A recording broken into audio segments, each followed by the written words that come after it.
I'm hearing myself click. I just can't find myself. Here we go. Hello, everybody. Sorry for the the silence at the start.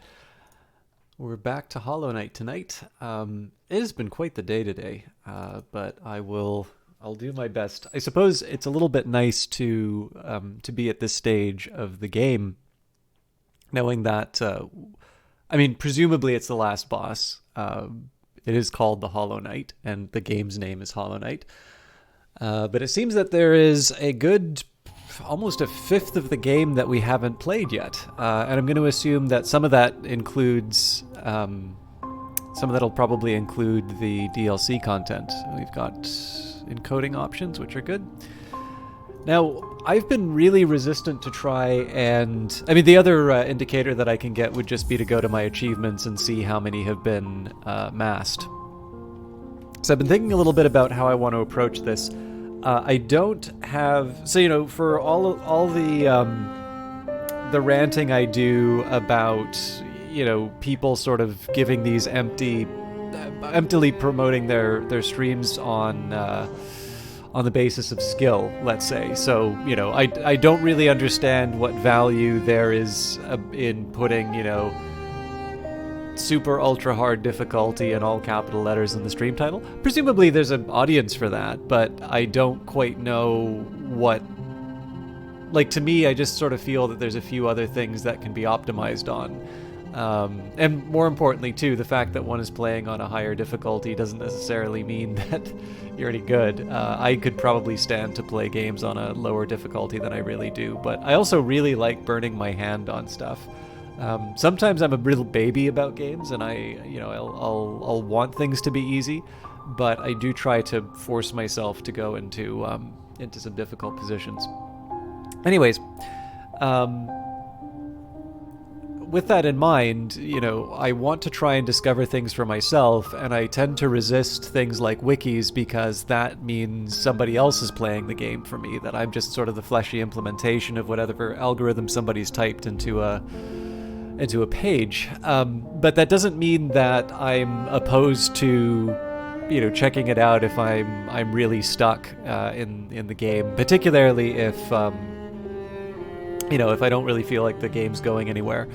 But I also know that chat wants to help, and so I try to give chat sort of first right of refusal in terms of additional material. So it says we're 85%, so at least 15%. It did occur to me, I don't know if that's the case in this game, but it has occurred to me that games don't cap at 100%, that the way that they handle DLC is to just add extra percent above the 100. So that number may not actually tell us anything. But one way or the other, I've been thinking a little bit, before I consult any guides or before I ask chat or anything like that, it did occur to me that I've got a few options in terms of what I can pursue. So one, vessel fragments and mask shards. I could try and improve the quality of my nail, which I believe means more pale ore. I don't remember how many I needed. I think it was like 3 or 5. I haven't quite found a use for the Wanderer's Journals, Hallownest Seals, and so on and so forth. I don't seem to have any real... I don't really have any good information about... how do I put it? I'm not sure if those are tied towards the percentages, so I'm going to sit on them for now. I seem to remember that there were some soul quantities that I needed. Now, the fact that I accumulate souls at such a slow rate makes me think that there's probably a couple of other dreamers which I haven't fought yet, so I'll be on the lookout for those. But there's kind of two paths that I've been thinking about. So number one is the idea of pursuing the existing goals that I have. You know, try to maximize all of the different values for things before I go to see the Hollow Knight again. The other thing I was thinking of is that I can just sort of wander around these different areas and just generally make sure that I have checked out. I've checked out the different spots that I sort of I want to like basically go through each of the regions again and just make sure that there aren't any rooms that I've missed out on. And again, there's the whole idea of trying to find hidden rooms and such. And so I'm thinking sort of going room by room and just trying to make sure that I've explored all of the areas. Just sort of see what comes out after a good shake, and then we can sort of move on to some more detailed exploration. But for now I have an immediate goal in front of me, which is to get the last of the flames. So let's hop on our friend here, although I should probably get a better idea of where I'm headed. That's the City of Tears.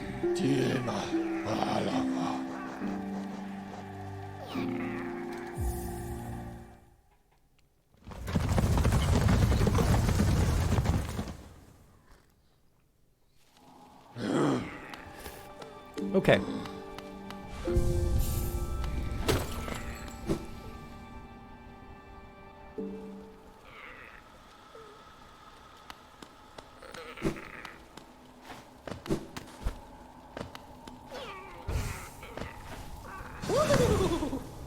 Me.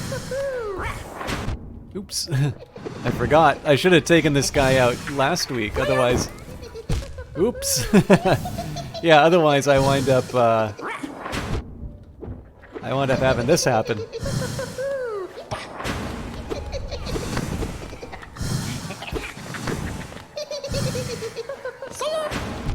Good lord.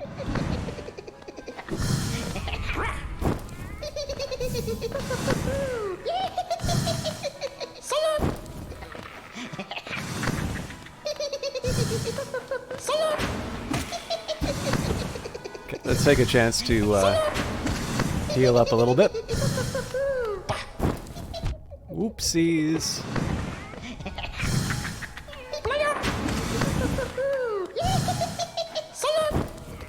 There's no way I'm gonna hit that.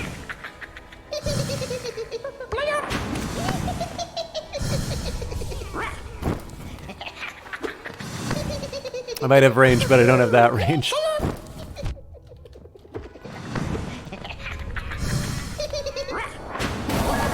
There we go. So that was sloppy, but we got through it. So first thing I'm going to do is just check around the rest of the City of Tears, see if I can find any souls, and just generally heal myself. I'm not going to look too carefully for special upgrades right now, but if it comes up, so much the better. I'm still remembering how we found the Swordmaster through the merchant. I thought that was such a neat little touch that they gave us. You know, let's go up to the Forgotten Crossroads. I feel like I need to head back to Dirtmouth, but I can take the scenic route. And again, hopefully that's going to preserve some of the...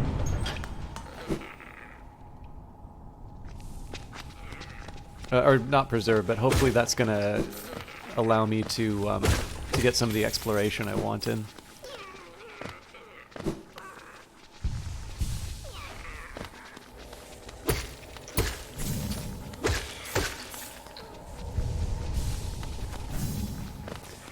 Of course, the other important thing for me to remember is that I'm also a lot smarter about this game than I was before, so I sort of know how this game handles telling you things through sound, telling you through little hints in the environment.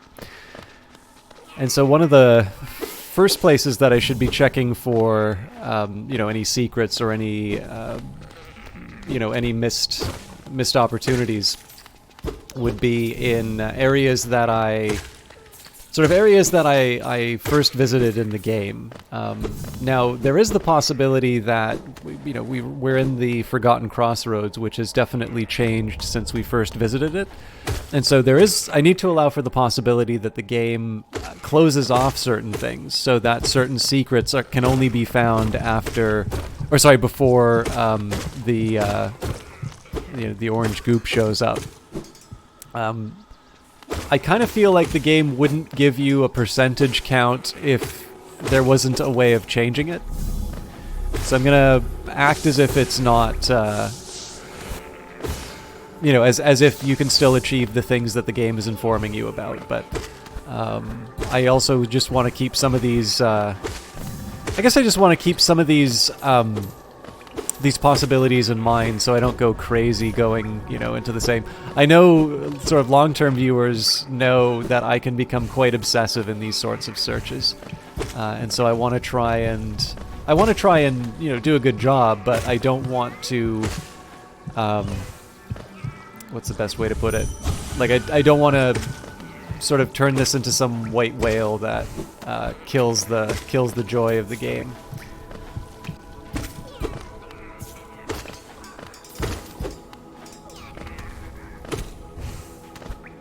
Of course, the other drawback is now that I'm looking at this, I have this very paranoid approach to the game where anything could potentially, you know, could be this this coded reference to. So actually, here's maybe not a bad example, right? I'm hearing the heartbeat here. Now there is a very clear source for this, which is the infection. And it could be that sound is just communicating to me that there's this, you know, this living blockage. Alternatively, it could be, we've also heard the heartbeat for things like the rancid eggs. So being able to parse some of that and use that information effectively is going to be a bit of a goal over the next few... Ooh, I really timed that poorly.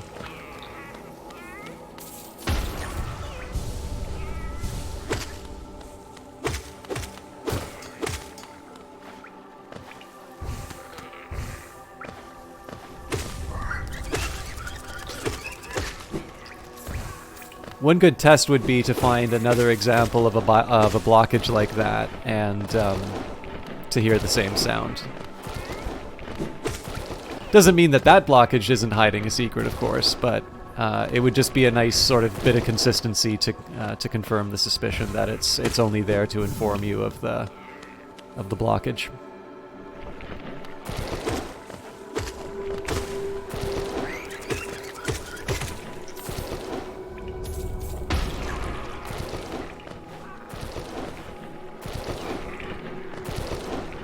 This is going to get a little tricky. Yeah, screw it.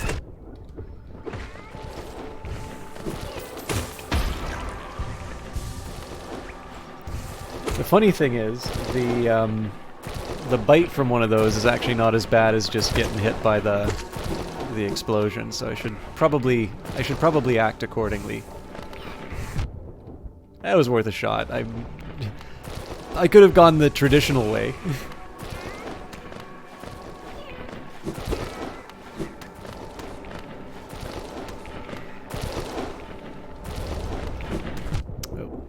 A little early on the dash.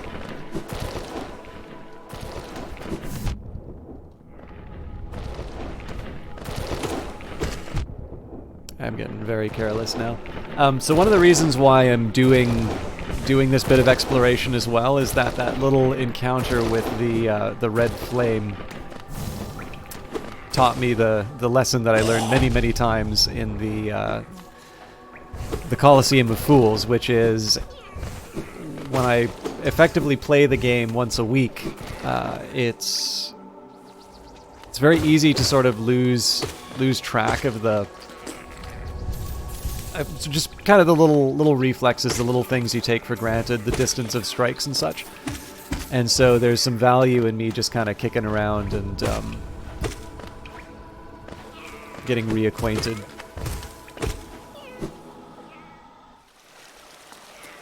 So I'm a little embarrassed to admit that I did not know that you'd replenish soul quickly this way. I will, of course, exploit this to the fullest now, but I was gonna do my my Hadouken, but I was too slow. Well, I hesitated. Sorry. I didn't think to do it right away. By the time I decided to do it, they were sort of on top of me, so I was trying to get the distance, but I think the point of having a unit like that is that they move kind of fast, so you need to be on time. Wow, I've really gone... Okay, that's fine. I can still move up. I just want to make sure that that's what I'm actually doing.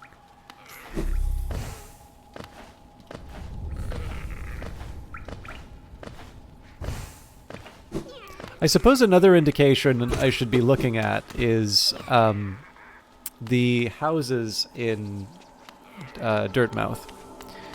So it seems like as we've met people down here, the houses open up. Now, again, it's possible that some of these houses are just here for scenery, but it would be nice to get some sort of confirmation one way or the other. So there's the possibility that there's somebody inside of the... it's possible that there's somebody inside this region that... Oh, there we go. That we haven't encountered yet.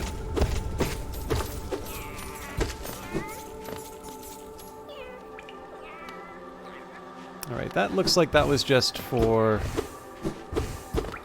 Geo.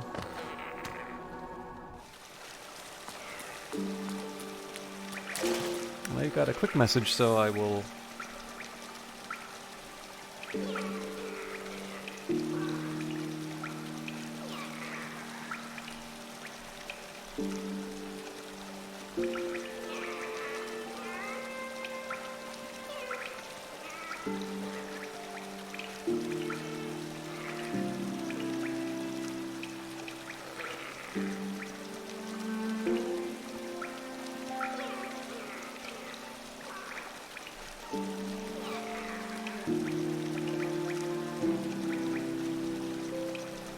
Alright, sorry about that.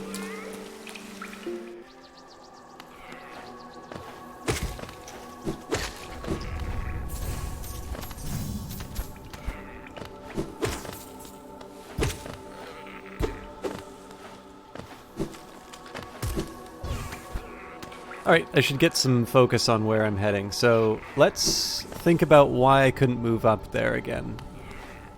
Well, because I haven't visited there. Seems to be the real answer. Although this was a decent example of a case where there is an, there are things that are hiding in plain sight so far as the broken walls. All right, so this will eventually take me up to Dirtmouth, but let's just take a quick minute and see.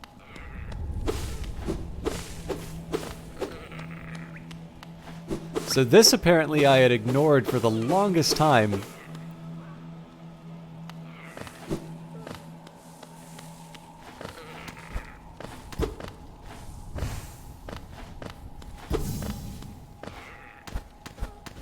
Was it this area? There was an area near the start, which apparently had one of the... it was the boss that you had to fight in the close quarters. In the Colosseum of Fools. Ooh.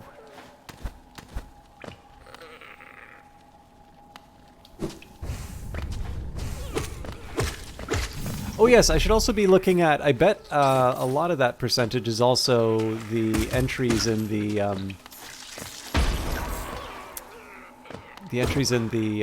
bestiary, so I should probably take a look at those.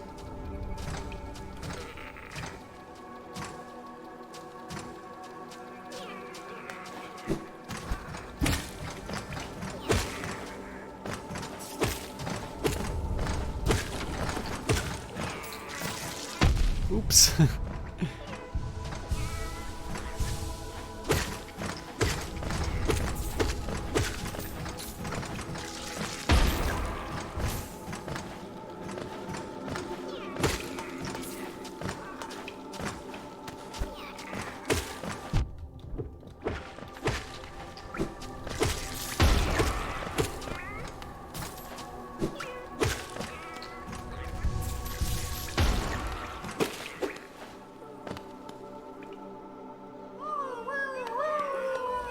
I don't think we've saved anyone since this last visit, so that might actually be that may not be a bad way to motivate searching through rooms to see if I can hear any of the lost ones. It seems like the bestiary suggests that there's at least one more.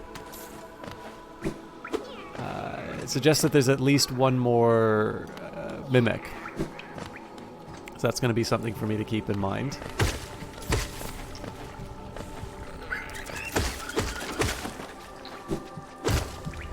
that'll take me up to Dirtmouth, but let's... Alright, so here's a good example. We've got the heartbeat sound. The question is, where is it coming from? What's motivating it? Where's the block?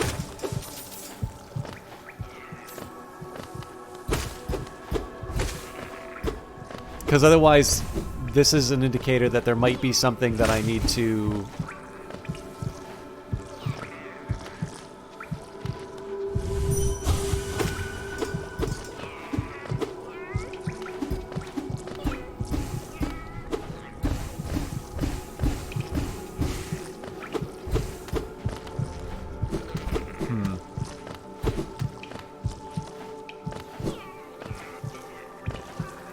Yeah, so this is one of the trickier parts for me to deal with, simply because I had one specific idea as to what that cue meant, and now there's something in the game to sort of contradict what that's got. It might be nothing, right?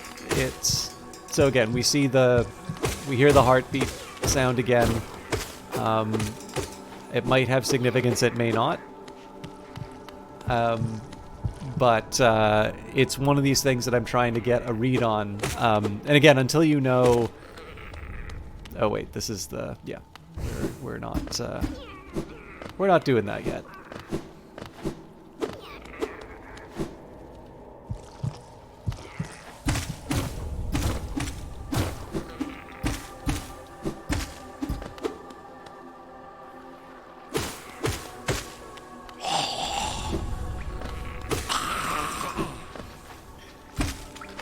I'm not gonna lie, I'm a little embarrassed it took me that long to figure that out as a solution to those guys. Oops.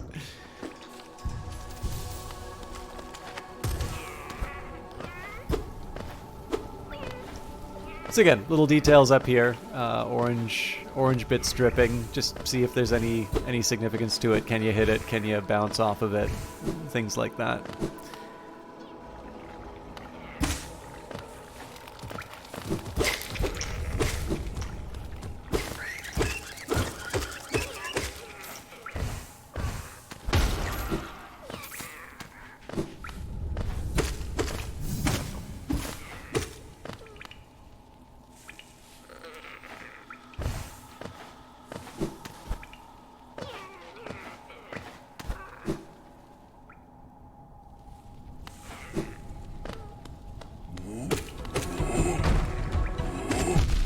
I keep forgetting they can whack me over the head with, or sorry, their overhead hit will still whack me.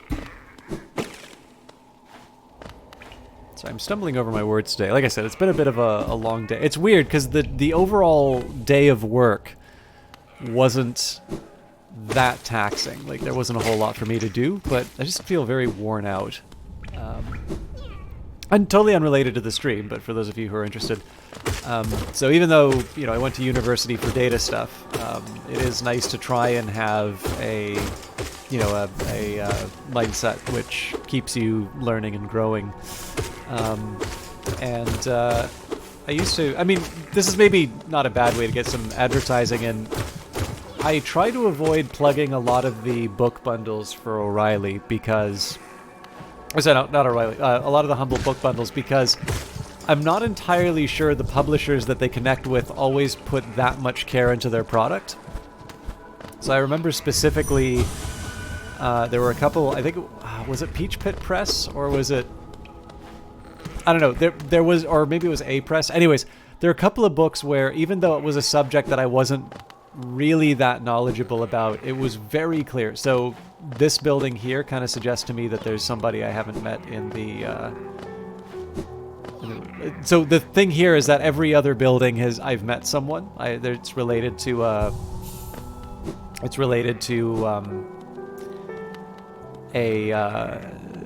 to someone that I've met underground and was able to open the doors for. So it makes me think that there's a person that I haven't seen yet. But O'Reilly used to be a tech publisher that I like quite a bit. They're the ones who do those books with sort of the etchings of animals on the cover. The more recent books now have started to put color on them, but they stopped. So you can buy O'Reilly books individually, But they no longer sell individual books from their website. They kind of want to get you into a Safari online subscription, which is really expensive. It's a shame because, you know, the books are not bad, but the books are expensive and the subscription is also very expensive. And to be honest, it's been a bit hit or miss on some of the latest titles. I will head back to the circus in a little bit, but I want to get the thought done. But one publisher that's really kind of stood up recently has been Manning, although I've noticed it's been a little bit hit or miss on a couple of the books. Like a couple of them, particularly their early access titles, it's like early access for a game. One of these books had promised a bunch of time series methods, which is something that I'd like to learn a little bit more about. And they sort of announced a couple of months ago that the book was getting too large, and so they were going to cut the last 5 or 6 chapters, which included the time series bit. And I'm like, well, that was kind of the reason I bought this book, right? But that's, I mean, again, that's what you get when you pre-order or do an early access book thing, right? The thing is in development, things change during development, and you sign on knowing that that's going to be. You sign on knowing that that's going to be the sort of the deal. So they have started doing this thing called live projects, which they're interesting. They seem to be sort of project oriented. But I finally actually did one of their live projects. I was doing that before I started streaming today. And I really like the idea of project-based learning, because it's one way you can learn something is kind of getting your hands dirty. But unfortunately, the coverage of its topic is really, really superficial. It actually sort of feels like these live projects are it's almost like paying for a demo for like 3 months to a series of their books, and then they give you a couple of sort of toy problems to deal with to motivate you to read them. But in any case, Manning has been one. I was doing that today, and then O'Reilly is the other one that I still look at. And there's an O'Reilly bundle on Humble, which is now the way I get those books. I definitely don't pay full price for them, and I am not going to get a Safari book subscription. It's a really long and meandering way of saying that, but I think I'm ready to face the horrors within.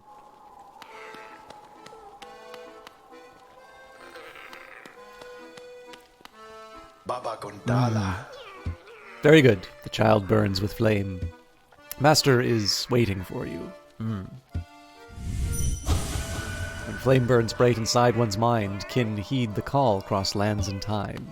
Baba Gondala.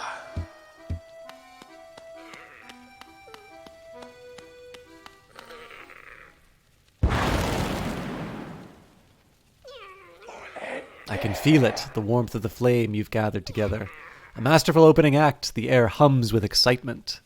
Dear child, you've done so well. Let your fire burn even brighter.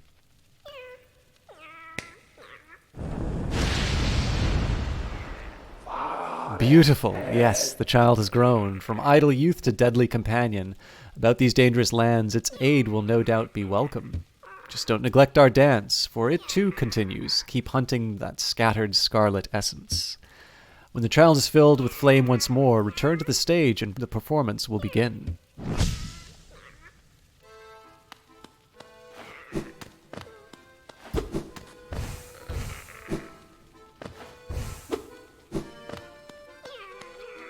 Baba Gondala. Flame, seek it out. For master, for our kin.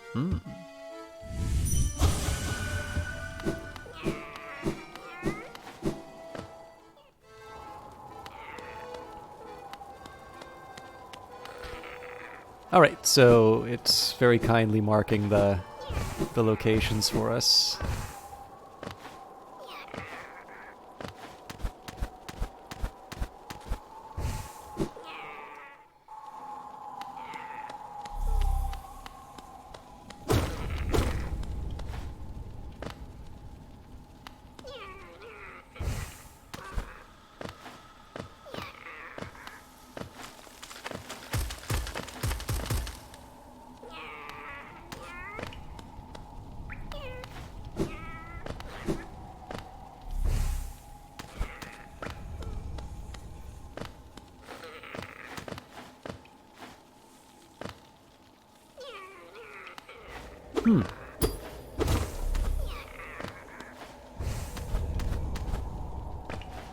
So last time they just kind of showed up. It may be that I need... It may be that I need a different item equipped.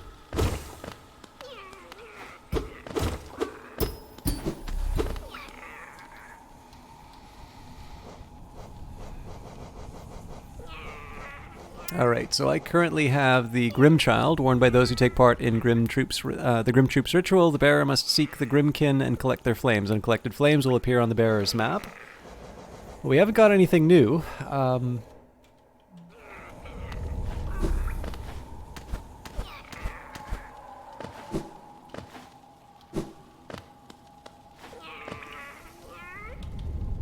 it seems to me like the fire should be here.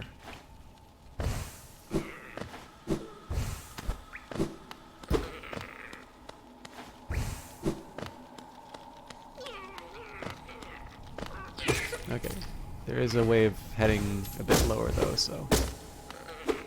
I'm assuming this isn't letting me double dip on the blue.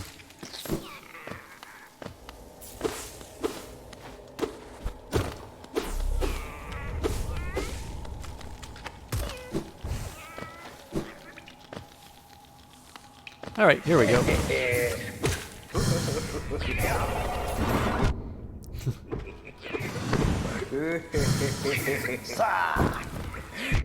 Dang.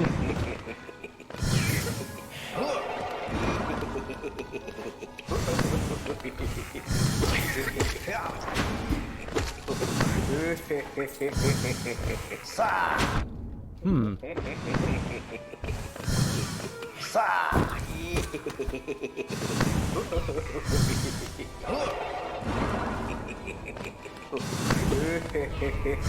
He keeps showing up in areas that are a little hard to reach, so... But then again, I think that's the point. Oof.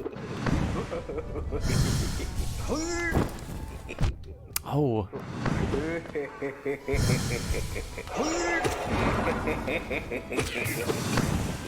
Okay, that seems to be one of his easier attacks.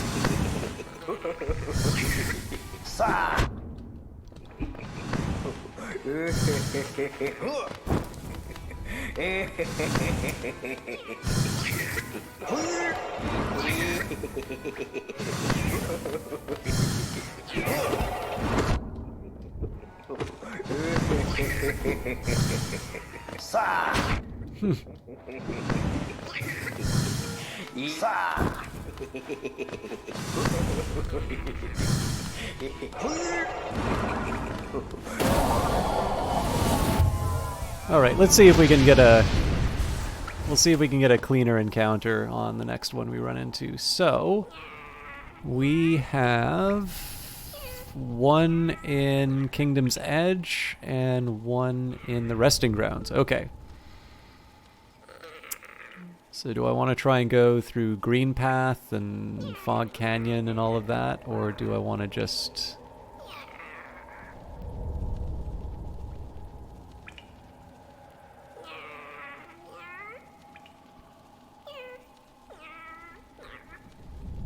You know, I think I'll head down through the Forgotten Crossroads, through the City of Tears, and then, I'll walk it. If I take the stagways all the time, it's less likely I'm going to be running into any of those secrets. And I feel like a chance to hunt... I don't know if this is intentional, but I feel like a chance to hunt all this DLC is a chance for me to seek out these bits that I'm missing.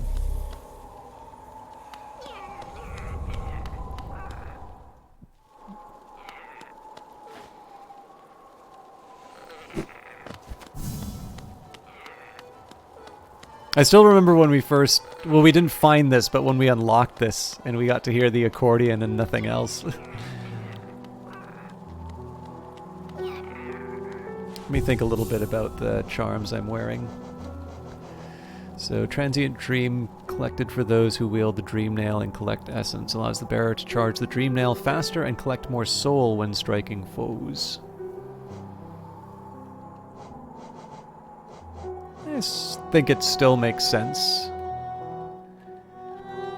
I've changed my usual loadout just to keep the Grimchild, so it's maybe a little less clear what the best combo for me is, but I'm not upset with what I'm working with right now, so oops.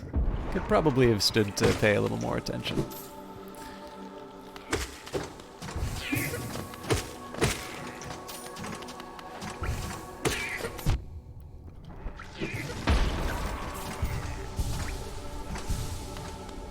Alright, now I should be trying to pick up soul where I can.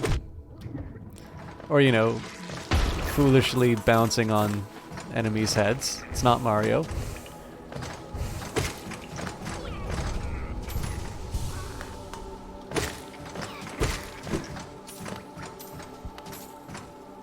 Gotten so used to,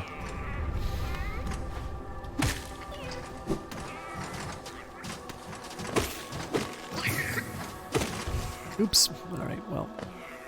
I have to learn to live with without that soul. Let's take a quick minute here and see my journal.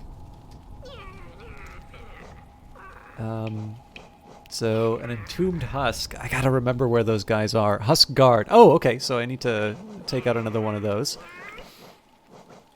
So the husk guards, the entombed husk, which I feel like is it's in the scary place. Mosskin would be in Green Path, so there's an argument for me to go back there. Duranda. Oh, that's right. I need 5 more of those. Okay.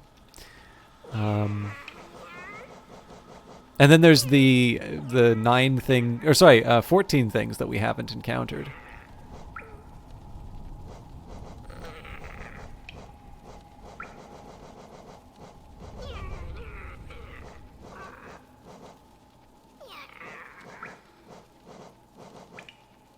Oh, light seed. Single-celled organism completely infected scurries about simple-mindedly. A strange air has been seeping down from above for years. Some of the air became liquid, some of that liquid became flesh, and some of that flesh came to life. I don't know what to make of it.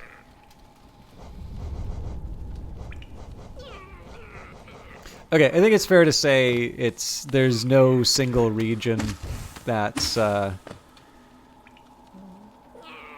obvious next step. In fact, what I might want to do...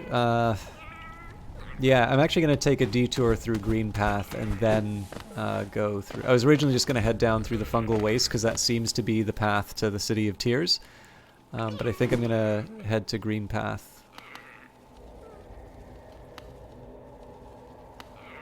Just so I can collect some of those journal entries. Hey, Dupalis, how you doing? Good to see you as always.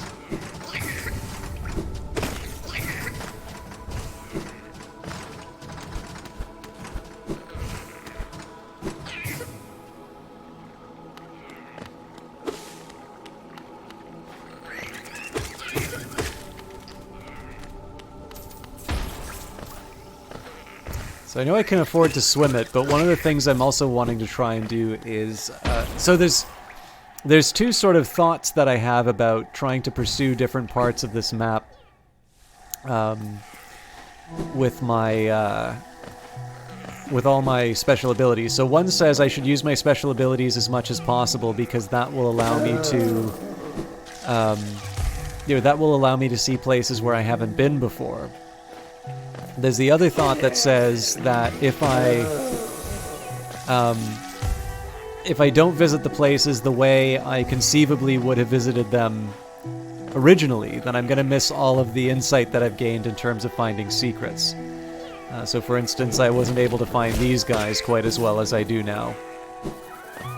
I've already got the entry for it, mind you, so there's less value in messing around with those guys.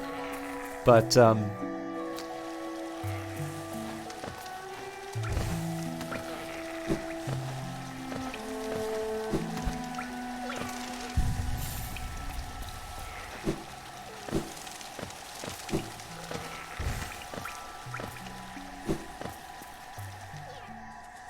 Everyone I know about the raves.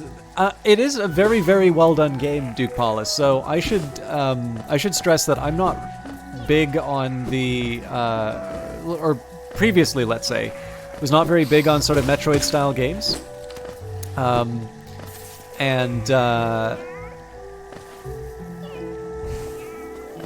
mean, so this is probably going to be tedious for people who've been following it all the way through, but the best I can sort of say is that my feeling of this style of game for a very long time had often been that I would be playing the game and then it would suddenly like give me an obstacle and it would sort of have this smirking, moment of like, I'm not going to let you go any further, and not necessarily because you did anything wrong. You just didn't do it the order that I wanted to. So I'm gonna punish you by wasting your time and making you go to some other part of the map. And obviously the exploration is part of the appeal to games like that, but presentation really counts for a lot. And what I have found is that the visual style of this game is exceptional. You can see it. The art style, the animation, the use of little details in the background. It really is sort of a feast for the senses. But on top of that, I sort of feel like, I mean, it's its own game. Like, it's definitely still, it's in that spirit of, you need to go and you need to find a new, you need to find the various components to be able to overcome some of the obstacles that you run into.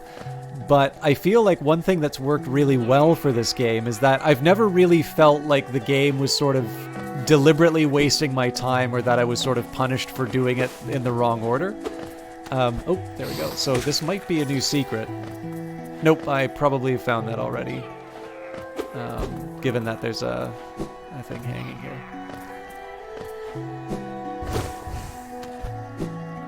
But in any case, what this game has done... Sorry I missed you. If you're feeling lost, why not pop up to our store in Dirtmouth and purchase a map of this area? Available now for an excellent price.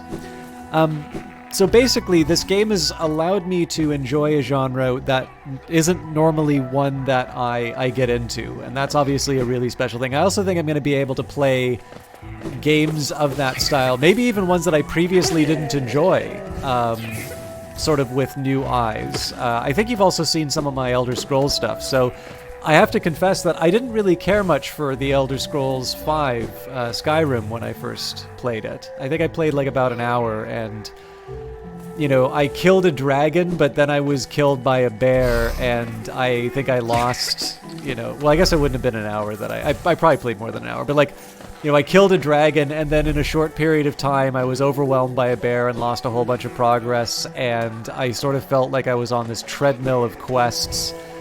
The world might be coming to an end, but can you please deliver my mail? That sort of stuff. And I found that kind of off-putting. But for one reason or another, I started a series of doing... This is related to Hollow Knight, by the way. I will make my way back. I played the first Elder Scrolls game, the Elder Scrolls Arena, and one thing that happened in that game was you would get, for special holidays, there would be sales.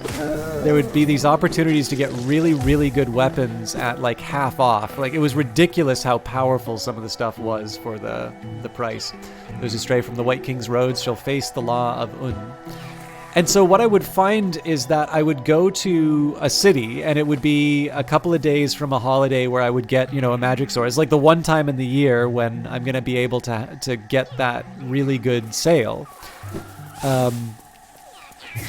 And what I found I would do is I would then go to an inn, and I would actively seek sort of small quests that wouldn't take me more than a day out of the, out of the region.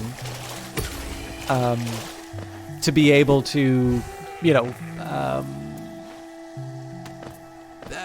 just to be able to get this special thing, like to be able to take advantage of the events happening in the world. And so what happened there is that it sort of primed me to be a little bit more receptive to the idea of going off and doing things that are not related to the main quest, and how enjoyable that experience was. All right, So this guy's a liability on the on the big jellies. So again, many people have played these Bethesda-style RPGs and love them. It's like the only game that they will play. The fact that I don't care or didn't care for that style of game is a statement about me, not about the quality of the underlying game. But playing Arena through to, I'm now on to Oblivion. Like, I'm actually becoming a very big fan of the Elder Scrolls series. Which was definitely not what I was thinking when I started the game. I kind of wanted to treat it a little bit like a rodeo and see how far I could get through the experience. But so far, I'm several games in, and I'm having a very good time of it. So, where this is going is basically, I think you need to have the right. So I think to a certain extent, there's a GDC talk that Soren Johnson, who's the game designer of Off-World Trading Company and Old World, and then also did Civilization 4. Also did AI on Civilization 3, but I believe as a designer, that credit is Civilization 4. But in any case, what was I trying to do here? I think I was just looking around. Oof. He gave an interesting talk, and I think this was probably at the start of when he was working on... the game was at the time called 10 Crowns, but is now called Old World. And I think probably that talk was him sort of thinking about returning to the 4X genre and, why certain things are the way that they are. He actually gave a really great example of like Dota versus League of Legends and how many very silly things are inside of Dota because that is something that was in the mod, and that was in the mod because... It was in the mod because, they were trying to get around something that was present inside of Warcraft 3. So there isn't necessarily a good reason for it being in there. It just happens to be something that has always been done and people have gotten used to. And so his talk isn't really making the point that I'm trying to make here. But I do think it's related, which is that if you are familiar with a game, certain conventions are going to make a lot of sense and you're going to enjoy them, and you're potentially going to feel like the game is like they're indispensable to the genre, when in fact what they are things that sort of alienate people, or at the very least prevent the games from becoming modern, or maybe to have some new ideas. So for instance, once upon a time, you would think that real-time strategy games always have some base building component to them, or that you control multiple units. Well,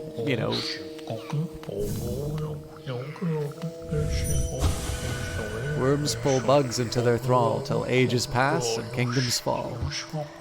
Caps and shells may fall to dust, but Mr. Mushroom readjusts.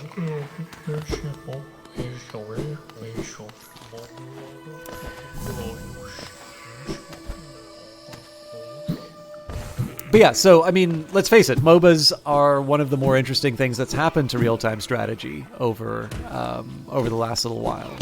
And they remove base building, and they remove... I mean, another example would be the way people reacted to sort of Company of Heroes or the Dawn of War games, where, some of them have base building, some of them have the things that you would recognize from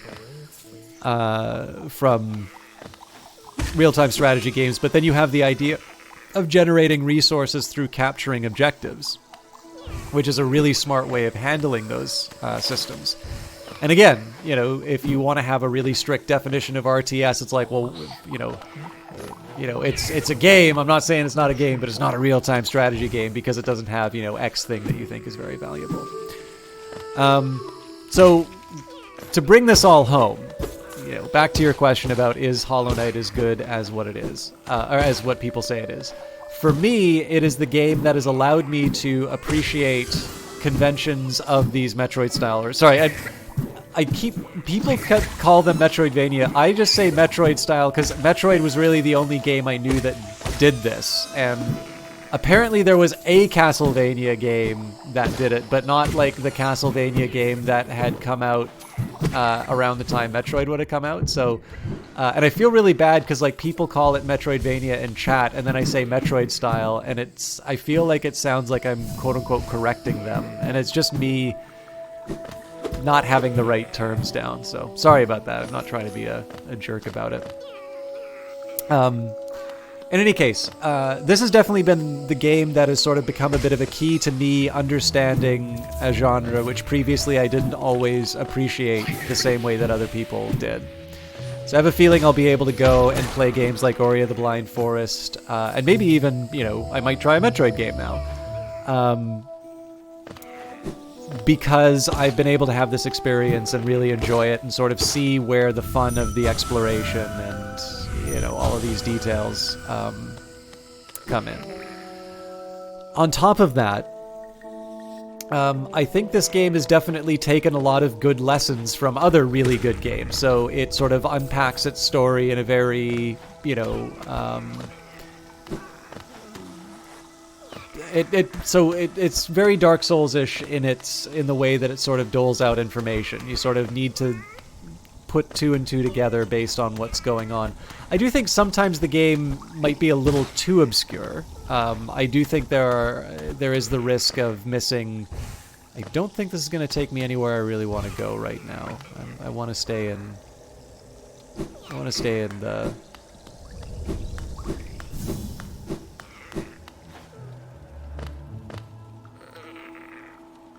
fungal wastes. Maybe you don't need to go over it with a fine-tooth comb, but I want to at least sort of see some of the main chambers if I can.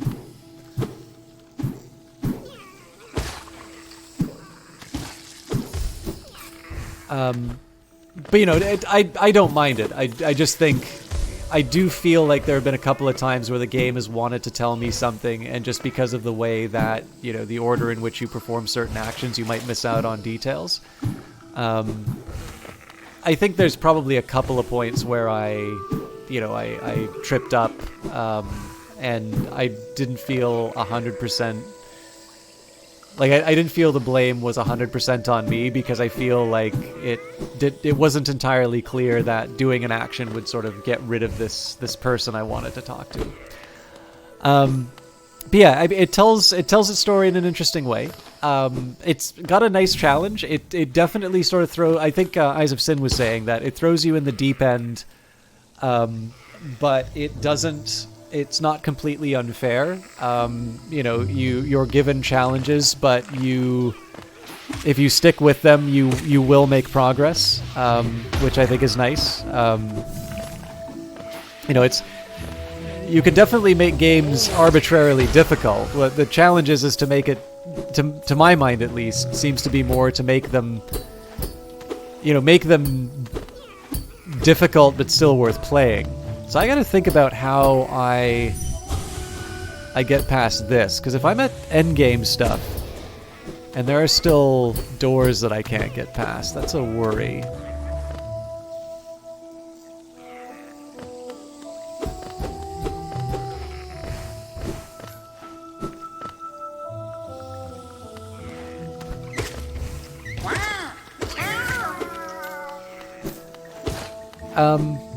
And then again, like the music, the environment, basically the best I can say is that in addition to the fact that I sort of appreciate the conventions of the genre a little bit more, this game definitely gives you a world that is worth exploring and is very enjoyable to explore. Lots of different characters. The story goes in different directions than you would expect. The people that you meet behave in very different ways than what your first impressions are, and you can there's a device that lets you sort of see what's going on in their head, and you gain a little bit more insight as to the people you're encountering. Actually, this will probably be one such example. And yeah, so I mean, it's tough it's tough when you have people sort of telling you, "Oh, you haven't seen X, you have to." You know, it's the best thing ever. Inevitably, you wind up disappointed. Hollow Knight for me has definitely lived up to the suggestion. Although I know I took an extremely long time to tell that to you. So it is. I would definitely recommend giving it a shot, unless you just straight up know that you do not enjoy these kind of platformer style games, or like. Let's face it, if you don't like 2D games, I don't think you're going to enjoy Hollow Knight. It does not transcend all tastes, but I do think it is an exceptional example of its genre, and it's one that has allowed me to enjoy things that I previously haven't. Wait, child, why have you come here? Have you come to tame the savage, ruined land? Many have come to purify this place, but all who dwell here are eventually consumed. Yes, even the wild bugs lurking below us. They were once proud like you, but now they are only monsters. Beware dreams of glory, child. Turn back and do not return.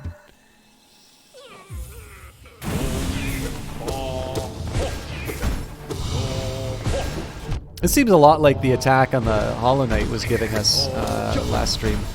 Whoa! Bingo!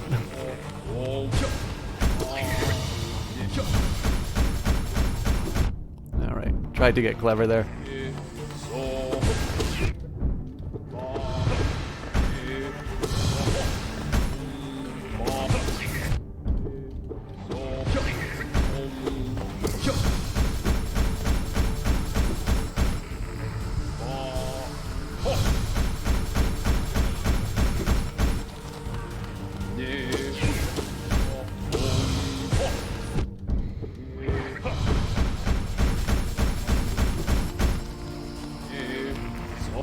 Ah, nuts. I wanted to try and get clever with my Hadouken, but didn't quite turn out.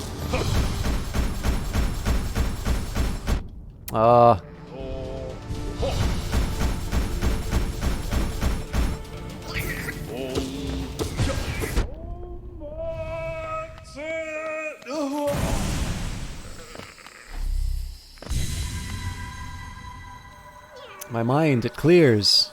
Have we been sleeping, child? I remember, those proud lords. Were they truly monsters? I remember their eyes now, bright and clear. Why then did I fear them so? If there was a madness in that village, it was I who brought it. They were right to cast me out. When I attacked, they were right to kill. To kill me? Ah.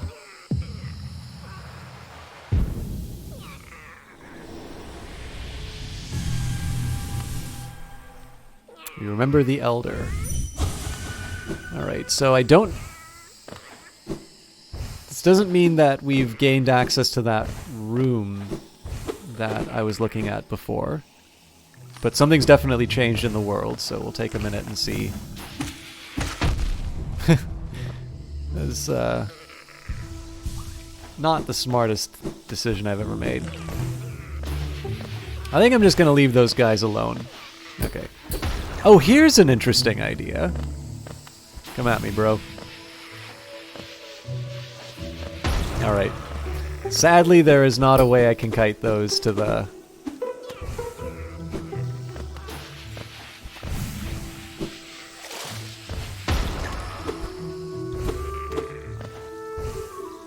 It did occur to me I haven't actually tried doing my, one of my special abilities, so...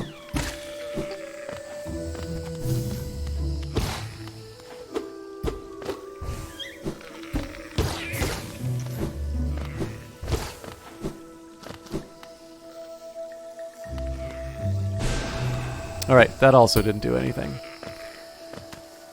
So, let's see if we can find any other...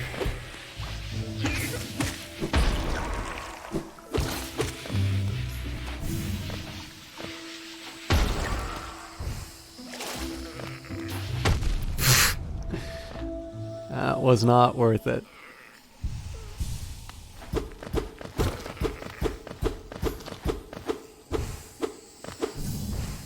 So there's either a switch or there's a way to get past that door on the other side.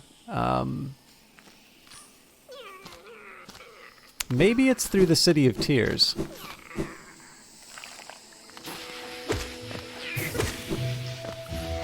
Ostensibly, our goal is to try and find that red flame, but I've kind of got a, I have a mission now. Actually, while I'm at it, let's go visit that bench. Nothing else that'll heal me.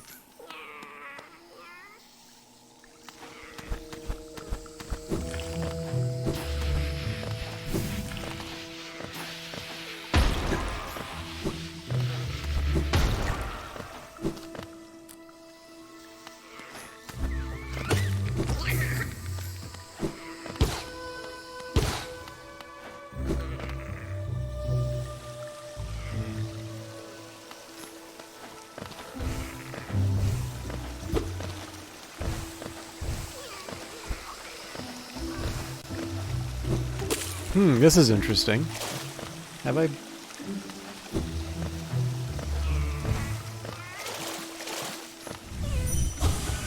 Geo...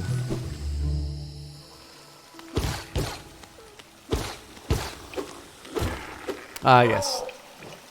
I've got nothing left to show you. Do you want something more? You're so greedy.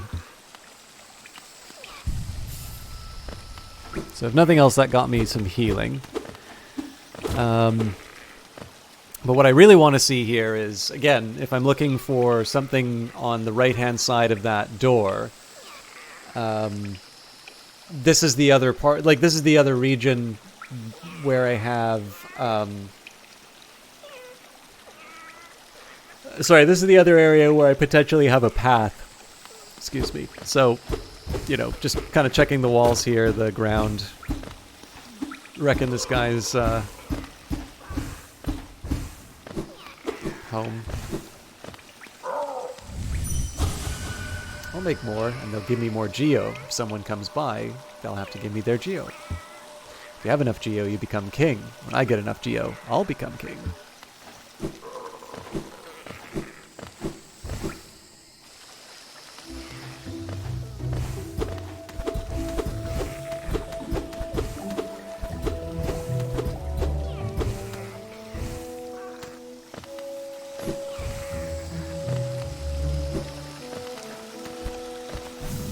There's one other thing I want to check here, which is to see if there's anything I can do about the waterfall. No.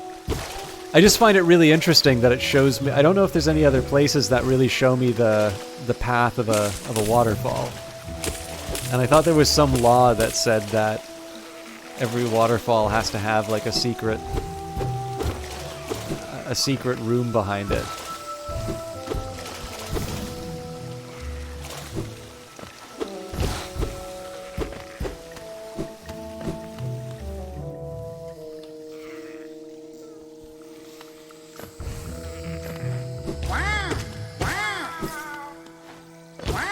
I really do like the sounds these guys make. Does make me feel a little bad that I take them out, but... I should also ask Dupalis if you're still hanging around, and obviously please don't feel that you need to, you don't need to engage in chat if it's, if you just wanted to watch, but I should check in and see how you're doing. I feel like it's been a little bit since I've checked in with you.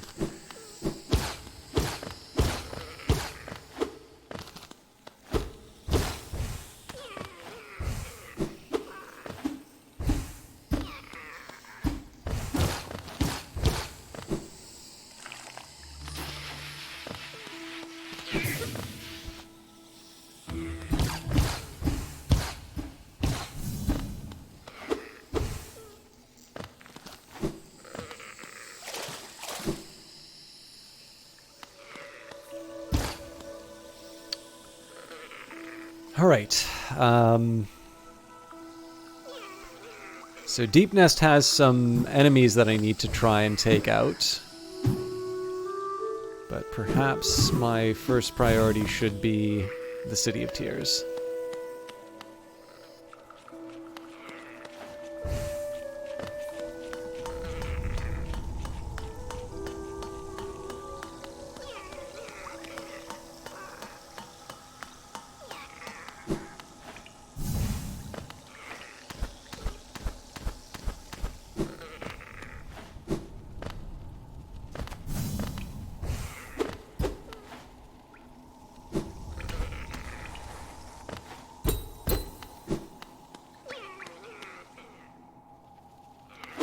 Oh, hang on. There was a there was something that said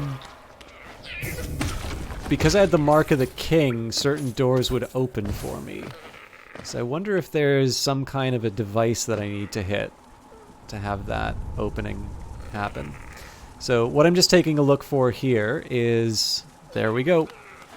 So I suppose that door is a lot less interesting to me now. Oops. Because it seems like I've already been to the, I'm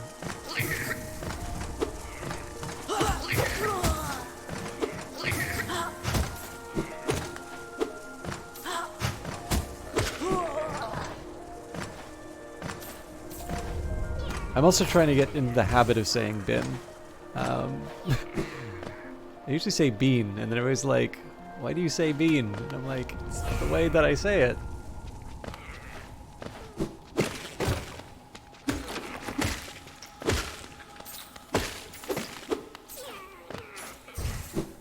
Anyway, so I think what we're going to learn is on the other side of... So if I'm reading this right, the other side of this thing has...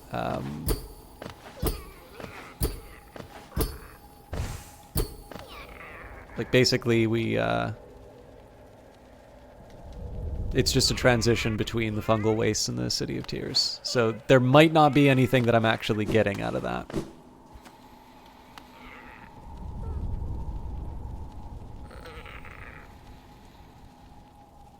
So for now, let's go to Kingdom's Edge. I'm not quite sure I'm done with the fungal wastes, but at the very least I can just start pursuing some of those red flames until I have a clearer idea of what I want to pursue. I realize it's a little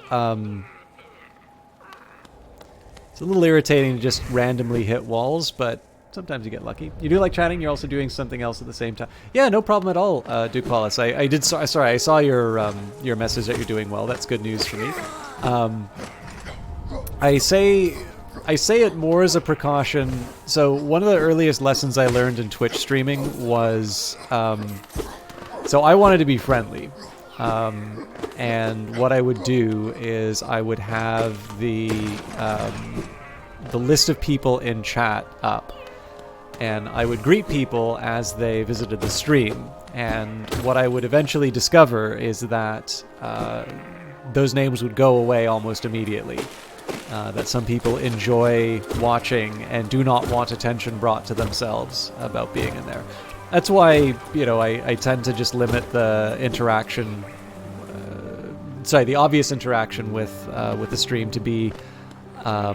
well, obviously talking with me, but follows and donations, those sorts of things are kind of the only big ways to sort of get your name up.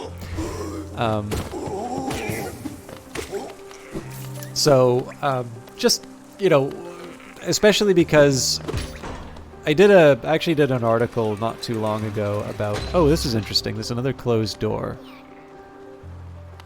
I did an article recently about someone sort of... There's a little bit of a... It was kind of like a rant that somebody had given about how being a lurker wasn't necessarily helpful. And I didn't really agree with the point. I mean, everybody can... You know, everybody, of course, is entitled to their opinion, but I didn't really like sort of the premise of what the person was saying. An ornate door made from glistening metal. Insert the elegant key. Yes. But yeah, so given the fact that I've sort of given what I consider to be the counterpoint to that point of view, I don't want to... Hello!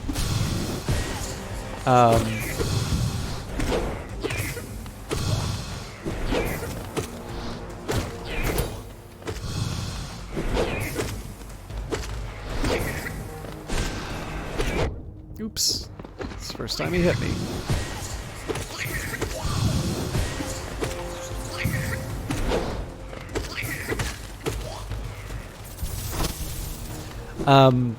I basically just I want to give people the chance to say, you know, or for me to say it's like, hey, I just wanted to take a second here. I'm not trying to goad you into replying or anything like that. But if you decide to let me know, I want to see how you're doing. I think it's the best way for me to try and keep things a little bit low pressure on people, because obviously having, you know, somebody on the broadcast say your name individually, you know, you might feel a certain obligation to respond. So, figure connected to a device. Examine closely, of course. I should put down my tea. Shade Soul. Tap A to unleash a more powerful spirit. The spell consumes the same amount of soul, but with increased power. Oh, okay. My Hadouken got better.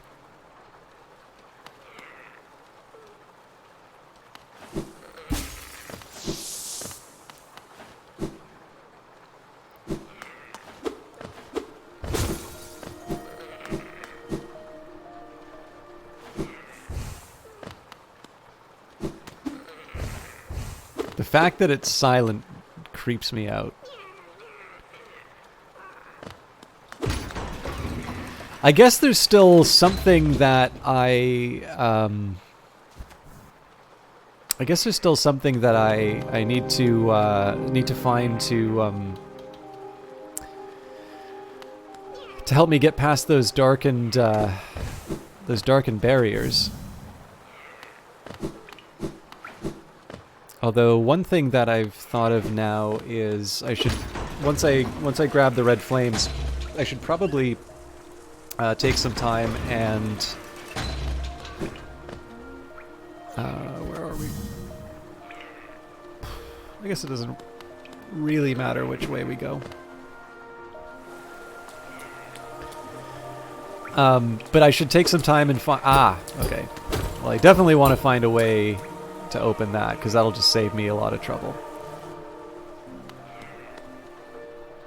But yeah, I should start finding more of those doors to open, because I feel like those are going to be really obvious ways for me to get little extras that I haven't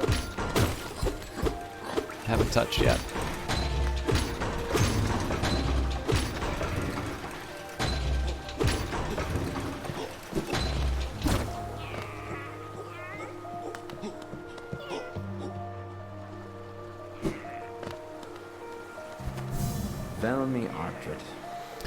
So this is all worth Geo, but I'm not quite ready to. I'm not ready to part with that.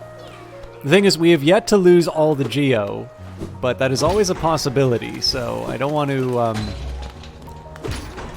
I don't quite want to run that risk yet.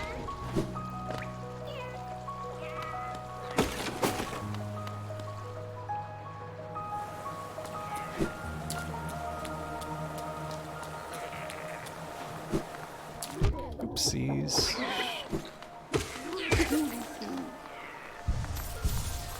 Alright, so...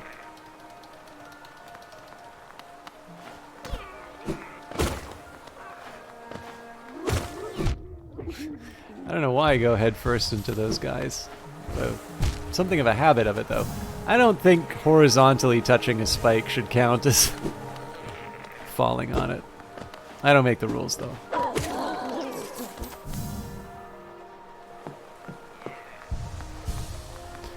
Okay. So I'll head up to just have a seat on the bench. Oh, hello. Can I not access? Oh, because I'm not even remotely close to the bench.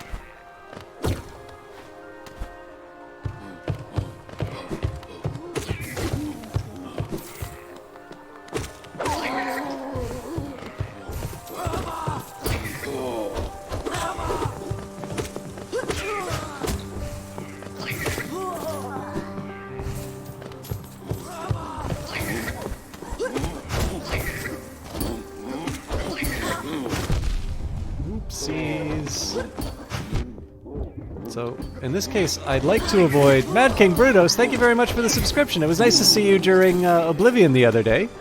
17 months, my god. What are you doing with your money? I hope you are doing well.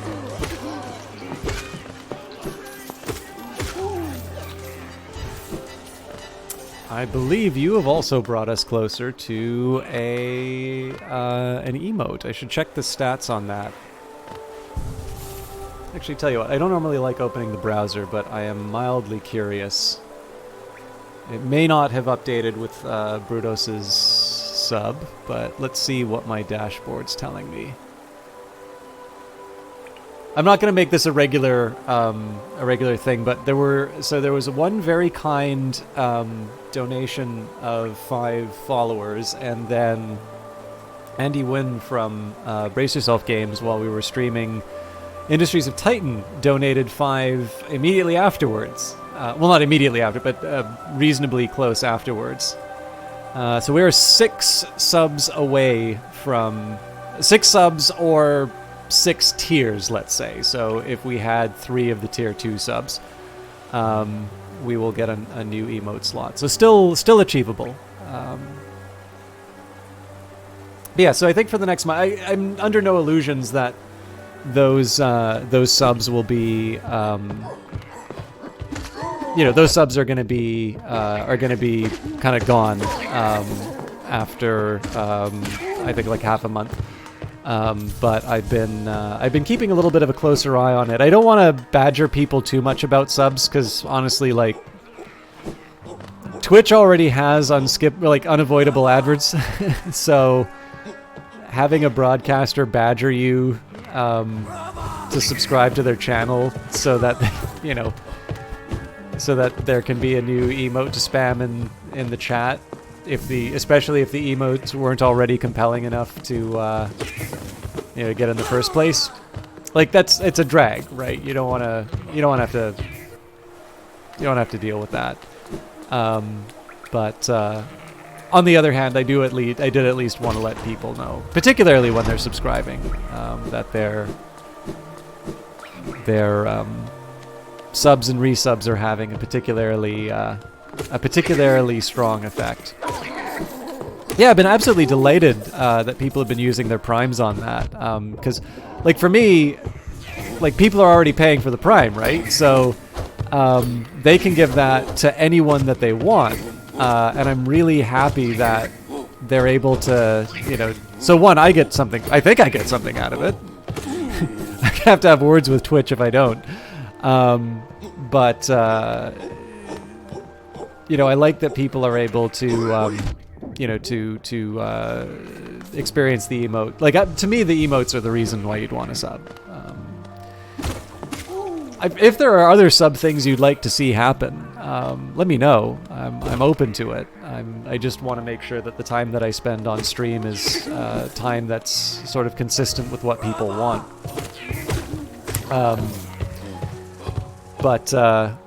Yeah, so through things like channel points and Prime and whatnot, I'm actually really happy that people are able to use the Isaacens emotes, because you all know that I really like them, particularly System 1 HMM.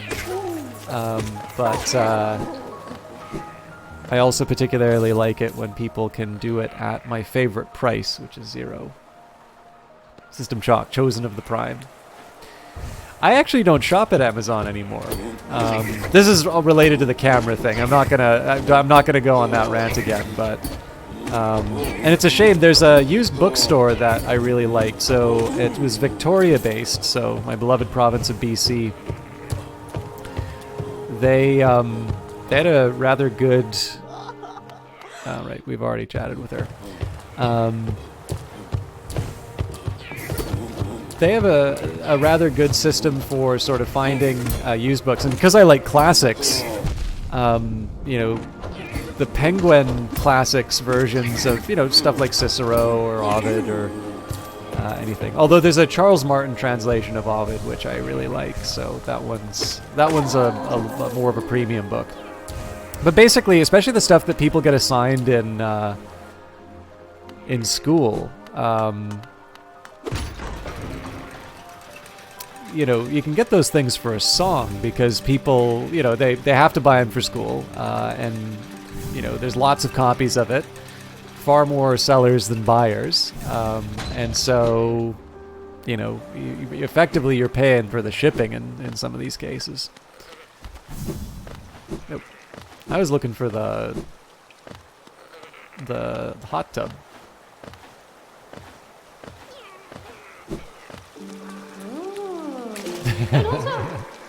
We meet again. Come up, Mom. Well, you're back. I just thought when you left that was the last that I'd see of you. It's just your geo issue. You should know that it was a big stress on me as well. Such a stress, in fact, that I've left the banking game for good.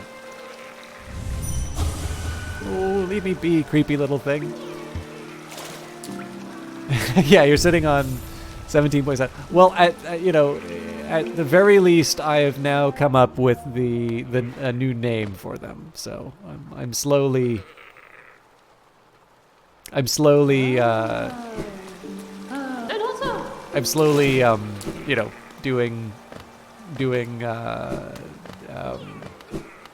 slowly doing things to make the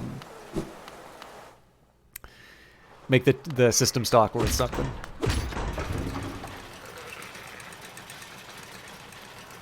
What was funny is that, like, years ago, Duke Paulus, thank you very much for the Prime subscription as well. I know you have other channels that you can, and I believe do, use that for, so I particularly appreciate it, because I know you're giving something up for that. Well, all of you are, but that's incredibly nice of you. Thank you very much. But yeah, so anyways, I was talking about Prime. So yeah, this A-Books company is actually really good. Victoria-based, so I like supporting Canadian businesses, but they're owned by Amazon, and I'm, you know, if I'm going to say I'm not buying at Amazon, then I'm not buying at Amazon, so that's one of the reasons I don't have a Prime subscription.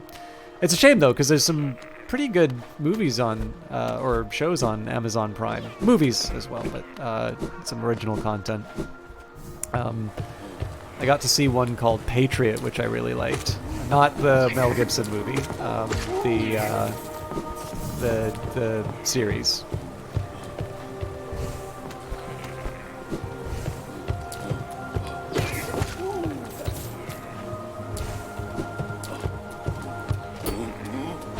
Must in Australia? Is it because of the shipping, or?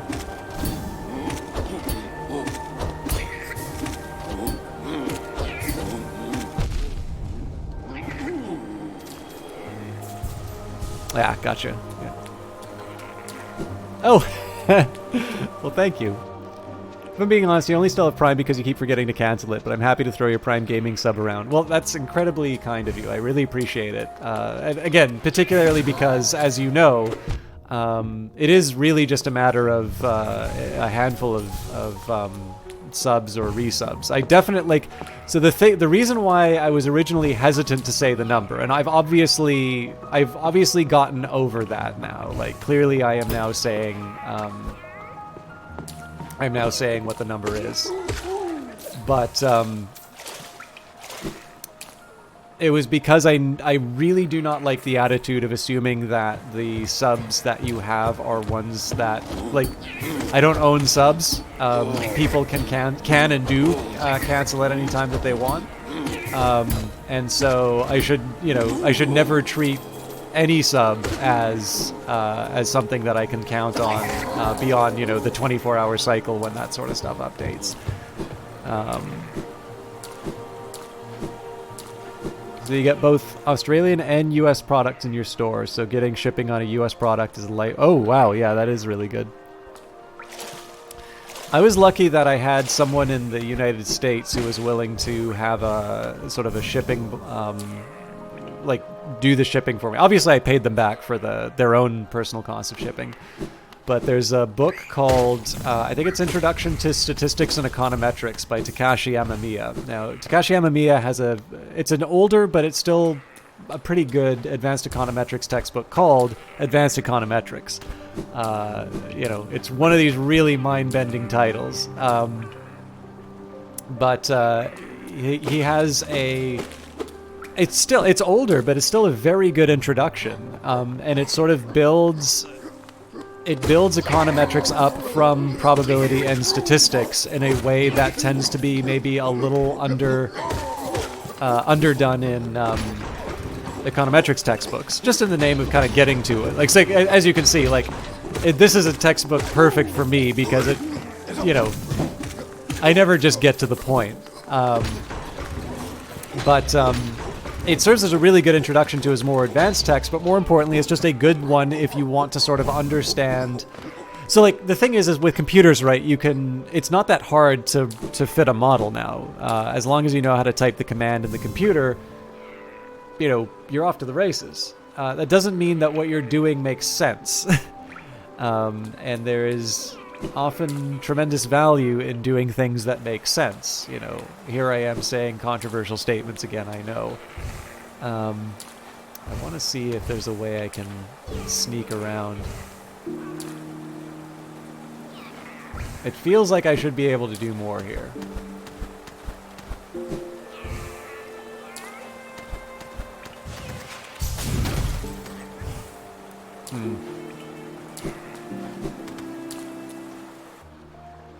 This might be a little harder than I thought.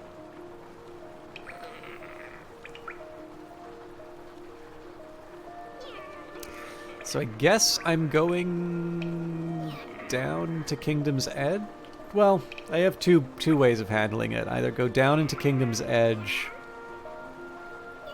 Let's take the big elevator. No, it's been a while since I've seen one of those.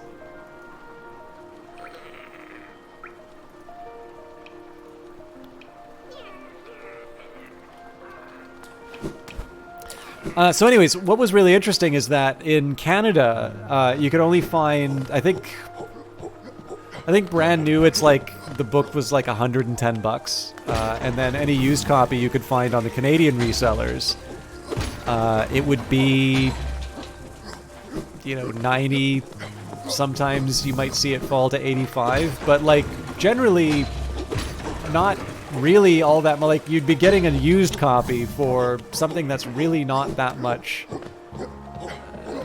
less than the full one. So I'm really not paying attention where I'm going. Right, I remember this now. But when I would look at the U.S. one, the U.S. shippers, you could find it for as low as 20. Well, 20 U.S., so it's still, you know, it still costs a little bit Canadian, but our currency is not that low compared to the States. So yeah, in the end, you know, and it was purely because all of those booksellers would not ship to Canadian addresses, and so, you know, this person with an American address gave me their address, let me ship it to them. I think I paid them, you know, I think it was like $15 for shipping or something like that. But still, it's like half of what I would have paid in Canada. I actually have the book sitting beside me right now. It's still really helpful. Assuming you like stats stuff, obviously. I actually took it out because I was so mad. I think we've had a little bit of a changing of the guard of people in chat, but I was actually so mad at how superficially that live project was. I pulled out that text just so I could brush up on time series methods. It's not huge. I think it only has like one chapter dedicated to it, but I don't know. I kind of feel like, especially now, if you're doing education on methods and you're doing a project, like you can usually read the documentation to know what you need to type as a command to fit a model. It's not hard to, you know, open up Python and, you know, use a well-known package to do pretty much anything. Like anything you know, if you took a stats class in, you know, in your undergraduate, chances are all that stuff that you spent so much time, you know, doing in the book, you know, looking at that table and trying to find your p-value or whatever, all of that. Well, I mean, that was true when I was going to school. They just made us do it anyway. But like all of that stuff is basically in the SciPy stats library. So it's maybe not like, it's not very interesting to tell someone this is the function you call in the SciPy library, because, you know, you spend 5 minutes with that documentation, and it's like, okay, that's how I could get my, you know, t-test or whatever. I actually just did one of those for a project for anybody who saw that article on expected value for a wish list. There's a follow-up to that.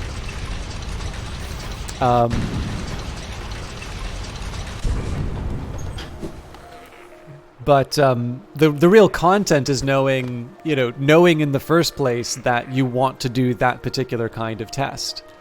You know, if you go through a textbook, you learn a whole lot about ordinary least squares. So you say, okay, well, you know, I'll run a, you know, I'll fit an ordinary least squares model, and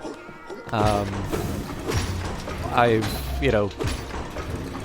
done my work. I'll report the values, and this will be my, you know, I do like a few different specifications. I pick the one with the highest R squared, and then that's, you know, that's what I'll hand to my boss.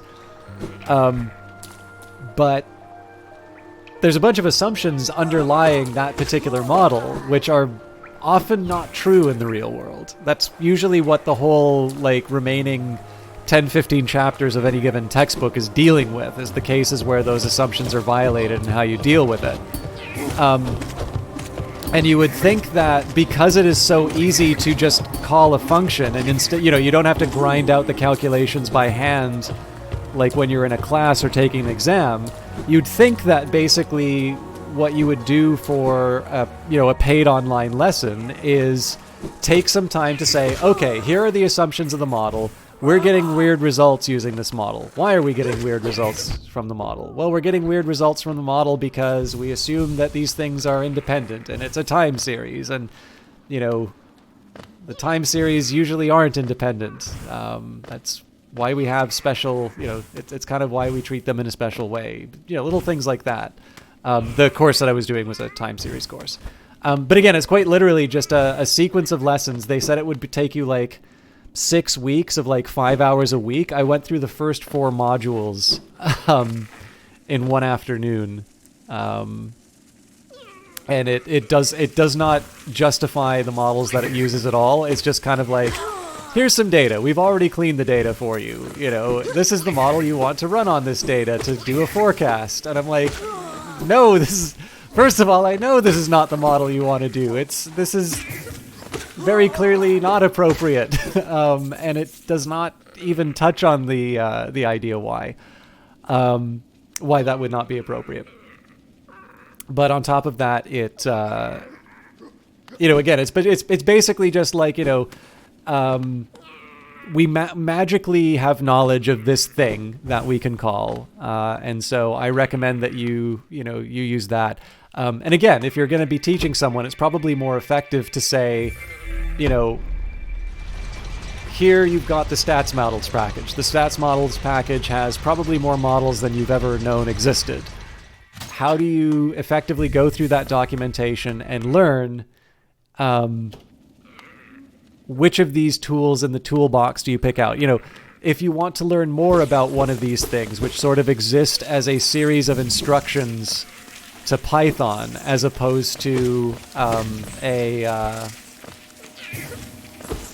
as opposed to sort of a fully derived and explained estimator. You know, how would you learn about these estimators if the Wikipedia article was too technical for you? Stuff like that. I'm lucky that I paid a bunch of money for school, and the stuff that I don't know is either covered in my textbooks or, I've had enough experience of this stuff that I'm usually able to cover that on my own. But, spending a bunch of money on it wasn't that expensive, but it was about the cost of like a computer book. And then just sort of finding out that it's a sequence of like, call this function, then call this function. Congratulations, you have now forecasted, energy consumption. Like, what am I supposed to take from that? One thing you don't miss about uni is text, but yeah, you mean the cost? So you picked up the Mass Effect Legendary Cache, either $140 US through BioWare or in excess of $650 to ship to a mate and then ship it privately. That is madness. Like, it's not great for Canada. It is definitely not hundreds of dollars different, kind of different. School system here is largely based on memorization, which realistically doesn't matter in the age of the internet. Yeah, I mean, to a certain extent, I think there has been a devaluation of knowledge in the sense that, you know, people...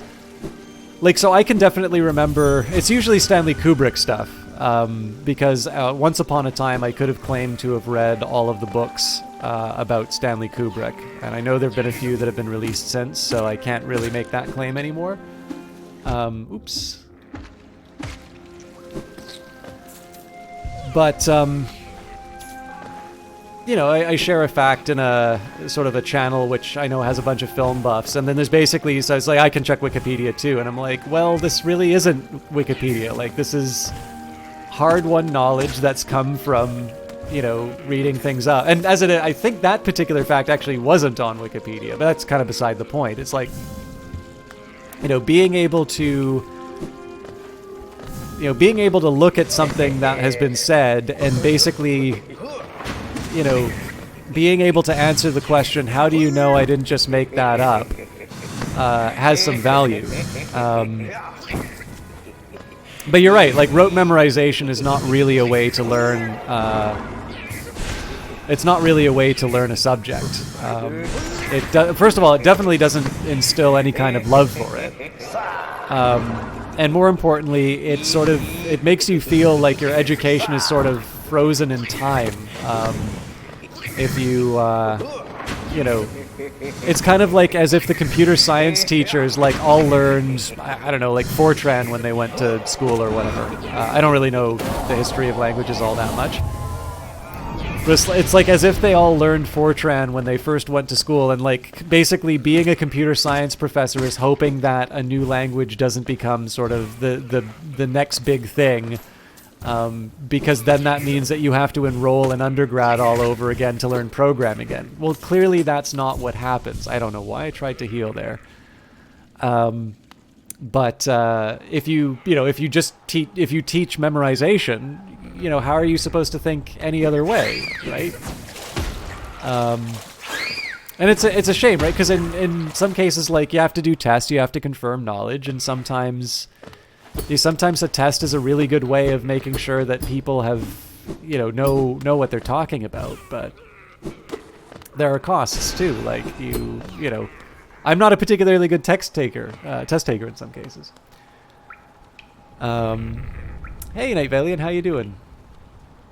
Should do the shout out here. Actually, have you been streaming lately, Mad King Brutus? I feel like I haven't seen... Well, I mean, me not seeing someone online doesn't actually mean a whole lot because my sleeping schedule has been really weird.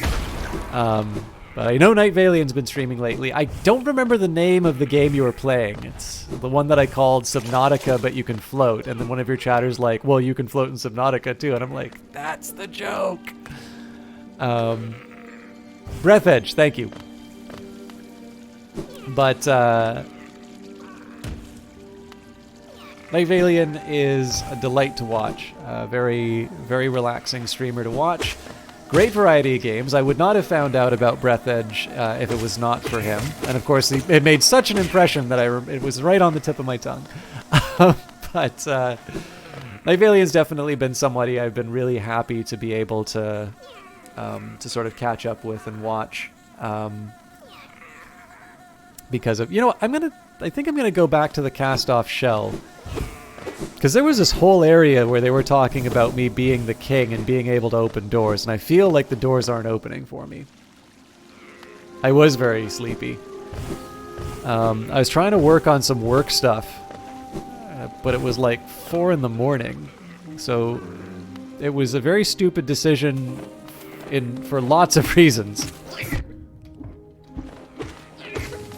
Anyways, Night Valiant has definitely been a pleasure to watch, particularly because he does stream later than me, and so he's a really natural, he's kind of a really natural host after I've been streaming. Because, you know, I know he's usually a good fit for what I've been streaming, and then he's just somebody who's been hanging out in the stream a lot too, so it's nice to do that reward. Brutus says, you're fixing that next week, however, back to the gym after work and then streaming when... Oh, excellent.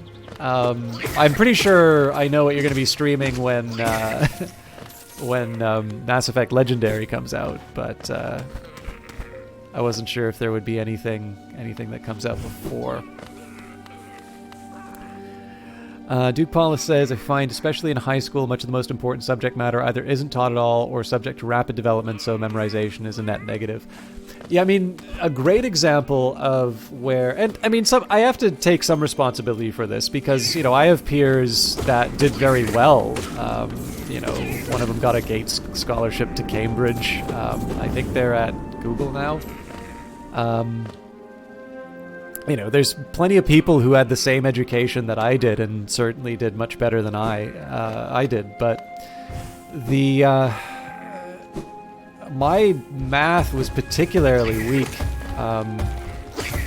I definitely remember that when I was going into university, maybe not going into university, but for a substantial period of time, the way I thought about the square root, like, so you could square stuff, and, you know, that's pretty easy. You just multiply it by itself, right? So, you know, what's 3 squared? 9, right? But I did not register that the square root was that it was the opposite of the square, the inverse. You know, I didn't appreciate that you could write the square root as, you know, the exponent 1/2. Okay, I suck. And so to me, that basically taking the square root was like, you'd really hope for like a number like 9, because that was an easy one, right? You'd just remember that you put 3 in. But, you know, Lord help you if you wind up with a 2, like, that's impossible. You know, nobody knows how calculators calculate the square root of 2.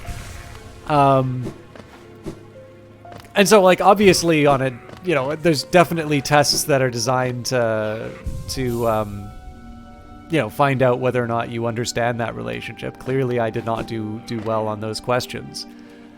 Of course, once oh, something's going on here.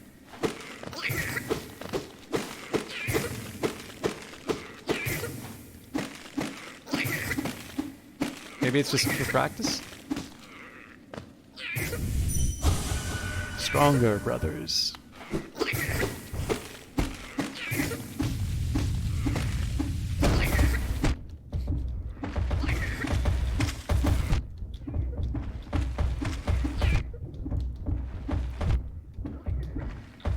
Fortunately, I have enough health to screw this up.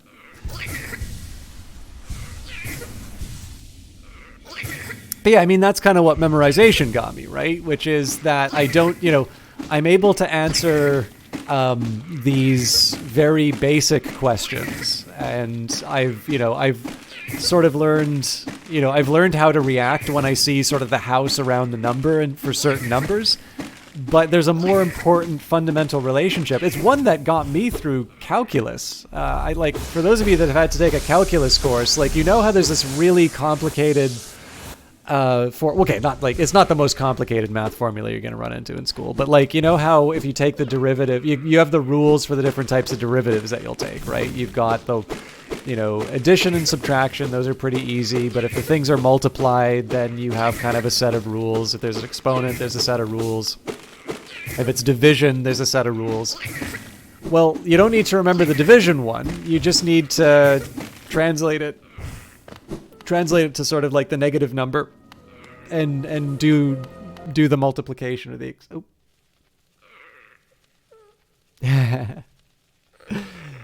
Yes. Who needs calculus when you're programming? And I think everybody knows what you'll be binge gaming when Mass Effect Legendary Edition comes out. Anyways, you know, being able to appreciate that relationship was something that helped me do math better. So but it's challenging too because not everybody necessarily thinks about those problems that way. You know, there's principles of mathematics, which is usually going to give you a more sort of pure math point of view, and then there's applications where you're going to be solving a lot of, you know, if I have 5 apples and take 2 away, how many, you know, do I have, things like that. And one's not necessarily better than the other. But obviously, the way that I learned math meant that I had missed out on a couple of very valuable relationships that, you know, ultimately wound up helping. I mean, obviously, I did graduate economics, so I got over my math hang-ups, but it took me a bit, and it definitely took me a very different way. It took me learning a very different way of learning. That nail art, you have been training with my brother Matto. He has strange notions of loyalty and honor. I'm sure he was difficult and unpleasant to train under. Did he mention my name to you? If he does, tell him to be patient. He'll be waiting a while longer before I give him what he wants. Brother Matto, in your lonely home at the top of the world, do you still think of me as an enemy? In the future, if you will listen, I will tell you why I chose to tread this path.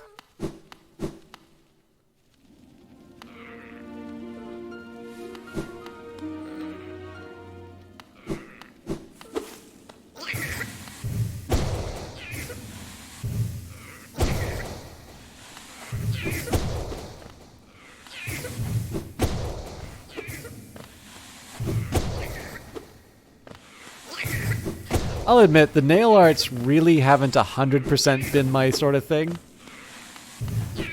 But maybe I just need to get a little better.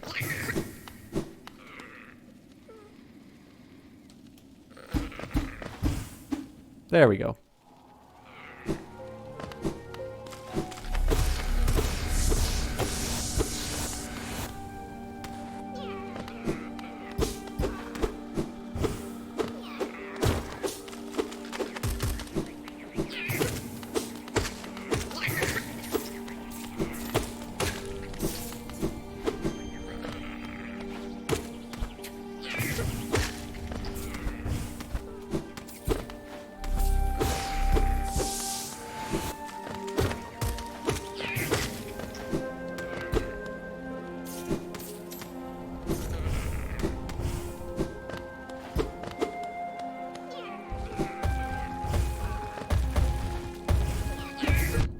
I remember this guy was a tough one.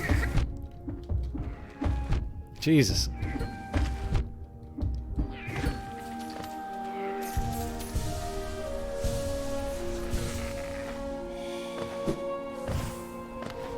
Obviously I can head back to Grimm's troop, but I'm trying to take the time to make sure that I can properly explore some of these areas. Dope.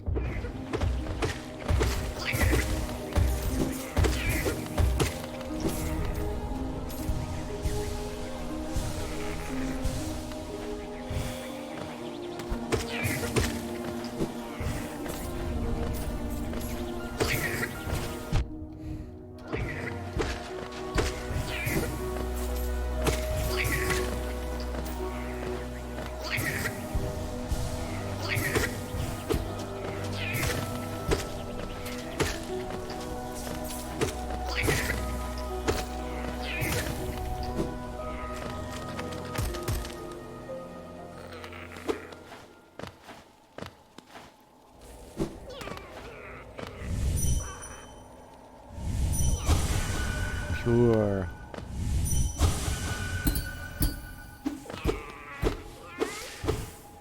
I seem to remember there was a reference to the traitor. It wasn't in here. But I always had the impression that we had not met that individual. I'll take a minute to visit the cast-off shell, and then I think I'll head back up.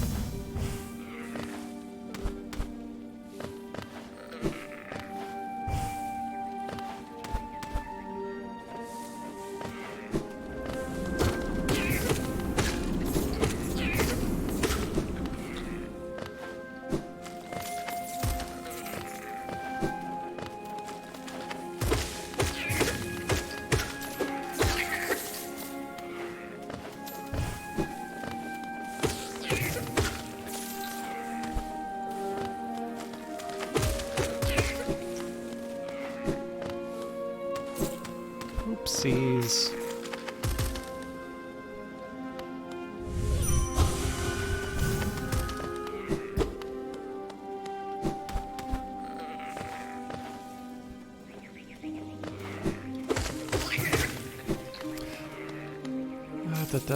I don't really know why I'm going here, but let's take a minute and see. Or rather, see what's going on. Okay, that's really good to know that my my Hadoukens are particularly powerful now.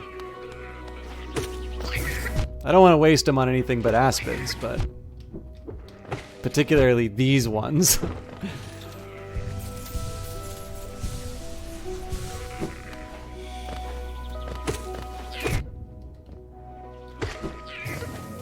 Clearly, I've lost all the lessons from the Colosseum fools.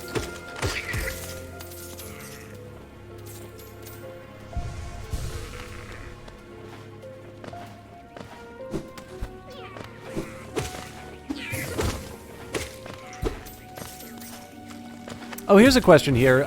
Is anybody in chat who wants to participate in chat? Who's been following the Industries of Titan stuff? There's a new episode that finally got onto YouTube. I don't know what the hell happened with Twitch, but it wasn't uploading stuff to YouTube, and then it uploaded like 6 copies of the video, and apparently Google did not catch that they were the same video, so I had to do a little bit of correction there. Sorry for those of you who got spammed notifications. I hope they don't get notifications when the VODs come up, because I know most subscribers are probably not interested in those. But, oh, hello. So this is sealed off now, huh?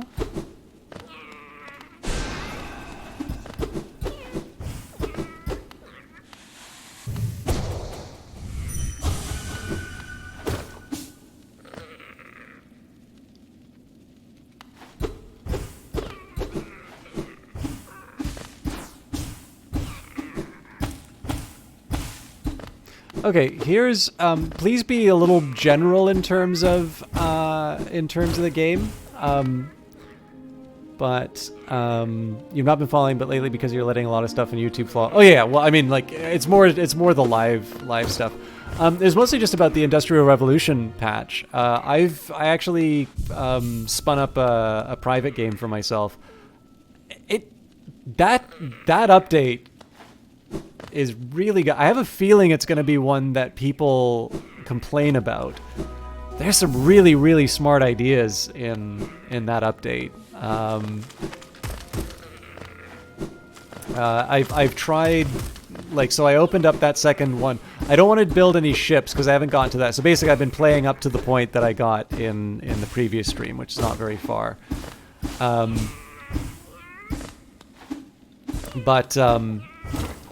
Yeah, it's been a really, really neat one to mess around with. I was just kind of curious if anybody's been checking out Titan. Okay, so people familiar with Hollow Knight. I asked that you be a little vague on this if you don't mind, but my question is it possible to lock yourself out of things that will count towards completion? So, you know, it doesn't, you know, like, so what I mean by that is right now I'm at 87%. And I noticed that area that I'd previously gone to is sort of covered with the, you know, the bug dust. Which suggests to me that there is a time in which I was able to do the things in that area, and that time is now closed. Now, it could be that it's closed because I've done everything I can in that area, or it could also be that I've taken an action which has sort of forever closed that option off of me. And mostly I'm asking just for the idea that, is it a fool's errand for me to sort of be pursuing some of these other details? And of course, if you know, you don't know, you don't have to answer, but this is one of these cases where chat can sort of give me a little inside information on the game, just because I'm slightly curious. Although again, like, the stress here is that please don't take it as an opportunity to like tell me everything that's going on everything that's going on in the game. It's more the idea of whether or not I'm potentially on a fool's errand.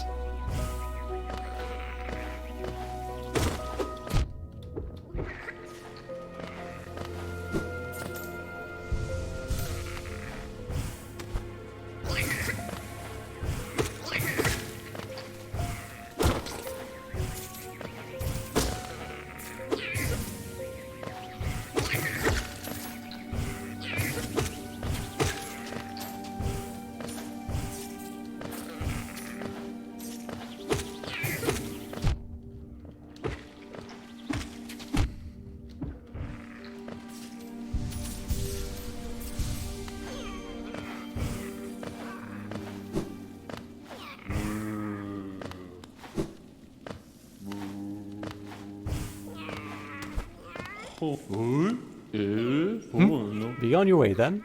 It's rest I'll return to, though in these times sleep oft proves uneasy. One prefers its mind not be pried. It is rather unsettling, rather invasive.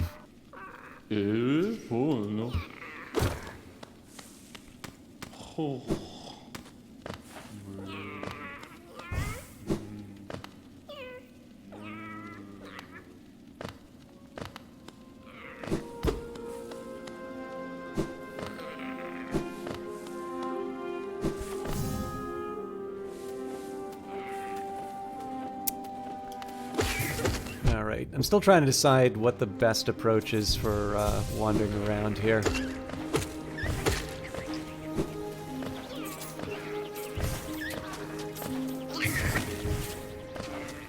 I feel like I got some information from the fact that I couldn't go to certain areas. Like, being, you know, knowing what's closed off is sort of interesting, but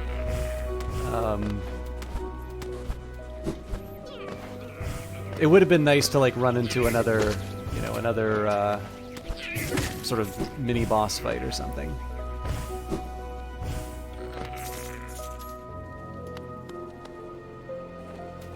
Nothing missable counts towards 100% completion. Cool.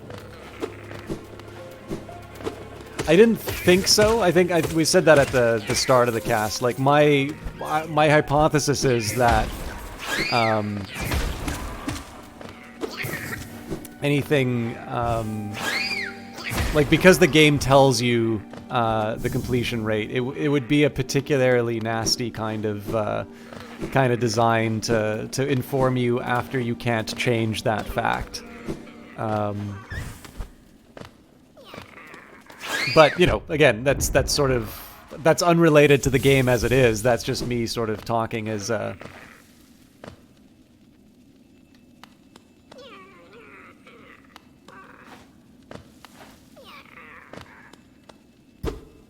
hear a sound.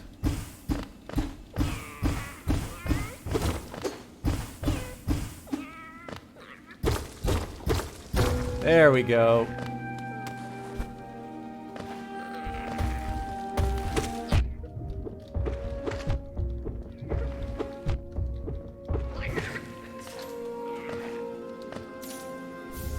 King's Idol. All right. Nothing too special, but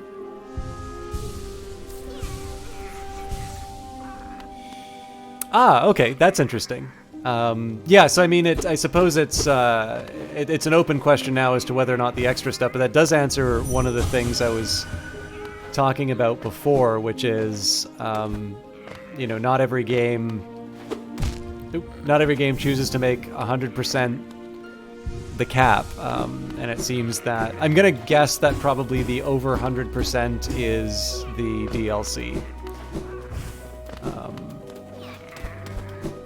So again, I mean, I haven't made a major commitment to go 100% on it, but I sure would like to give myself, you know, a genuine shot at, you know, trying to do as much of this game as I can. I'm certainly enjoying it, so it's not like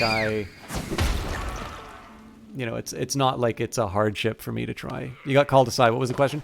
Basically, whether or not it is possible. So there was a spot which I noticed I had been able to access previously, but now can't.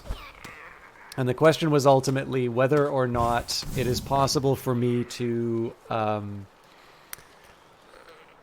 to lock myself out of things that will count towards completion. So, you know, I think it was the area where I did the ghost fight, or the boss fight that, oh god, it was like a...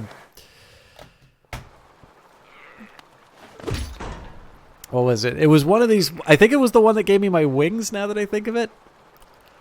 Anyway, there was an area I couldn't access anymore. And I don't think the game would, like, give you a completion meter and then hide it away if there wasn't something that you could do about it. Or hide the completion areas away from you when you couldn't do anything about it. But I was just curious if anybody had a more than a hunch on it, basically.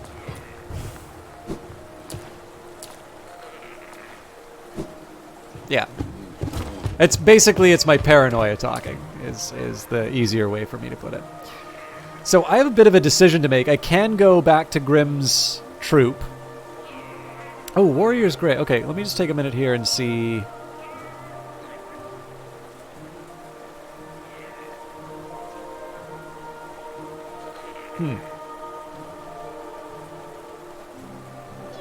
It said Warrior's Grave, but I don't actually see any on the map.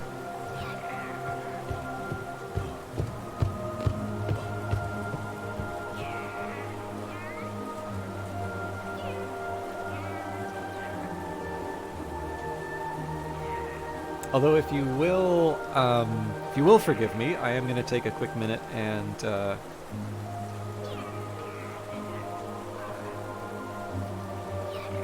going to get a little sip. I noticed that because I noticed that there is an achievement for letting Zote die, and I happen to like Zote. So I did actually. So I was a little disappointed in the sense that when I hosted, I think it was a Calio, and it's obviously no fault of theirs. I mean, they're streaming Hollow Knight, but it just so happens that I saw an encounter in which Zote had returned. So it has answered this sort of. It's answered this lingering question of whether or not we will see Zote again, and I have an idea of the potential context in which I will be seeing them.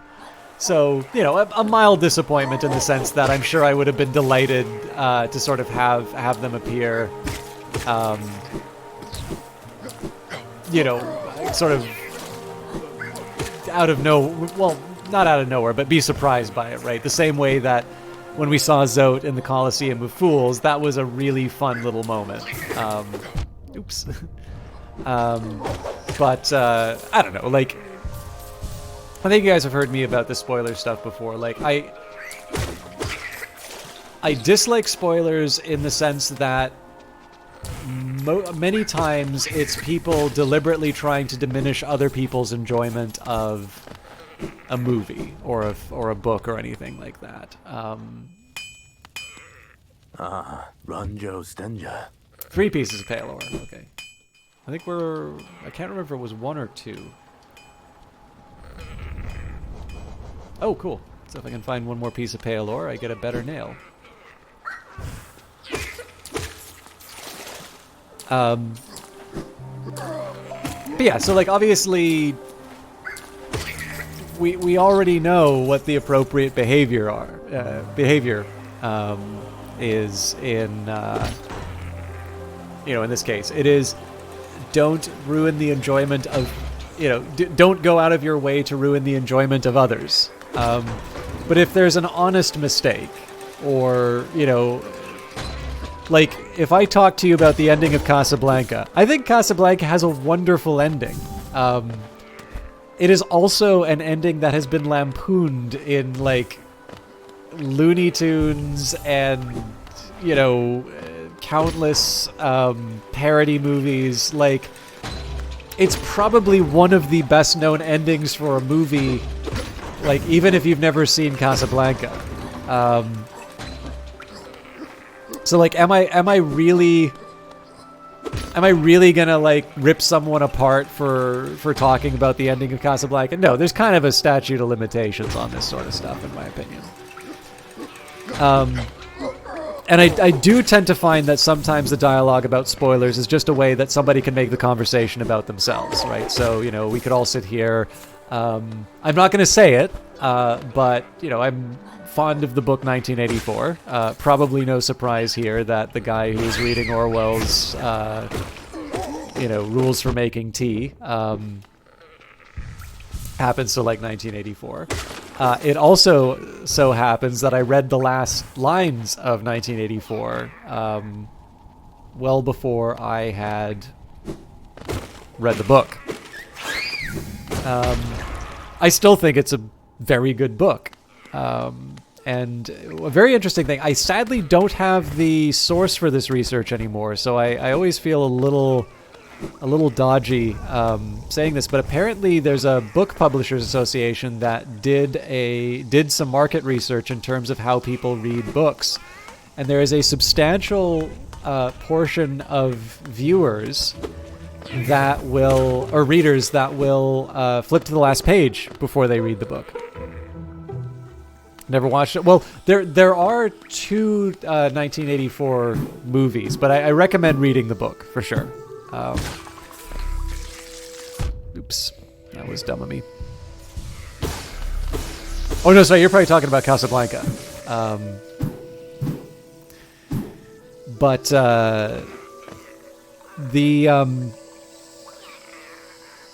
yeah, so like for myself, my enjoyment of 1984 was not diminished having, I mean, in that case, I really only have myself to blame. But, I think being able to talk about that last line, and as it relates to the end of the book, like, it is a worthwhile book. It's one that's worth talking about, and I'm not entirely sure somebody in the conversation screaming, I haven't read 1984 yet, you're not allowed to talk about it, is the done thing, right? Like, at some point, we're going to have a conversation about this. Now, again, there's lots of other things you can talk about, so there's give and take. You don't want to go out of your way to alienate people. But, on the other hand, if the conversation's gone that way, and then somebody's sort of, taking the time to stage a small melodrama over the ending of the ending of a book, which has been available. I mean, that thing was written in 1948. I think became available in 1949. You've had a while to get that read. So.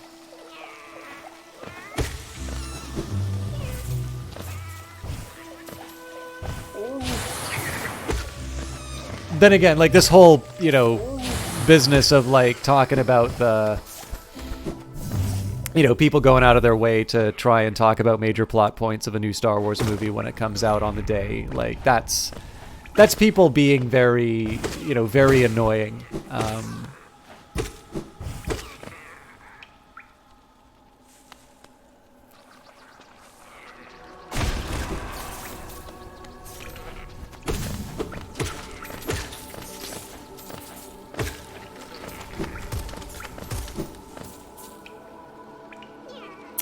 I don't really need the soul. I mean, I can always use the souls, but...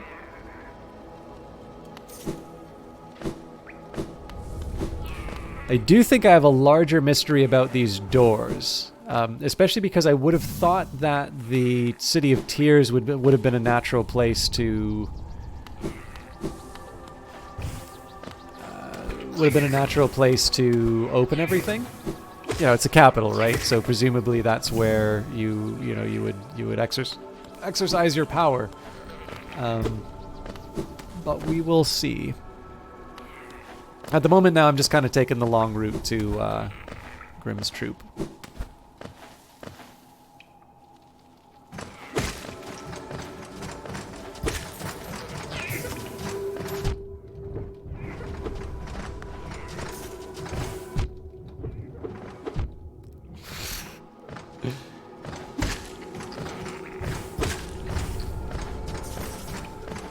yeah, there was something in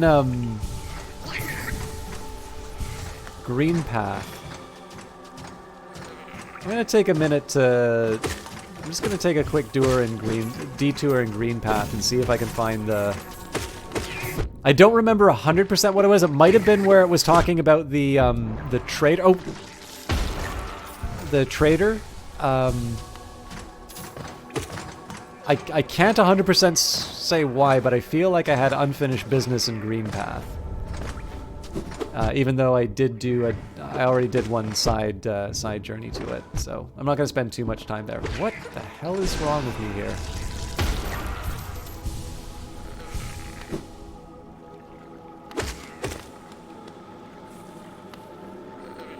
Pilgrim's Way. Travelers of Hallownest descend through the verdant wilds and fungal groves to the city at the kingdom's heart. There all wishes shall be granted, all truths revealed.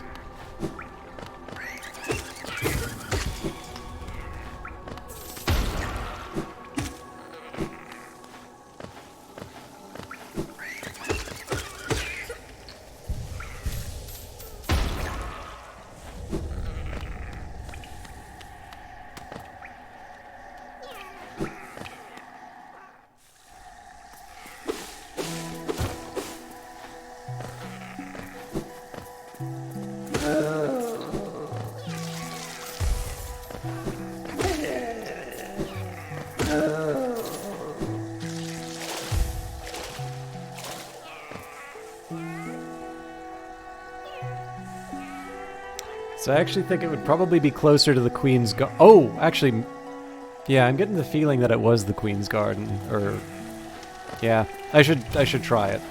I will take. It won't be the most direct route to it, but again, it doesn't hurt to have a quick peek around. If anything else, just if I go to a bunch of different places, it gives me the chance to hear those sounds. So you know how I found that. Found that item. There was a marker, like the wall was broken, but I didn't notice it when I was walking by. I only noticed it when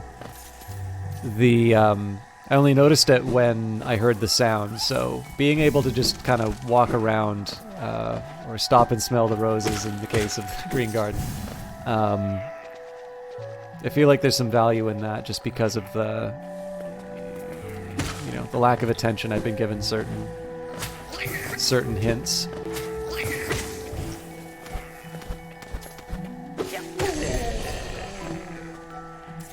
I should read those new entries at some point too. Oh, but the Queen, I'm not going to be able to get to the. Okay, so I will go down after all here.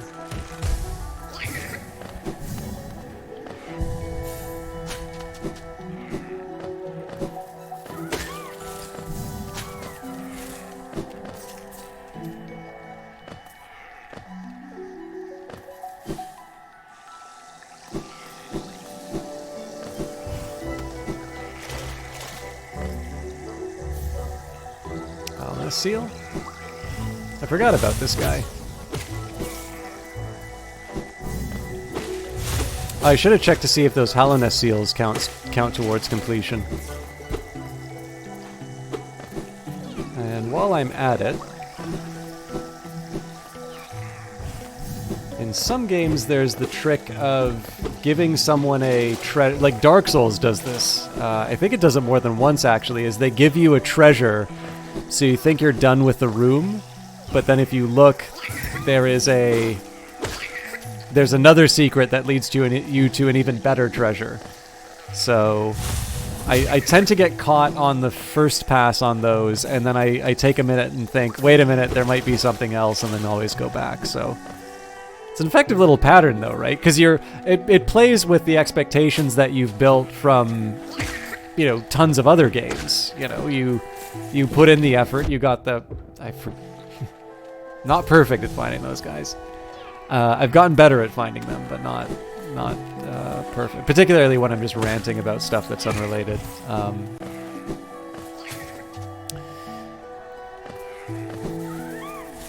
But yeah, I mean, because every other... It's a really neat way that some of these games play around with our expectations. Like, to one extent, you rely on all the previous games that have come before to be able to do certain things.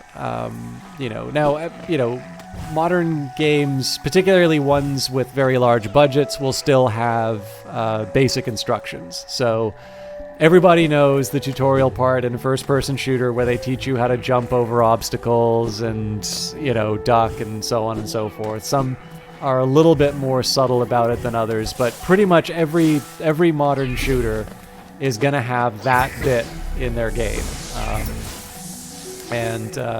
Far Cry Blood Dragon was kind of cute the way that they handled it. They basically made it so that the guy enabled the tutorial mode as a prank on, I guess it's Rex Power Colt, the main character, guy who played by Michael Biehn. But the thing, I feel like it runs the joke a little too much. Like they make fun of the tedium of these kinds of tutorials while also being particularly tedious and not necessarily, presenting the ideas in the most interesting way possible. So, like, it's a cute bit, but it sort of, I feel like it runs it a little long, in my opinion, at least. But in any case, so to a certain extent, a lot of the same way that when we watch movies, we're sort of able to take advantage, I really don't want to have to do that again.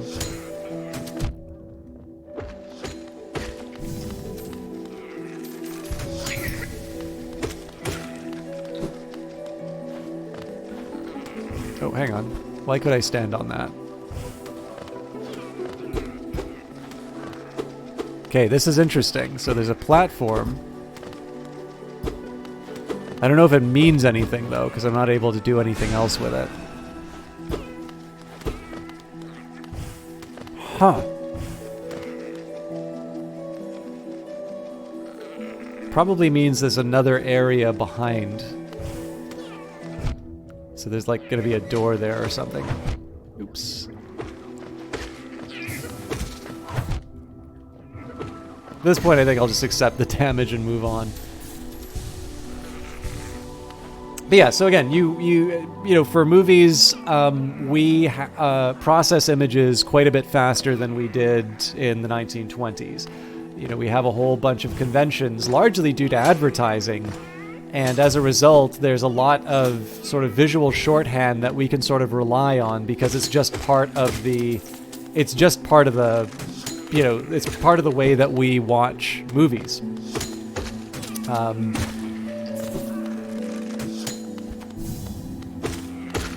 So similarly with games, right? You don't necessarily need to be told to do certain things because that's just, that's the way games always are.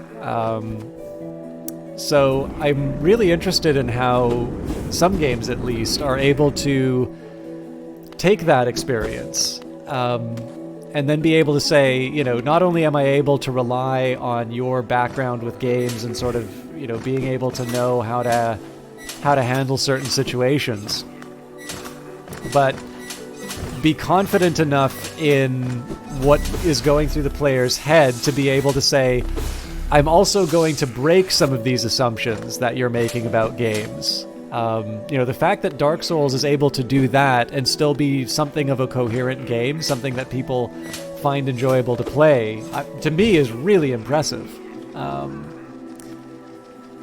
To a certain extent, I think Hollow Knight does it as well. It's just, I don't have the same experience with the Metroid-style games to know, how much of some of the stuff in terms of how it's showing me where hidden areas are, how much of that is just sort of a staple and how much of this is novel.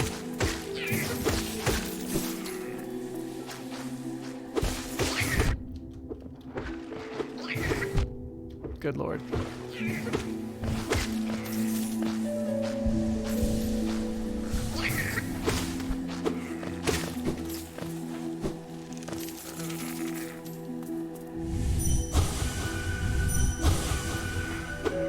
So I feel like this is something I should be able to fight.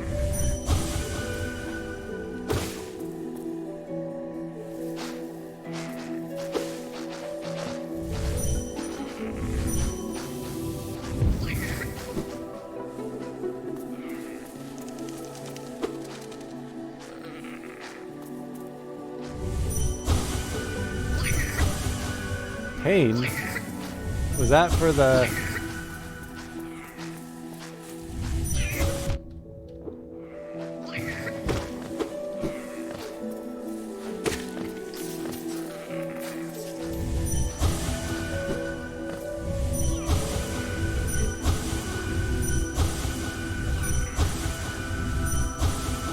I'm assuming that was the enemy.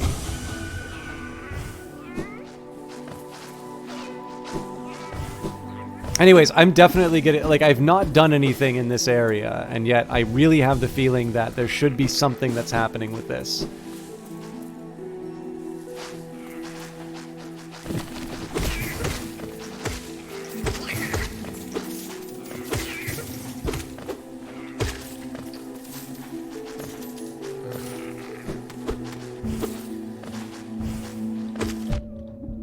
Walked into that.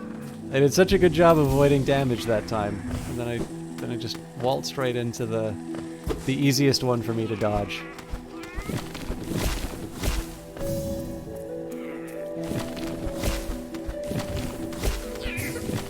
That, by the way, is one of my favorite little traps where they give you a ledge after doing a bunch of jumps, so you sort of feel like it's a safe spot.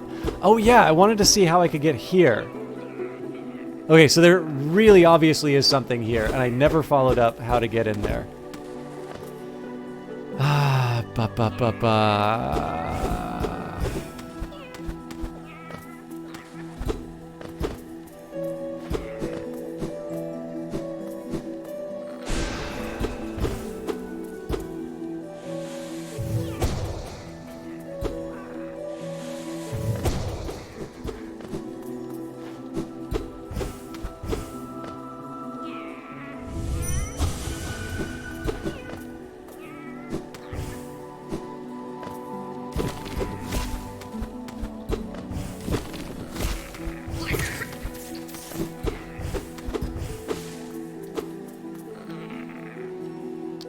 The old one from Demon Souls? I haven't played Demon Souls, so, like, is the old one an enemy?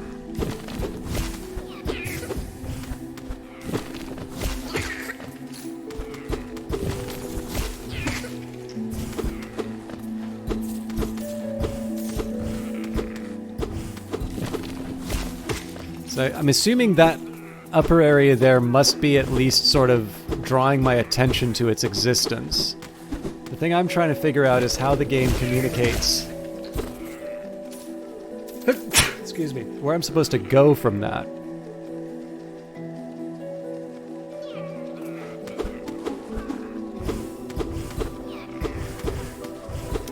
Or I possibly wrote it off as being an area I couldn't access because I didn't have the ability to I didn't have the ability to pass those dark areas. But then the thing is that for all I know, that's the place I get the thing that lets me go by. Oh, hello. I don't think this is anything special, but clearly I haven't been here. Oh, that's really neat. I think they did that exactly so that it would look like you duck at the last minute. That's really clever. I know I didn't make any effort to dodge that, so...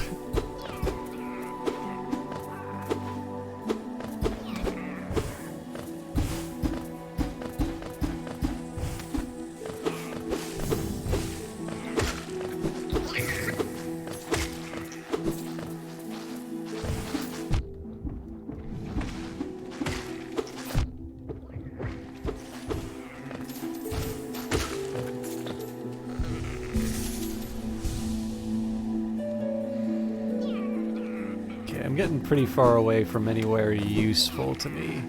Why is he still smoking orange?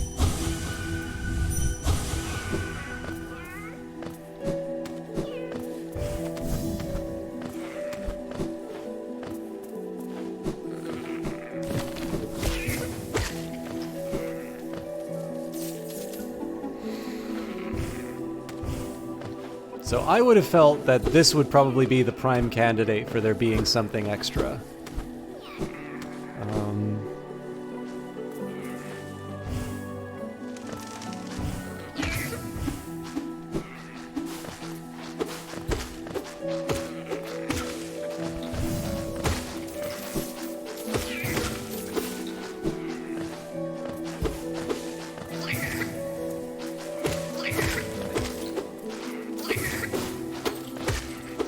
Ah, hang on. There's a really important thing I didn't try to do.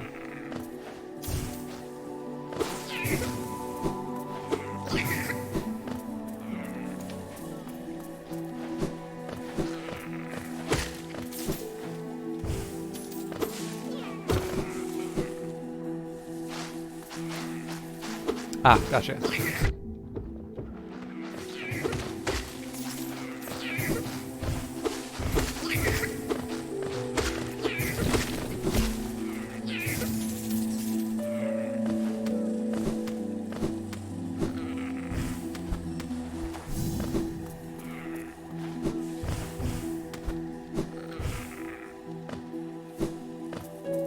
Getting turned around now for no reason.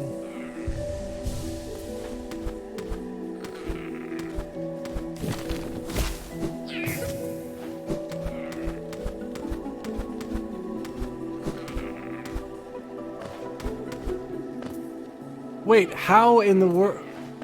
Okay. I went as far as I did last time.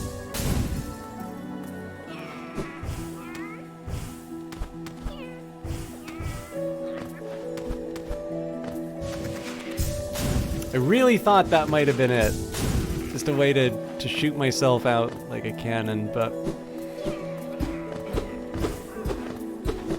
yeah, man, there's definitely something about going in that area that alright. So there's a guy hanging outside of it.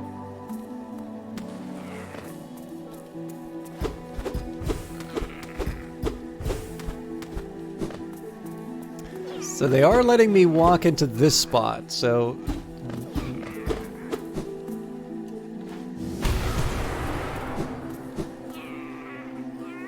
what is it about being able to look here that gives me new information?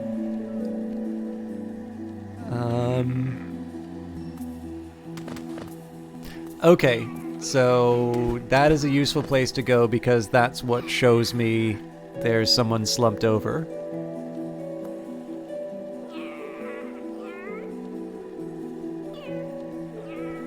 Although maybe they aren't holding something.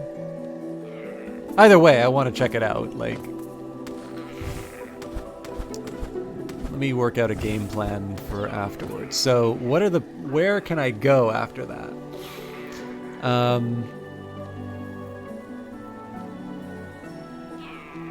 Yeah, well, there's like the darkened barrier. That's not helpful, though. On the right-hand side, I'm looking.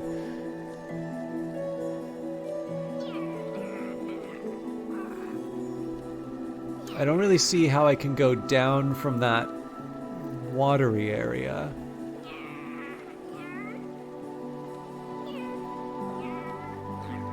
I think I'll sort of trace all of the areas around it and see what I can find. So it does seem to be that there's sort of an area where I can approach it from the left. The question is how I get there.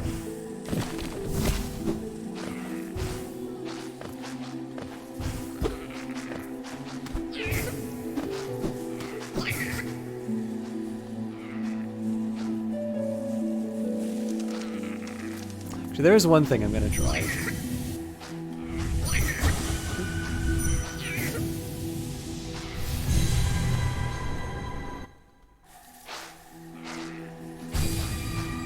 Alright, that just takes me to the...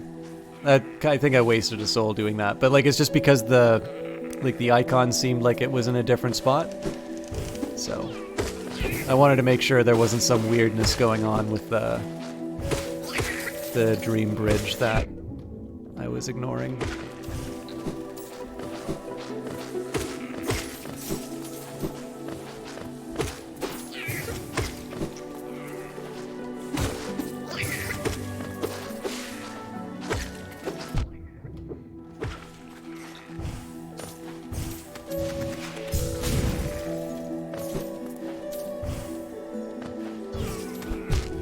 Damnation.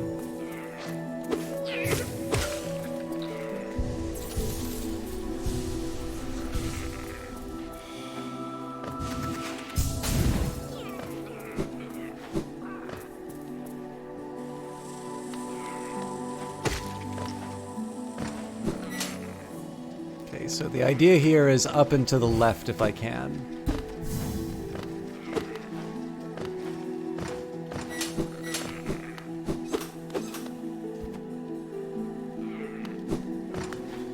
Now this is its own set of problems, but let's see what we can do. We can almost land on the spikes. Oh, here's a question for you guys. Who here has seen the trailers or is otherwise aware of the game It Takes Two? It should be coming out next month, I think? Alright, well this is the main candidate for being able to do that in, you know, whatever that encounter is.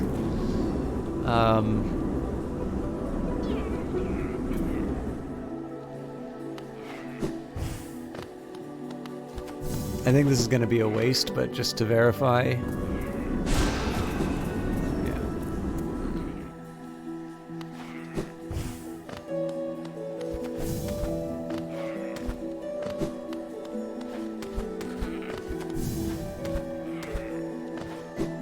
I ask partly because I'd sort of like to stream it, although I got to think about who I would stream it with. So It Takes Two is the follow-up game it's the follow-up to A Way Out. It's by Hazelight, who did, well, first of all, they did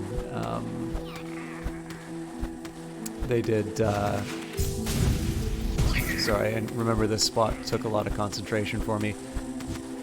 They did A Way Out. I think it was also Brothers: A Tale of Two Sons, although it might have been a different. I don't know if it was a different company that did it.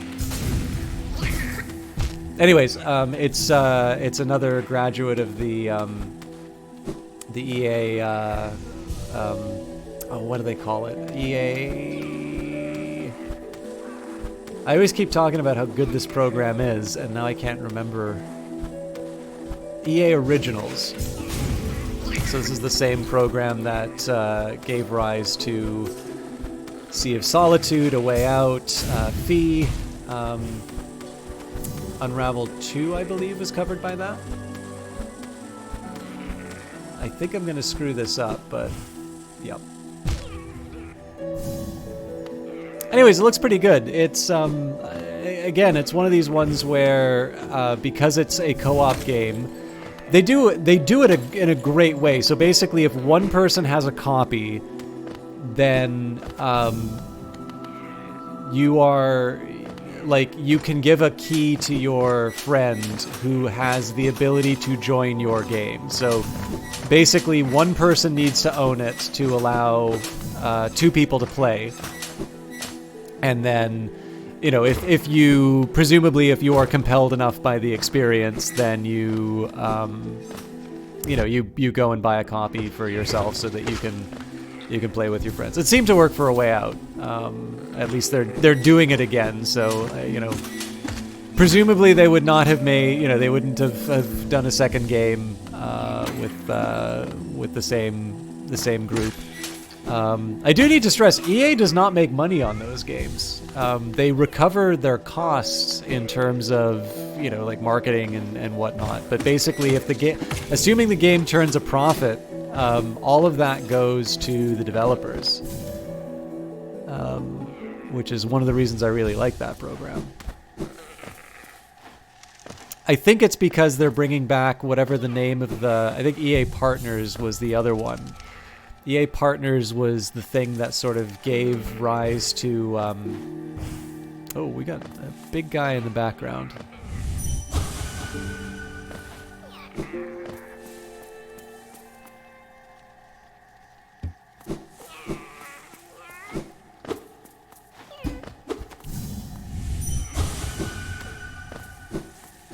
Okay, so there's clearly stuff in this area for me to do. I'm just not registering how I activate it. It's like I'm assuming there's some significance of this particular background being here. Might have been that I've already dealt with it, but But yeah, so it's I think it's the EA Partners program, but that was basically what gave rise to Titanfall, and that's obviously a larger scale. That's a larger scale game. I'm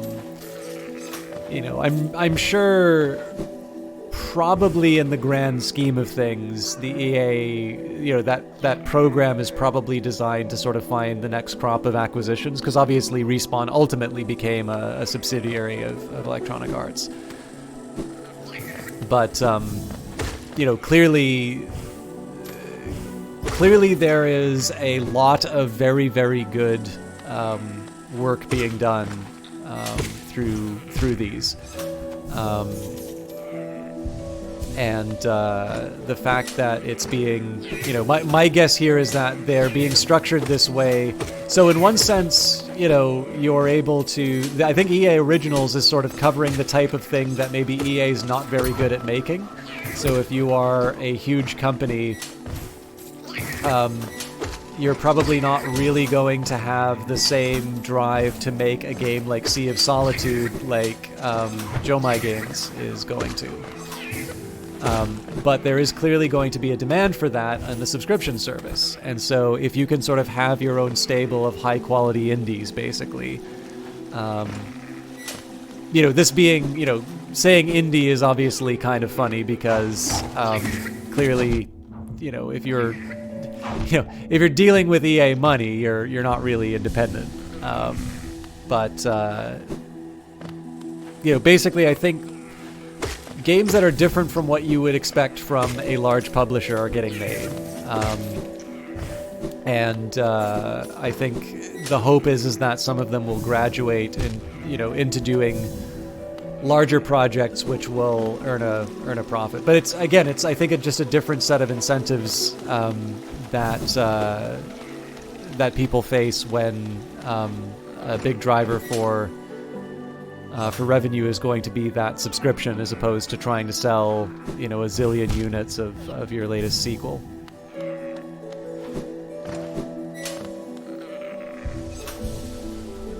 I also just prefer it, it's not that Activision Blizzard doesn't have a subscription service in the way that EA and Ubisoft do.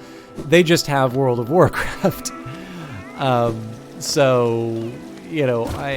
I definitely kind of prefer the variety that comes from something like EA Play than having, an MMO that I'm sinking a lot of time into. I think everybody's done time in Azeroth. I'm certainly not going to say I haven't played and I've enjoyed.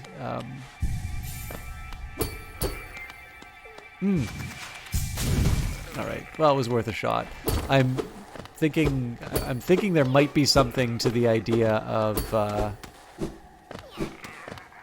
heading out on this side too. Well, yeah, it's only because of these floating things in the background.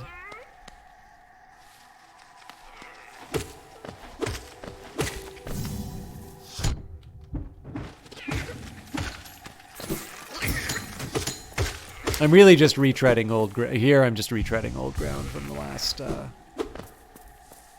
stream. I should probably head back to the Grimm's Troop, because at least Grimm's Troop is guaranteed to give me new stuff. What did I... Oh, I probably hit the spikes.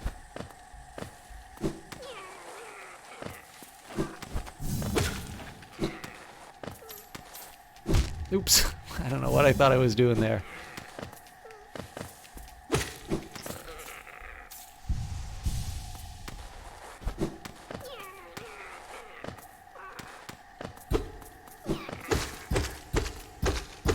Right, I remember getting caught on that.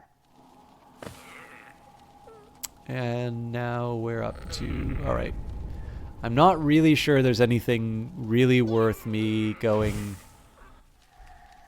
on this digression, so... I think I'm going to head up to Dirt's Mouth, and if nothing else we can do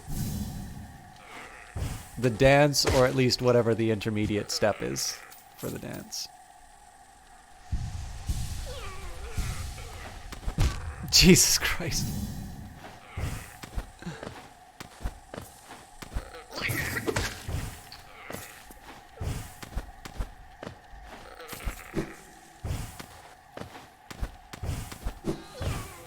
Olaf, thank you very much for the host. How are you doing, comrade?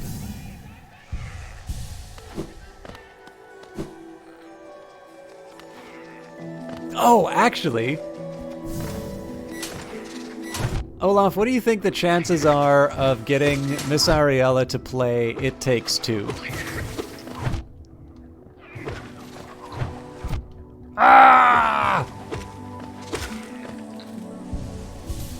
Sorry to start your lovely host off with a question like that, but I was just talking about it, and it actually strikes me as the sort of thing that she might like playing.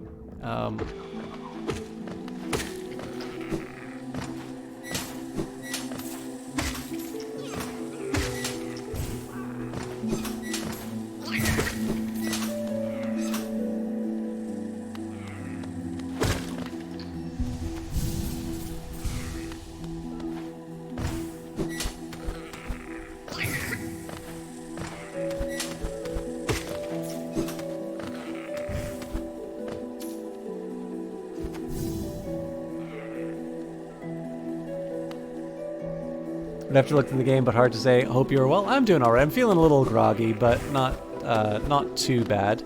I haven't made a ton of progress in Hollow Knight tonight, but I don't know. I'm enjoying exploring the game, and I'm never quite sure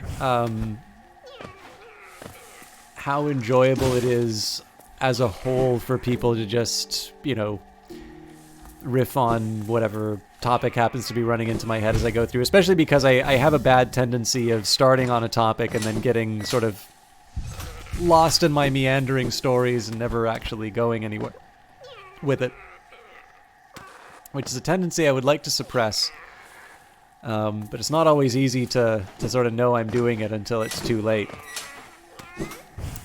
Because when I do start doing that meandering, I usually have the destination in mind. Oh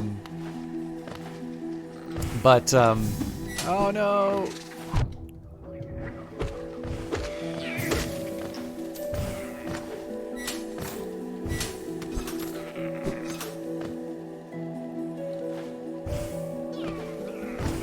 But yeah, so, I sometimes feel that I might be, on this particular one, there's just less happening. So, at least in the case of the Colosseum of Fools, I might be banging my head against a challenge, but in this case, it's an active challenge. Whereas here, if I'm just sort of, going over old places to see if I can find something new, there's might be more of a limited audience for that sort of thing. Meandering is one of my favorites. Thank you. Oh no. I mean conversationally. I'm not lost on it being an edge for a certain type of viewer. So I have no intention of changing that. That doesn't mean I don't think there's room for improvement. So like when I did Industries of Titan yesterday, I was giving an example of something that happens in a live chat and sort of explaining a thing that I do, and I completely lost the plot partway through. That's not great, right? Because there's no closure to it. You introduce a subject and then never get to the end. I don't like doing that. But obviously the answer there is not, well, never do side discussions. Like, clearly there are better Hollow Knight players out there, and there are,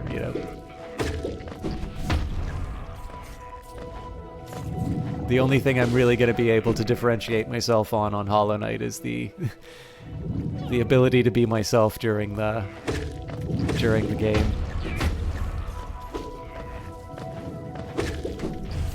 Oops. I had a really cool idea in my head for that, and they totally failed to deliver.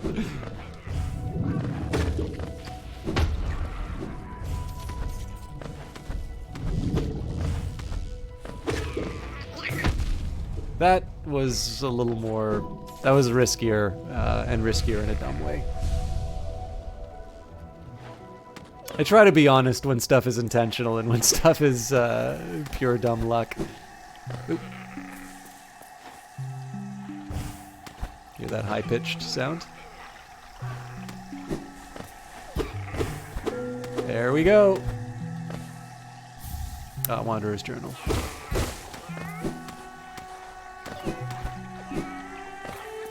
I don't know if I just sound like a crazy person all of a sudden hearing sounds, but I try to, when I can, mark when I've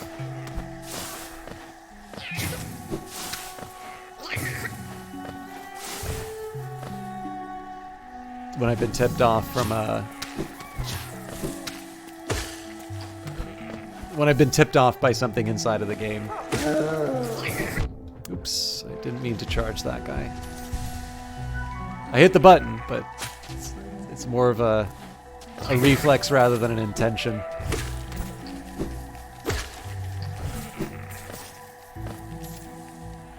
So I'm gonna head through the Howling Cliffs. Again, it's just a chance for me to get a little extra in.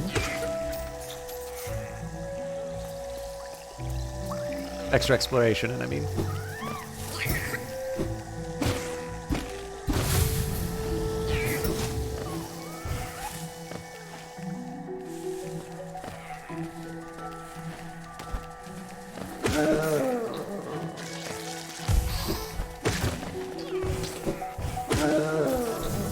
I gotta wait.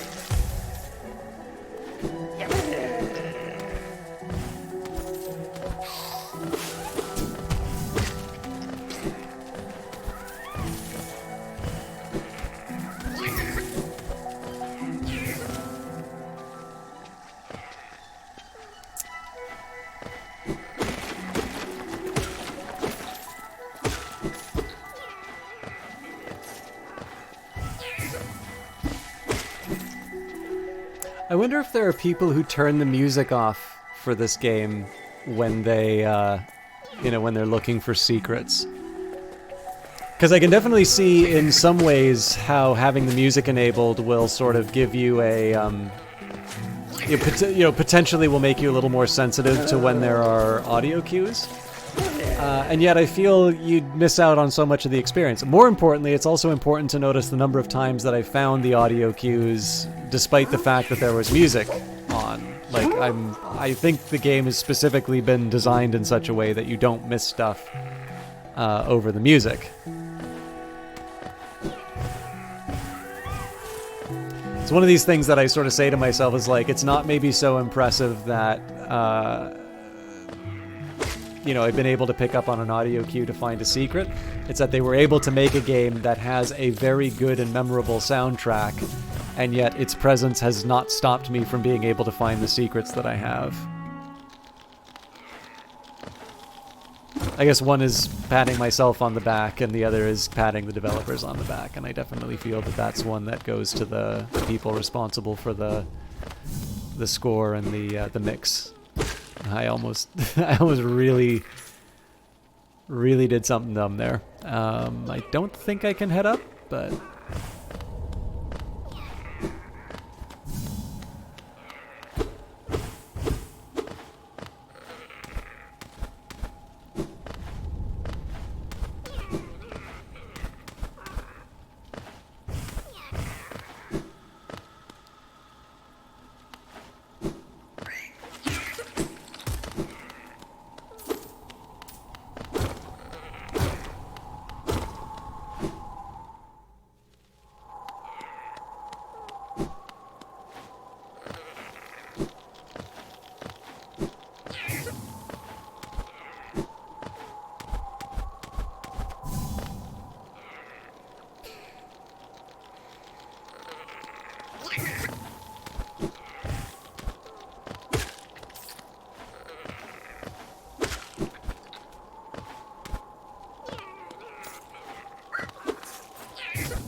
I mean, I said I was going to be going through the Howling Cliffs, and yet I've really not made all that much of the trip I just kind of powered through it. That's on me. I mean, I'm not going to spend too much time heading back, but I should probably acknowledge that this is a little bit of a wasted journey. I could have made much more out of this.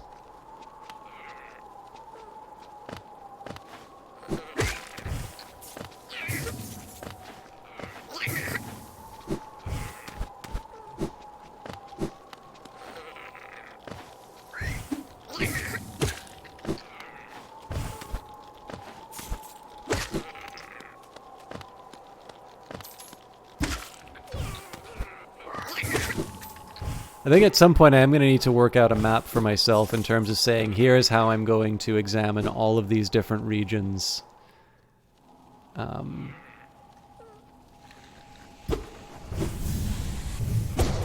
think I've already been to that upper level. Right, I think I used like the Superman dash to...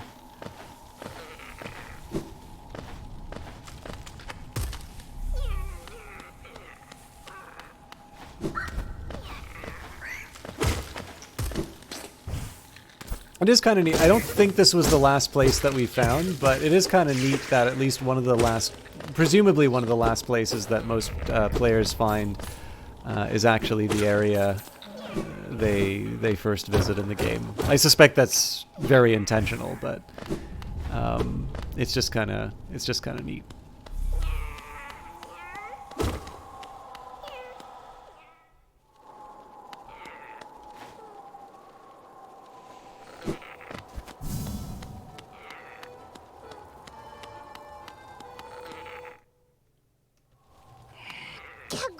The smell! Ah! You're hiding something very nice from me, aren't you? Shouldn't hide something so nice.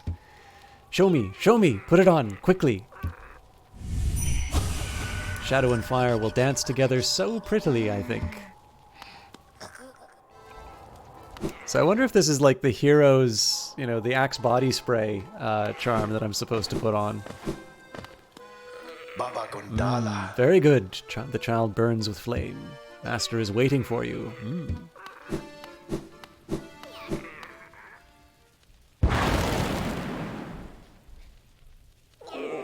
Wonderful. I'm just going to enjoy a quick mouthful of dinner. I didn't eat that much.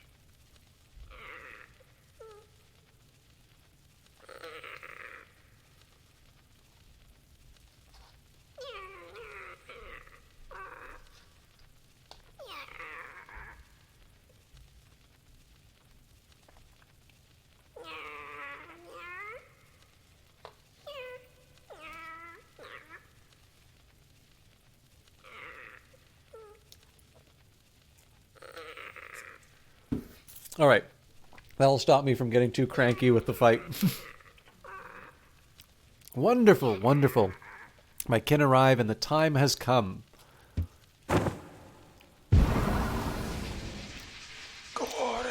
It's searing fire. It carries well the ritual's promise.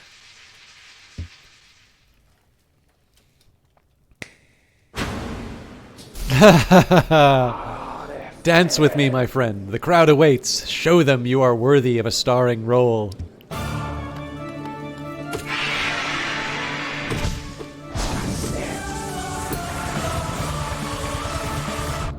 Man, they went all out on this music here. Also on the bullet hell. Good lord.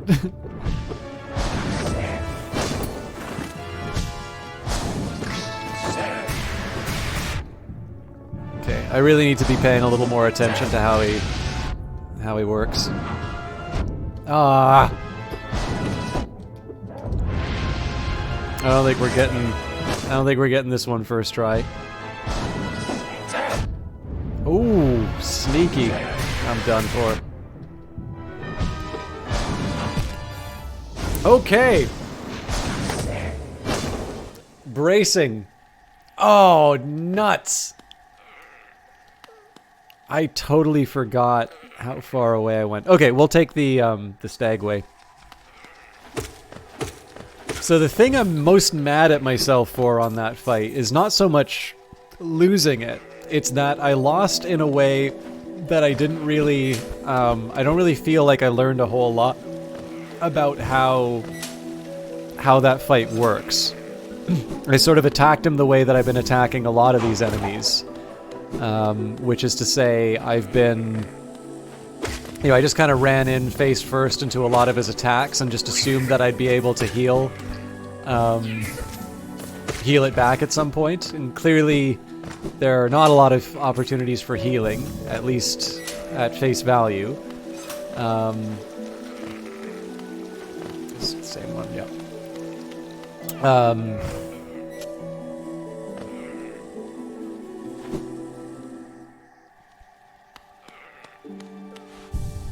So I'll take the opportunity now to try and improve my, I wonder, I might need to bring the Grimchild no matter what. Let's do Dashmaster, Grub Song. I mean, I could afford the Grimchild on its own, but let's see if there's something... Oop, contains the passion, skill, and regrets of a nail master. Increases the bearer's mastery of nail arts, allowing them to focus their power faster and unleash arts sooner.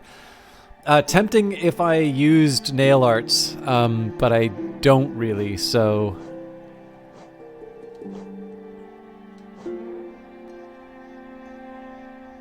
Oh yes, let's put on the Axe body spray.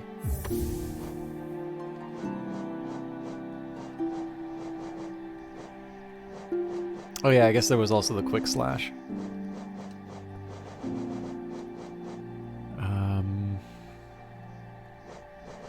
The Sprint Master might not actually be that bad of an idea.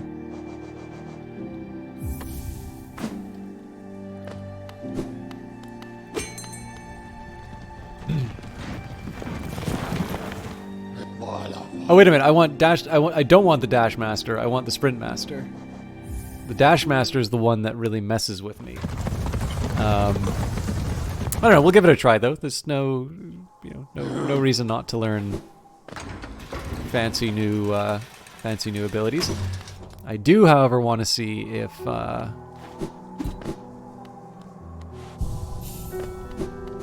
I can go in without the Dream Child. Oh yes, also.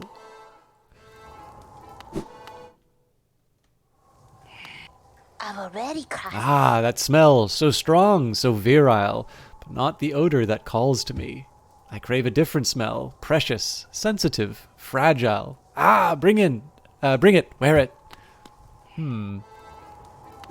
It's cool that the game recognizes, like, I see that you're trying.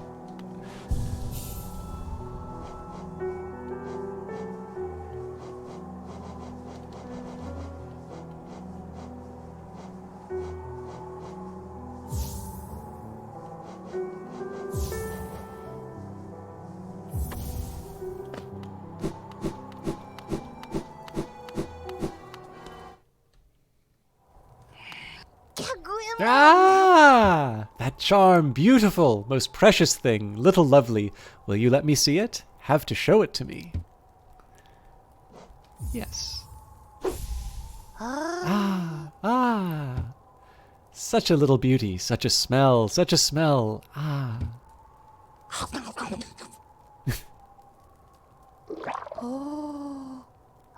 Ah, so good, so tasty, a perfect, perfect thing, just for me. Ah. Beautiful, delicious. Ah. You're good, little lovely. You're very sweet to bring me such a gift. The one who made my gift. Ah, somewhere below, yes? Very good gift, very tasty, delicious. Shadow and fire will dance together so prettily. I've already crashed. Do you want something, little lovey? Lovely? You don't want to take my gift back, do you? Ugh, so nasty, so cruel if it's true. Once you give something as a gift, it's lost to you forever. Man, they really read me on this one. A gift? For you? So greedy. But I can show you something if you're nice to me, little lovely. Will you do a nice thing, lovely? Give them to me, your Geo. Give me your Geo, and I'll give you a gift. I don't have... Oh, yes. Well. No Geo? Why don't you have enough Geo? Just on the odd chance I get pulled into the fight, I'll...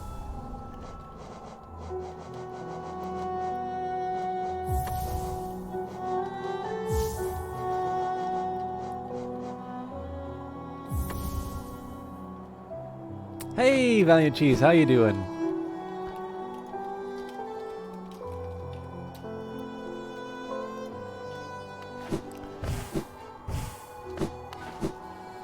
Valiant Cheese makes games for a living, and he's Australian, and so it's possible that he's Team Cherry. No. Valiant Cheese has actually been doing a lot of really good development streams lately on the science and technology category. His latest game is Bone Sweeper. So he's made quite a bit of progress in the game. I was definitely originally selling it as being able to sort of see something go from a basic idea into sort of a full-fledged game, which you'll be able to... I don't know if you're able to buy it on itch right now, but I'm assuming you will be able to when all is said and done. But that doesn't mean that you can't get something out of the development streams. Again, you know, Valiant Cheese does work pretty quickly and is very good at being able to sort of interact and show things working and show things not working. So if you've ever been interested in game development, you haven't done a public release of the prototype just yet, but if people want to support on the PamTram, keys are available via that. Yeah, actually, if you want Valiant Cheese, feel free to put links for all your stuff. I will also say, so I originally found Valiant Cheese through a pay-what-you-want game called Hive Time. So if you like city builders, Hive Time is a bee-themed city builder. It's also gotten a couple of really good updates lately. There's been some Twitch integration. There's also just been some quality of life improvements. It has lots of fun charts to sort of see how your colony has been doing. Lots of good stuff inside of it. And then there is a free game that he allowed me to collaborate on called Supply Chain. If you have to play one of the two, I would definitely recommend picking up a copy of Hive Time. Again, it's pay what you want, so there's a recommended price, but it is something that if money is tight, it has been released in such a way that basically there should not be a financial burden for you being able to experience it. He also has a blog, so if you'd like to know how the pay what you want model went, you can do that. But in any case, definitely somebody who's worth checking out, and because I know way back when there were a few people who were talking about, there was a game that had come out, it was Cultist Simulator, where people had said that they kind of want to become game developers after playing that. Naturally one plays a game and says, well, I could do that. My kid could paint that. In this case, Valiant Cheese is one of these examples where you can actually see the stuff that you like playing, presumably.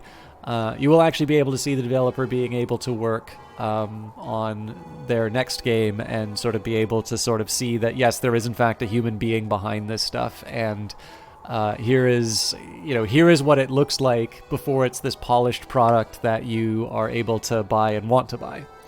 So there's a bunch of posts, bunch of good stuff in chat there for you all. You want a gift? Greedy. Give me Geo and you will get a gift.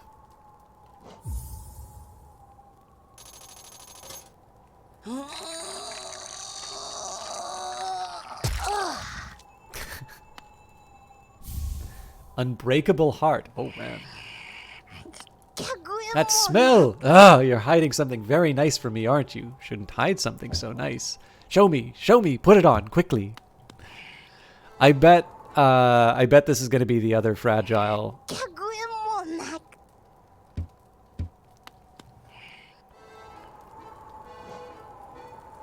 So Unbreakable Heart increases the health of the bearer, allowing them to take more damage. This charm is unbreakable. So I'm going to guess the Fragile Greed, Fragile Strength get replaced. Of course, I don't have 12,000 Geo now, so...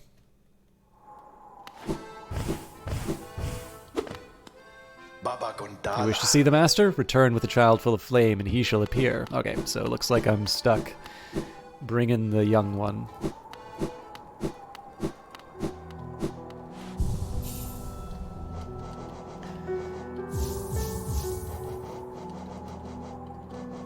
Alright, so that leaves me 3 open. So I can still do a quick slash. I could do the Sprint Master, and what would I take the other 2 for? Well, I mean, I could go for the Unbreakable Heart. It feels a little...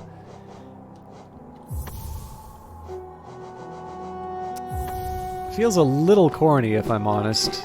I just feel like there's better things... I feel like there are things that would make me a better player that I could equip. But, let's run with it.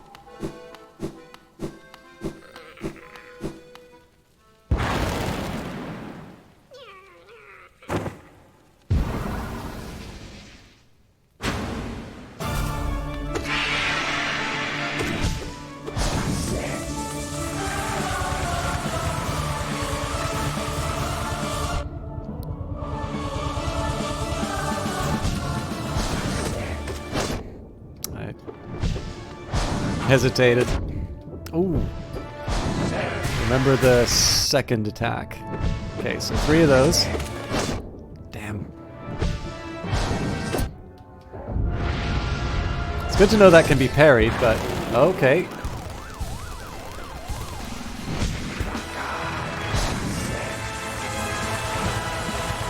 Of course, because I'm Canadian, I have to call this bullet heck.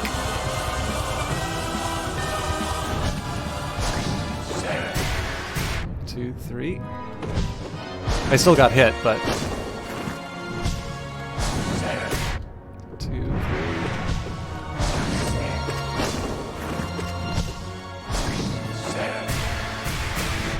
3... Trap. Oh.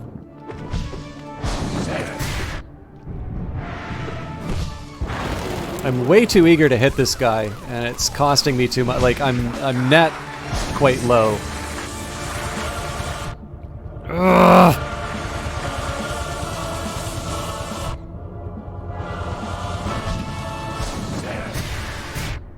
Okay, well, it nets out to... Ah, the second, I forgot. Alright, that was better than last time, but there was some real carelessness that that I was punished for sure. I'm gonna keep that loadout for now. I feel like once I get his patterns down a little bit better... Oh! My soul is stronger. My soul is really strong! What the hell happened? Oh, is it because I have the Unbreakable Heart on? Pronunciation is very important when you say Unbreakable Heart on.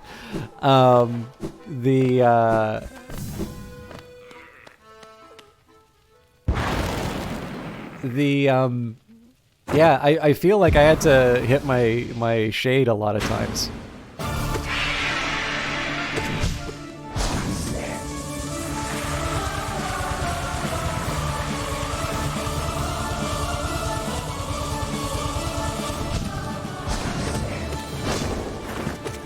Okay, good start.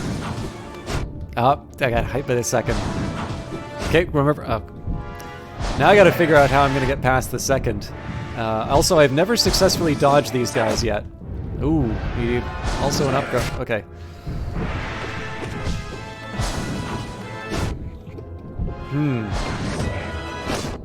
Oof. So I can't hit him after he does that.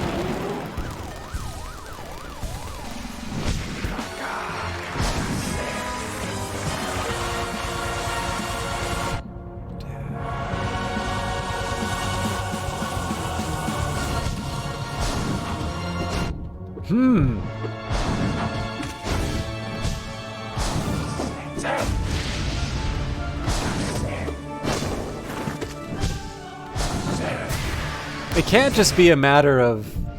That's a new one. Okay, so hitting him before he attacks with those.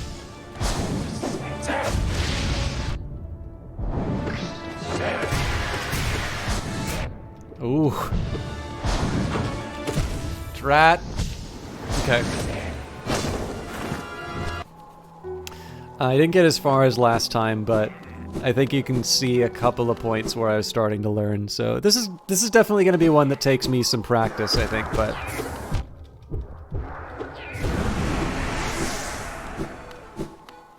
I'm actually gonna break my...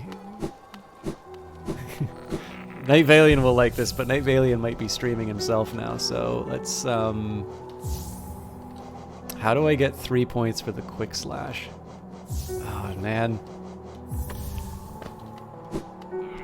Again, I gotta learn to manage his attacks, so let's see if I can... Let's see if I can make the attacks count for more. I tend to find if I go for aggression over attrition, I have a easier time.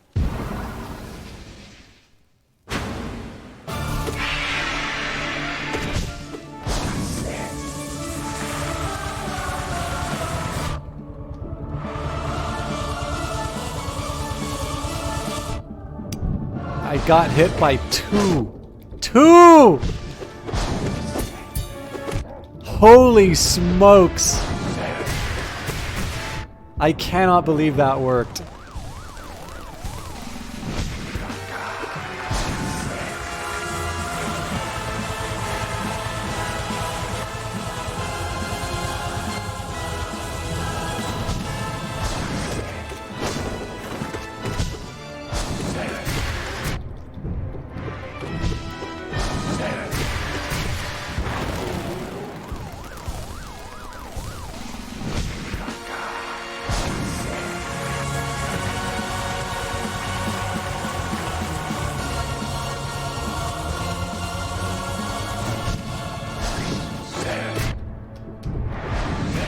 Ah!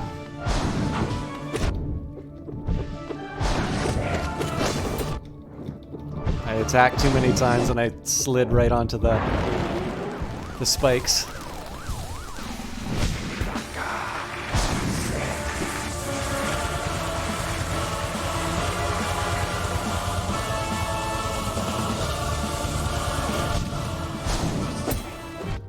Ah! Okay, so I got the parry down, but it's still not a way. It's still not a way of handling that.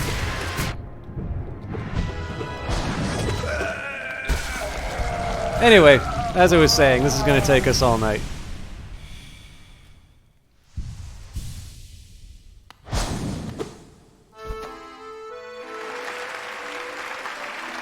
Hey, it's huge.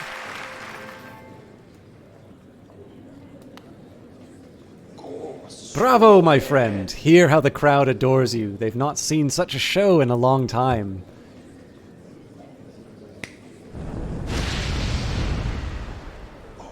Look here, how our child has grown, nourished and strengthened by the heat of our passionate dance. The two of you will feature in many tragedies and triumphs together, I'm sure. And so our great ritual nears its end. Will you continue to harvest the flame, even though now you surely see the path it illuminates for us? Our scarlet eyes will watch you keenly, friend. Go out into the darkness, harvest the last lingering embers of this kingdom, then return to me, and we will complete our dance.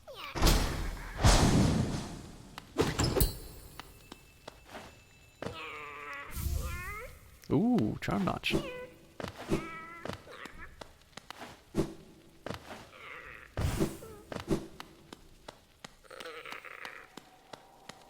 That was jolly good fun.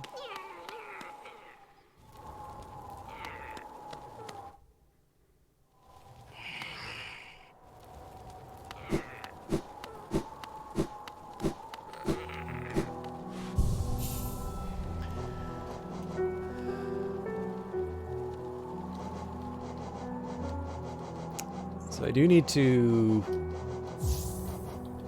So I now finally have a place for my... I do finally have a place for Quick Slash.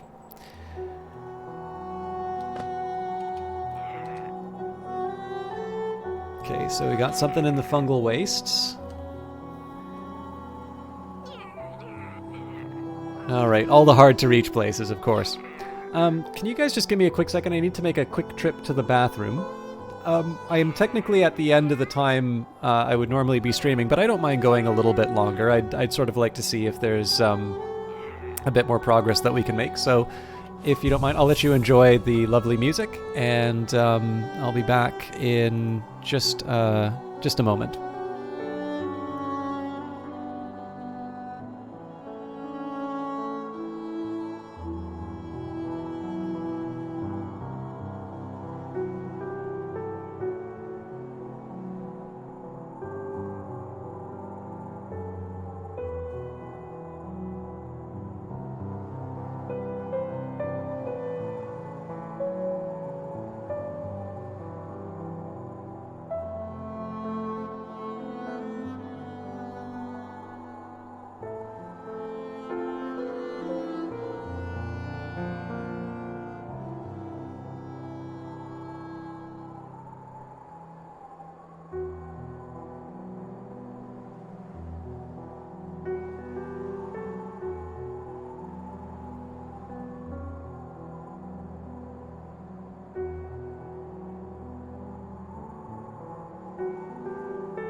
Okay, sorry for the slightly extended delay. I foolishly texted.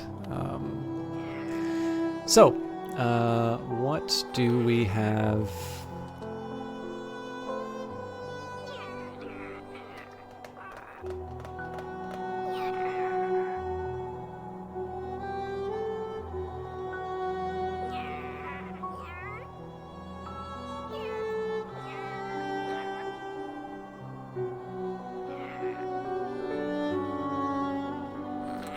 Yes. There's actually a few things that I want to check out. So, one approach that I can try is to start visiting these little landmarks. So, for instance, down here, I'm not quite sure. There's like the pillars for like the mantis princes. And then there's also that little statue there. I actually don't know what that little statue beside the mantis princes are, and it's been a while since I've been there.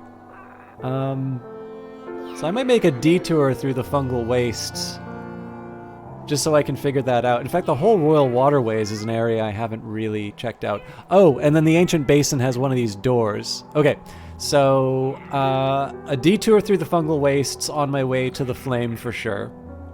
And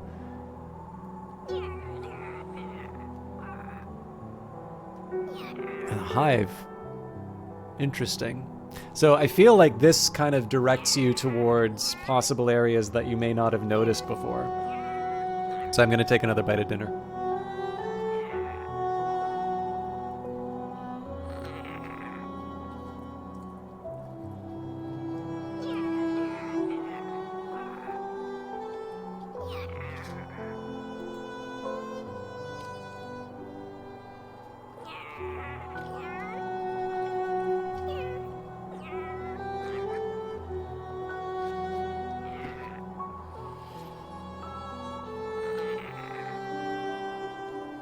Okay.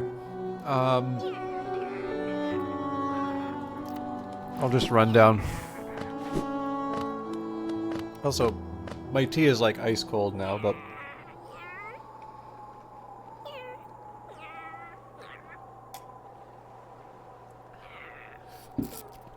Alright.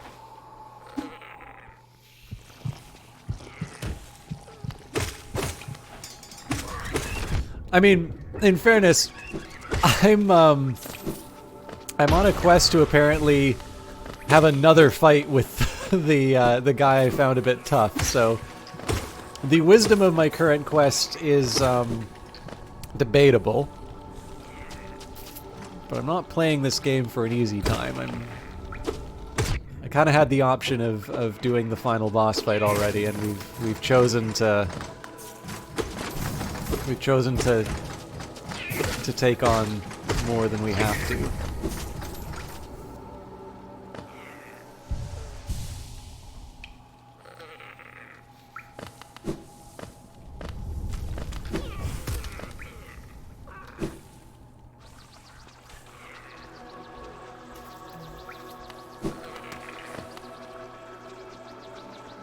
So again, I'm doing a very indirect route for the thing that I'm looking for, but it's mostly because... So it does also invite the question, why am I focusing on this particular statue? So mostly I'm just looking at stuff that I'm noting. Oh, there's also... Okay, so there's more flame in the distant village as well. So when I keep going over this map, I kind of want to be looking at the things that I haven't really... I can't really say that I know that much about. So Hellenus Crown was their last stream. That little circle that I see in the crystal, just above the crystallized mound. Oh crap! Actually, I don't remember the specific. I remember we got an item from that already. Generally, if there's a building, I've already been there. Spirit's Glade, I remember that pretty well. That's actually a reasonably tough person for me to go up against. I may want to consider a trip to sort of the Dream Vendor, because it's been a while since I've been there. But each of these little landmarks, I'm able to sort of point and say, I remember what this thing did. Green path, so I keep calling this thing... Actually, you know what? I think I found a cheat. So if I hit Shift-Tab to bring up the overlay for Steam... I can use my mouse. It's not a perfect alignment, but it's close enough. So like this thing is, I'm pretty sure they keep referring to it as the Trader. So I feel like there should be something there, but I haven't been able to figure it out.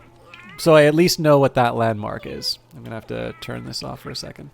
Failed tramway, I don't think we found anything. Now, I don't remember what this thing is. So when we're on our way to the distant village, I'll check this out. And then remember how I was saying a little bit earlier that we were looking for like doorways? Well, this is the only doorway I've seen on the map that I haven't really opened. Now again, I may find more as I keep going by. You know, there's a couple of doorways which I've run into and just haven't been able to open. But I can't tell you about that specific doorway and what it did. Actually, come to think of it, this flower thing here. I think I might know what it is, but in any case, so this little monument here, again, I can't point to what it is, and it's sort of in the area, so that's why I'm not so much obsessing about that one so much as I am over all of those, but it's the one closest to a place I know that I'm going, and so I want to see what comes of it. Maybe nothing. I mean, it could just be that it's a cool looking statue and there's nothing for me to work with. But I basically want to at least be able to get some recollection for some of these regions so that I can say, yes, I am wasting my time there, as opposed to, come to think of it, there might be something really cool in the area, and I just haven't checked recently.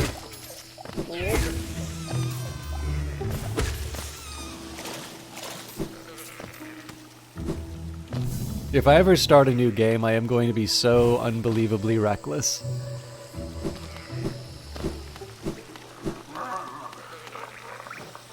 I've got nothing left to show you. Do you want something more? You're so greedy.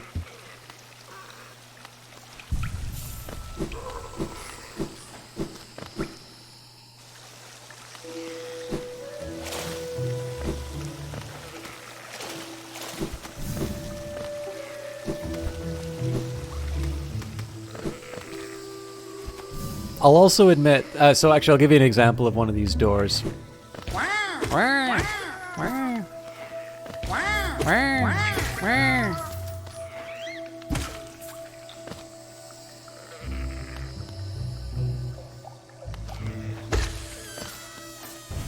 So this thing I haven't been able to crack. However, we do know that on the other side of it, there is the elevator in the City of Tears. So it's not as important to me to get on the other... Well, we've been on the other side of that. It's not as important for me to answer that question now that I sort of have put two and two together. Took me more time than it really should have, but that's the story of my life, really.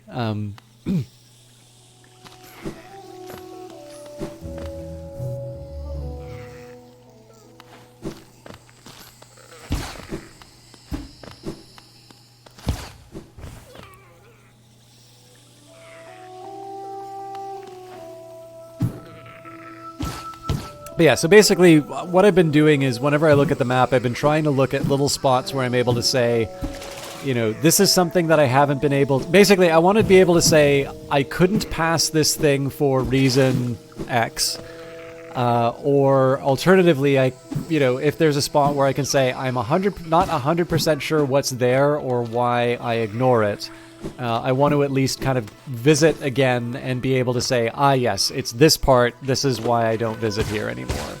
And again, the reasoning being that every time I do a journey like that, I usually wind up finding a spot that I haven't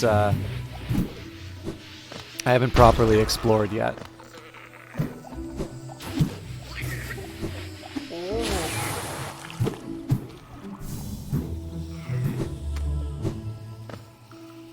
Oh, also, for those of you who follow the Oblivion stream, well, now Oblivion, formerly Morrowind, formerly Daggerfall. Oh, yes, they're bowing.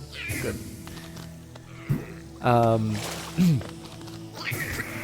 No!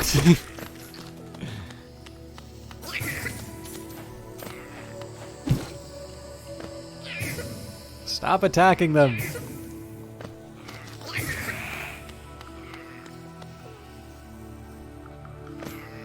I am now officially changing Caius's voice to the mushroom voice.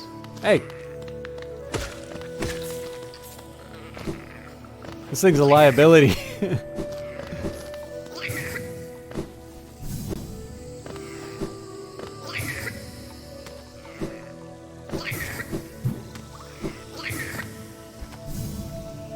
Oh, interesting. So maybe I would have ignored this because of the acid. Whoa! Oh, hang on. I think I said I was going to check this out again. Yeah, okay. So we couldn't get to her. Why did I never come back here? Maybe because I don't know how to get up there?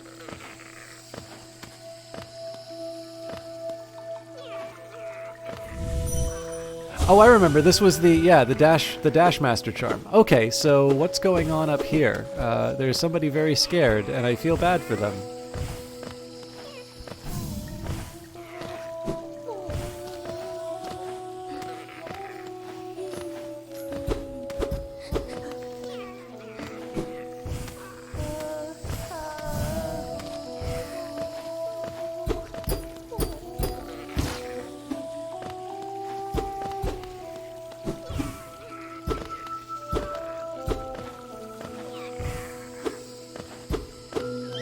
Oh, whoa! Yeah, so that's the new Kai's voice if you guys are ready.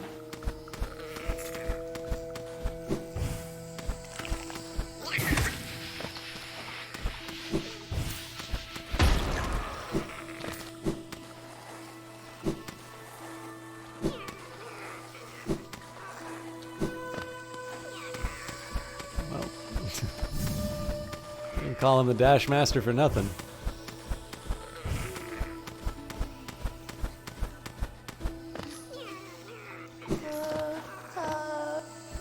Oh, please don't leave me behind.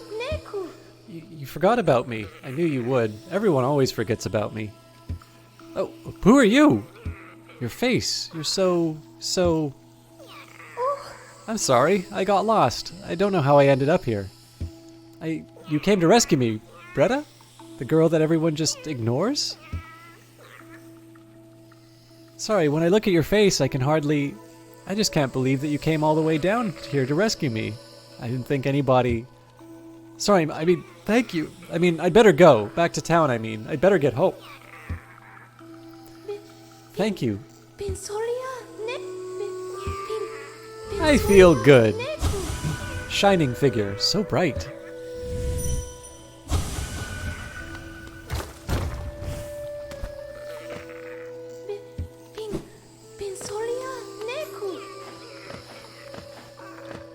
Alright, that was worth it. I am going to use that as a... I'm going to use that as a future marker, so if I can't explain what a statue... Okay, well, hang on. I probably should... I should check my enthusiasm on that. It wasn't actually the statue that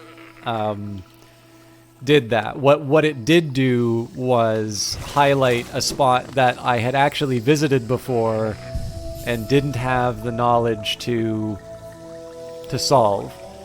And I was able to, sort of work through the puzzle. So, but with that in mind, I think the principle still holds. If I can't articulate what is in an area, it means that there's a chance that I've let something sort of slip by, and I should probably consider investigating.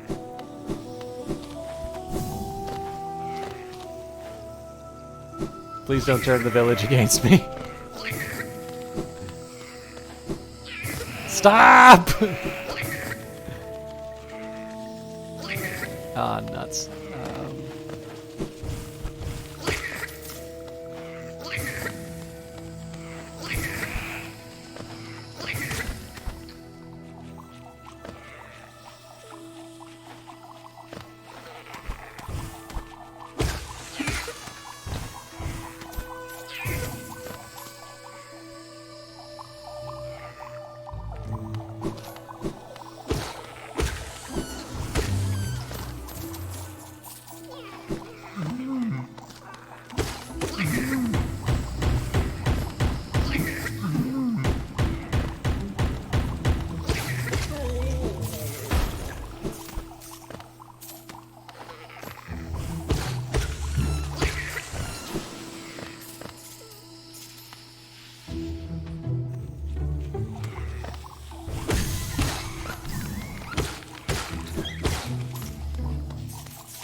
Okay, so we got a fight coming up soon.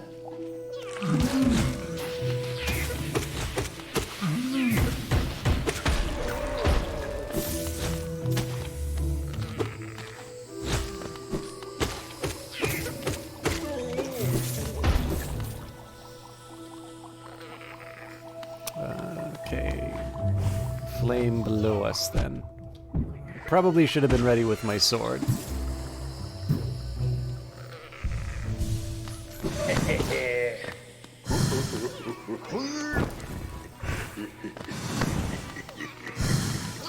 Sure do love their projectile. What?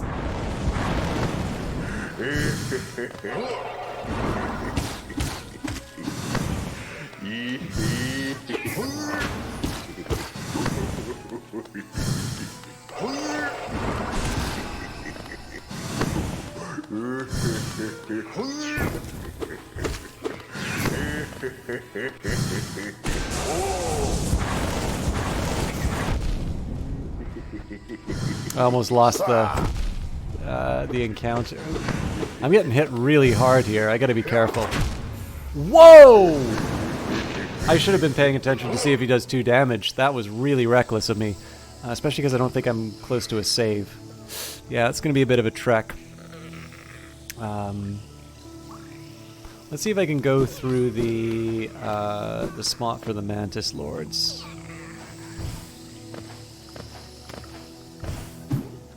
I guess there isn't really a closer...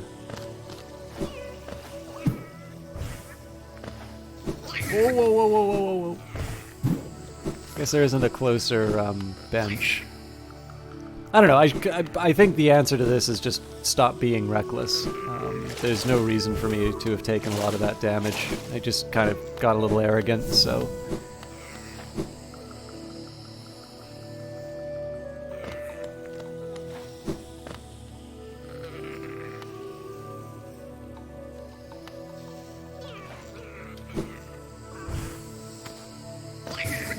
Stop!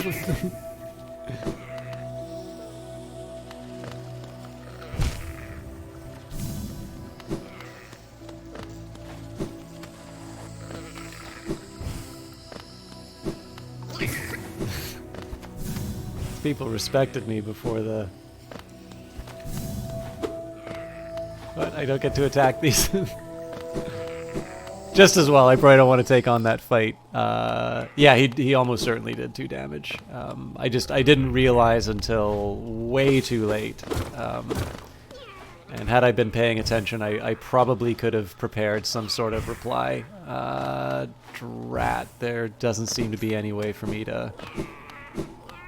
There doesn't seem to be any other way to get around it, so I have an extra long walk now.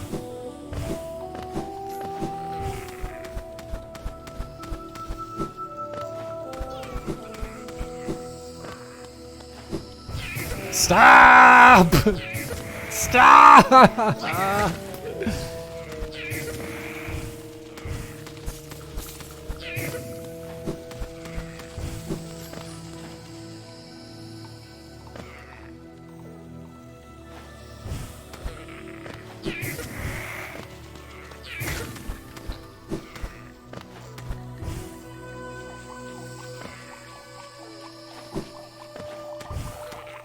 Get some souls. I know I can get them off the mantises, but I don't like the idea of attacking people who are bowing to me. It happens so rarely.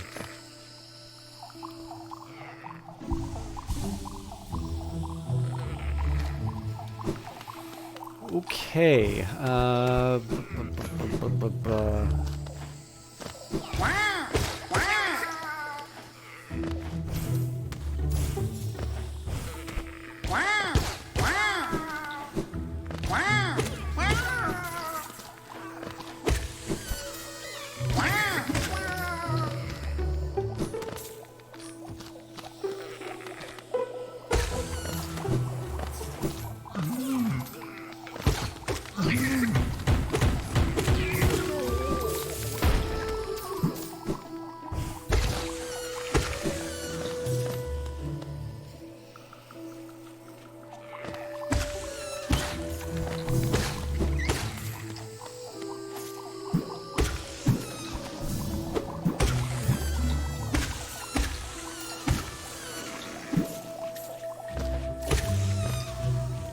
Oh, that's right. We've got a broken soul vessel. That's why it's not getting filled up.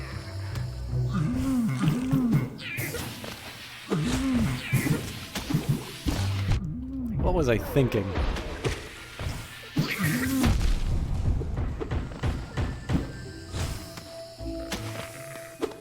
I should probably heal up before I lose more souls.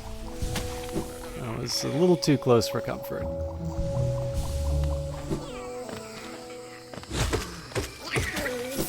So most of the opportunity was lost there, but...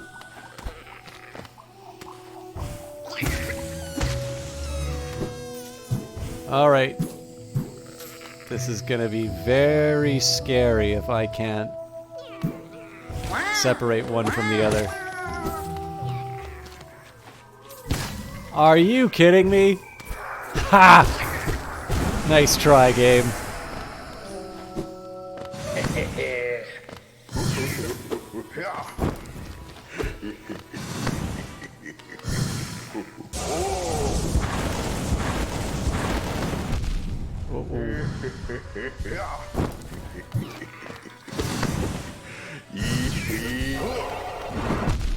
Nuts.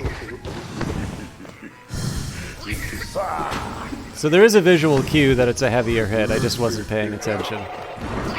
Oof. Don't deserve to live.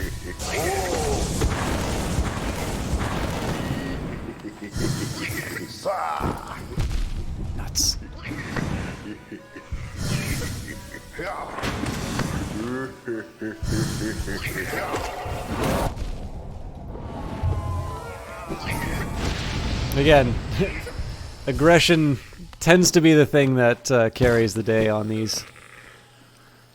Okay, so I guess we can make a detour to the distant village. I guess I was due to check out Deep Nest anyway, seeing as I think there's some mummified remains that I want to check out.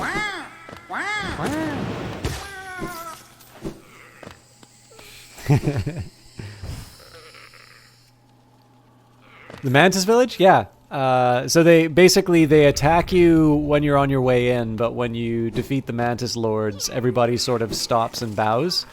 But because they register as enemies, this AI companion, which I have to get those flame fights, decides to fight them. And so, you know. It's not a bad way of getting souls. Like, that's clearly an enemy I can handle, but I just feel like a jerk.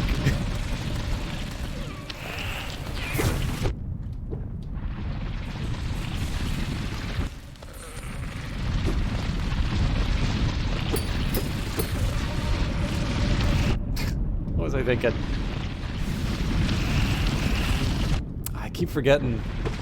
It's been a while since I've been here. This place is not friendly.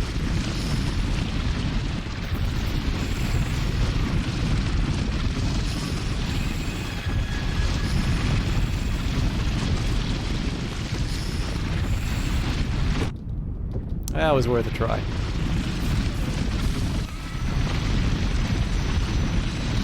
So I want to see if I can... Yes! What do I get doing that, though? Nothing.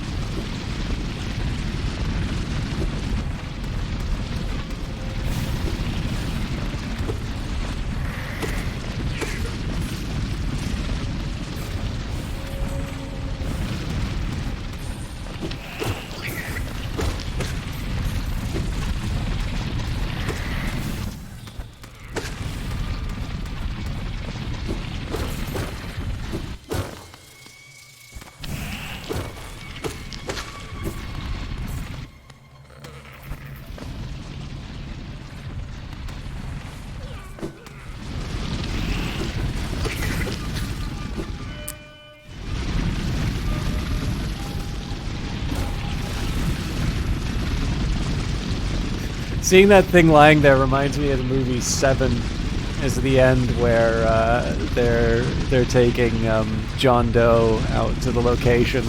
They see a dead dog and like everybody turns to him and is like, I didn't do that.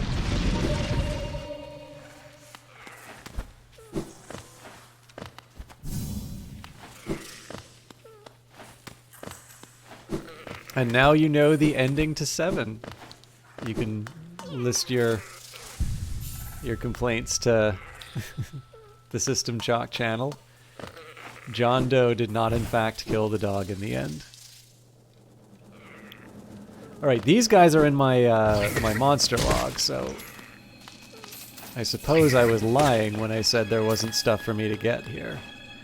And it probably doesn't hurt for me to double check that. Just double check that there's truly nothing here. Given that all of this is sort of accessible for me, I'm gonna guess that I will have picked this clean. There we go.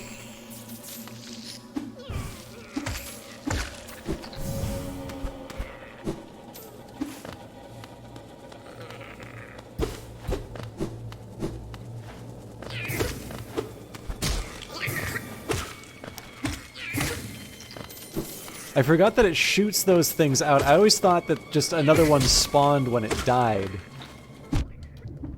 Dang.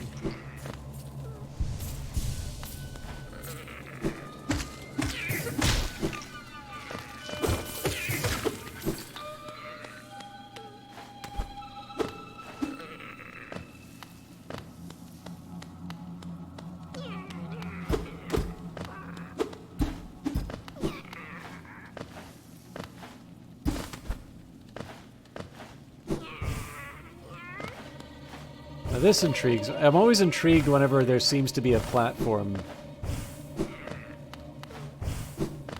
Okay. Doesn't mean anything.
I don't know why I knew that there'd be spikes waiting there. I just really knew I didn't want to drop carelessly. Mind you, that's a fairly safe bet in Deep Nest, so...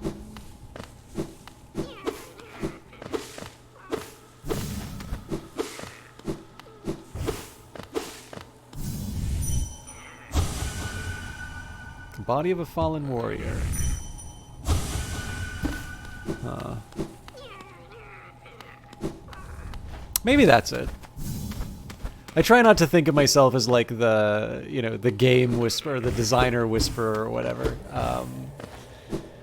But you're right. Like there is kind of a set of tricks or conventions that people. I mean, it's like writing, right? Like people have turns of phrase that. In fact, there's a whole bunch of stylometry that's built around sort of people's turns of phrase. Identifying their authorship. So it would make sense that it applies to level design as well. I don't know if I'm going to be able to make that spider statue. I'll go for the flame first, especially because it seems like those are not trivial fights now, and I have mighty blue masks. Ah! I thought I were being hit by one of my...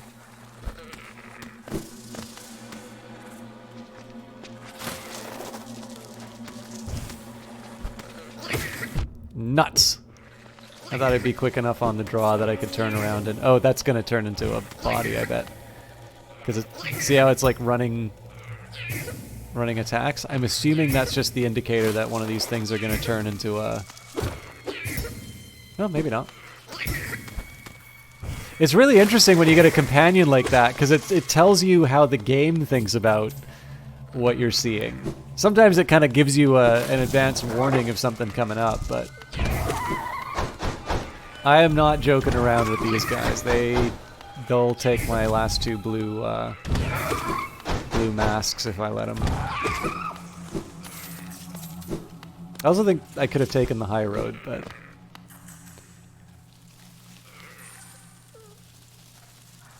Yeah, no, I know exactly what you meant.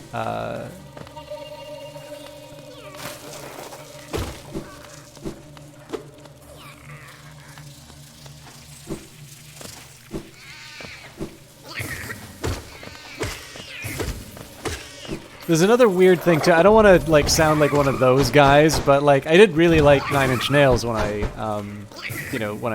sort of first. Actually, I first heard them because someone at school had played a song that I really liked, and I didn't know what the album was. So then I sort of like rediscovered it after this long journey to try and find what that really good song was.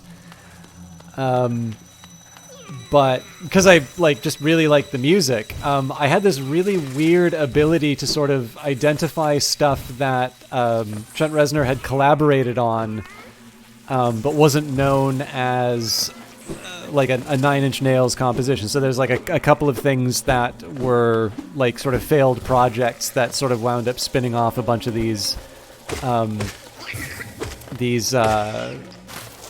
just the side work. And again, it's a similar idea where, beyond the like really not stereotypical, but like the sort of signature drones and sort of synth and distortion, and maybe sometimes amusing lyrics, I think is the charitable way of putting it. That's actually not a very charitable way of putting it at all,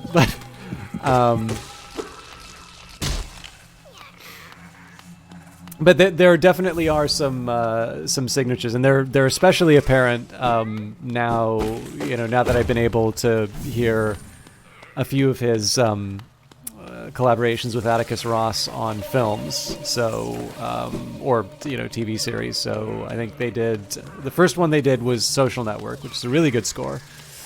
There was Watchmen, which has got a really good. It's also very Nine Inch Nails-y soundtrack, so that probably is not a surprise to people.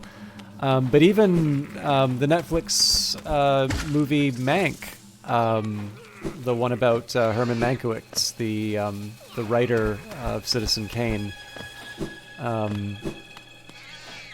that's not the sort of thing. Like, there's really no place for dark synths and just kind of heavy distortion and all of that. But distortion, but sort of old timey microphone sort of distortion, not electric guitars. But it definitely kind of has this mark. Delicious rancid egg. I'm still trying to find out what those are for. I think I fed one to someone at some point. Or maybe I'm just making up stories. I know the journals and stuff like that are worth money. And in fact, now I have a reason to sell those, because I have a way of turning the fragile charms into permanent ones. But I don't know, I'm not convinced I want to dump all of my money into something like that. Like, it'd probably be nice to, you know what, I bet it's inside one of these buildings. Ooh. Babala, Geno. You came. The red flame I've gathered from this dead kingdom. You would claim it for our master, for his final act. The ritual plays itself out once more. We are like the notes in an old, old song, you and me. Endless repeating songs of sacrifice, of servitude, for the ritual, for the troop, for the master. Even this child was born into invisible chains. Sego, So we serve. Thus it has ever been, yes? Take the flame, then. It is why you came here.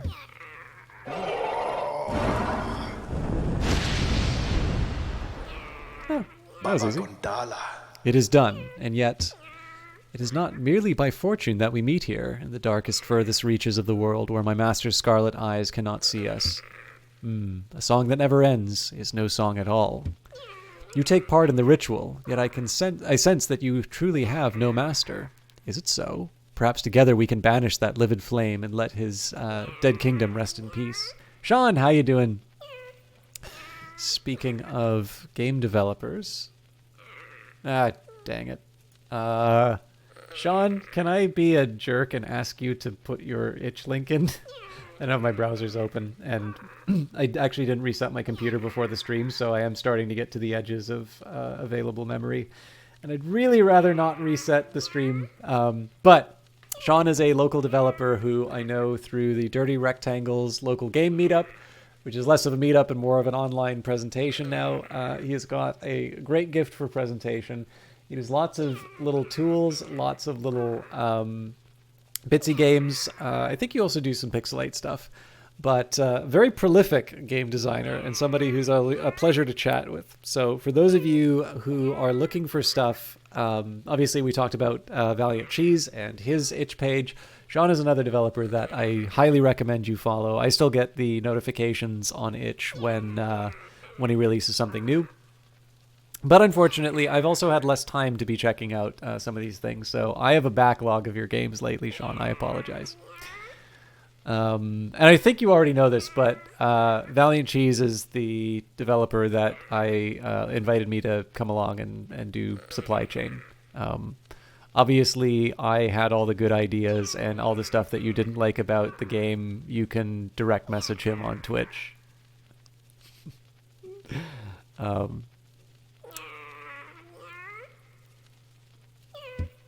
If you wish to silence the endless song, meet me where it began. But if you return to the master and complete the ritual, as long as you do it without regret, I bear you no hatred. Baba Gondala. If you wish to silence this endless song, meet me where it began.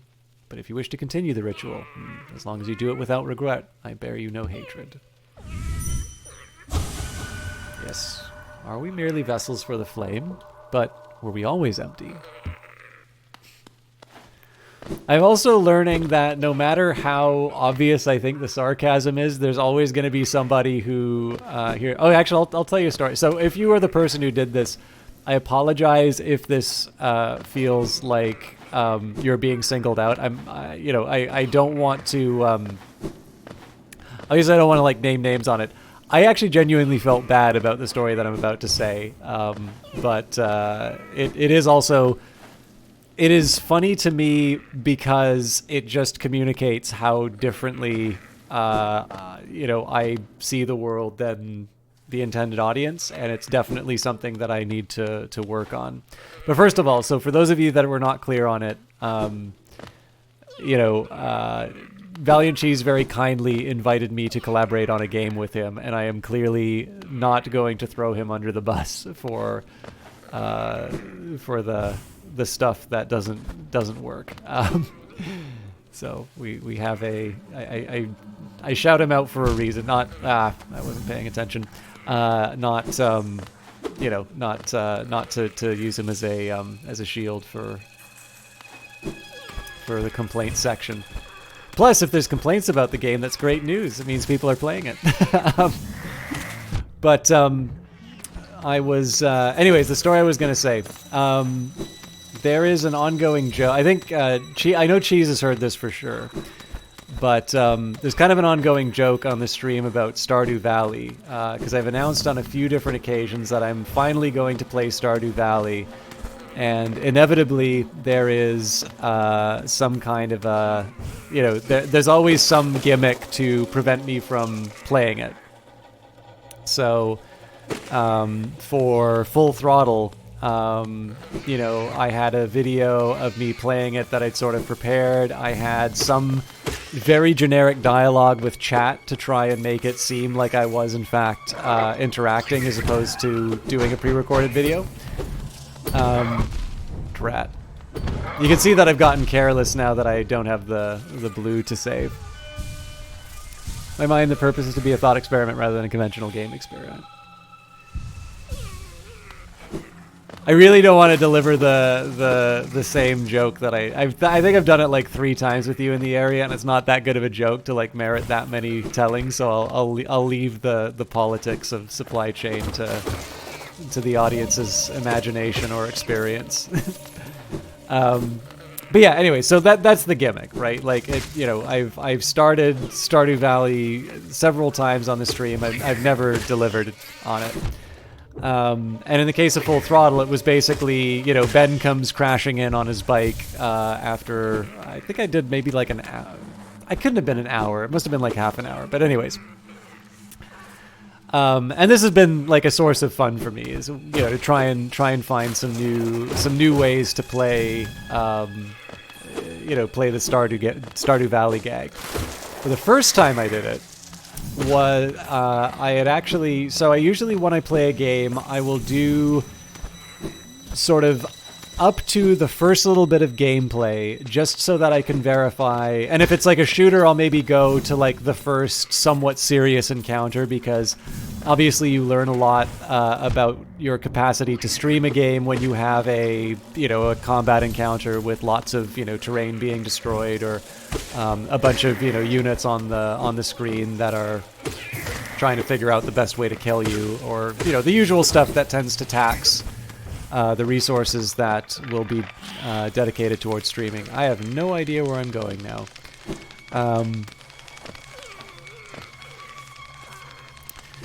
But in the case of Stardew Valley, that's not the game that's going to melt my computer for streaming. So I got to the point where I could make sure that I could move my character, and I'm ready to go.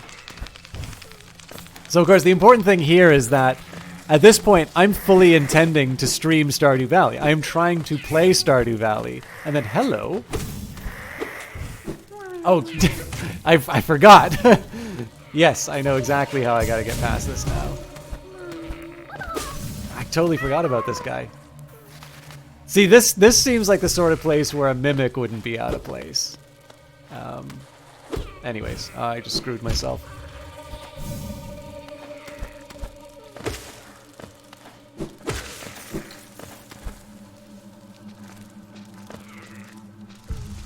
Anyways, sorry. It's one of these ranty stories that never ends again.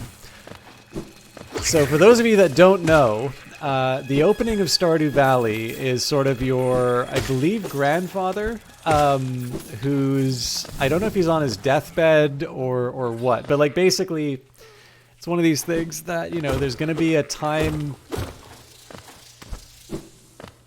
like, here, I'm going to give you a letter, but don't open it until you're at like a really desperate time in your life. It's something really special in here. And you fast forward and you show yourself working at Joja, which to me is a very, very clearly an Amazon company. Maybe it's not. I could be wrong on it, but like it seems to me that you're like a software developer at this very large kind of company that has its fingers in a lot of pies and is slowly taking over the world through its affordable goods and excellent customer service.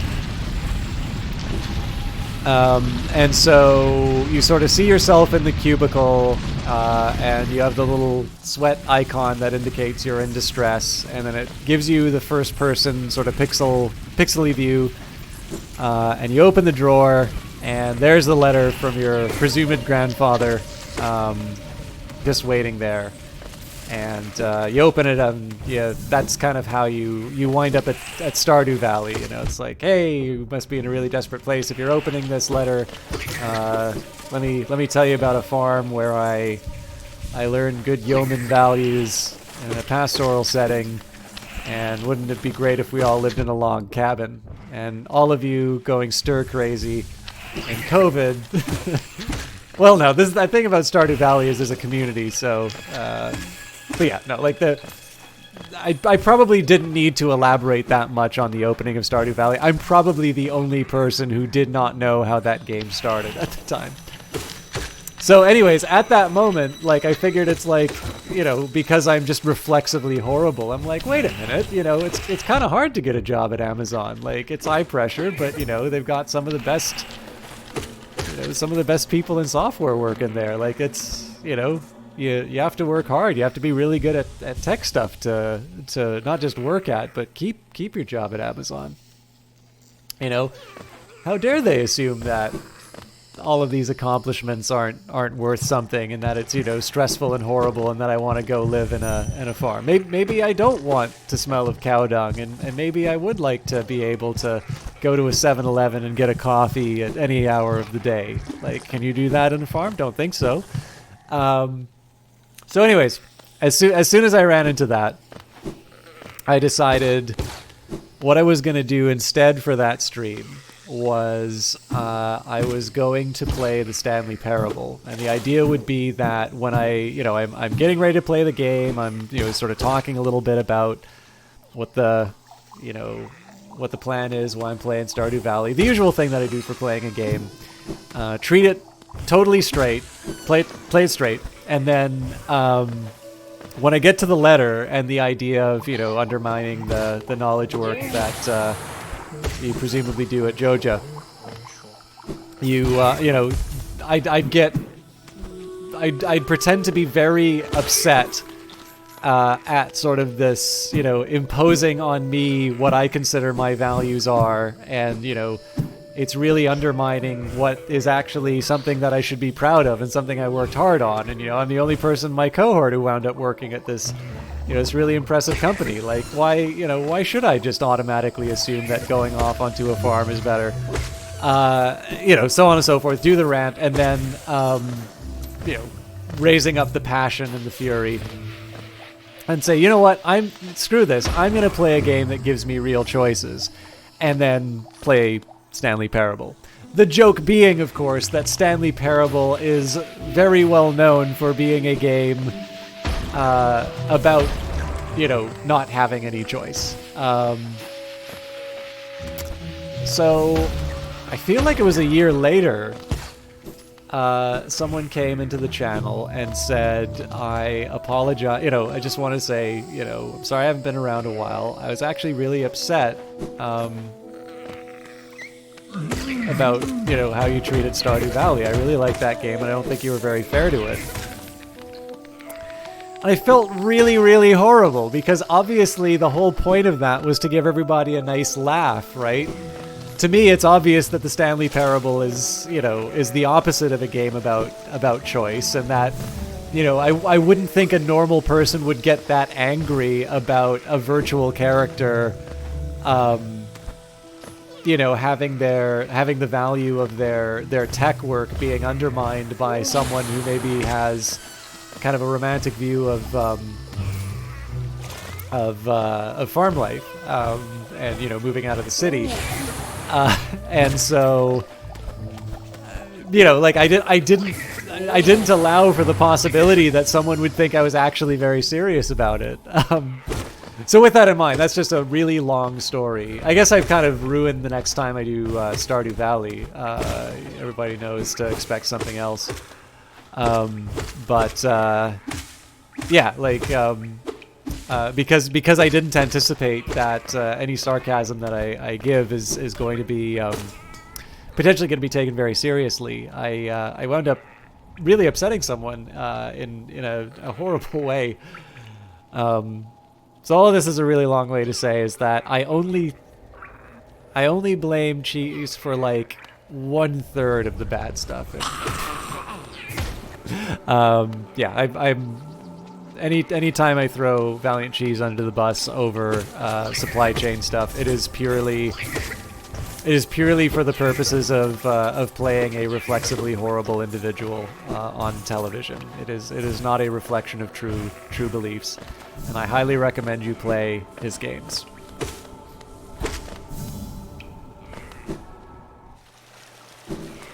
In supply chain, you actually have two choices. You can play it the right way or the wrong way. So, it's already one up on Stardew Valley.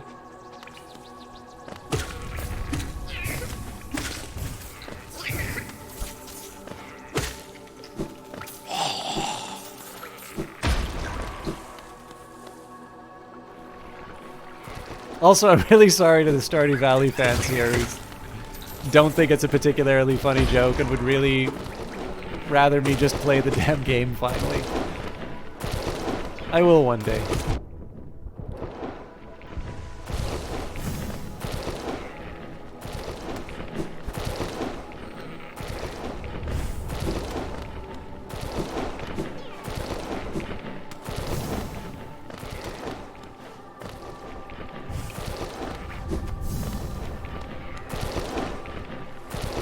I didn't really accomplish a lot there, did I?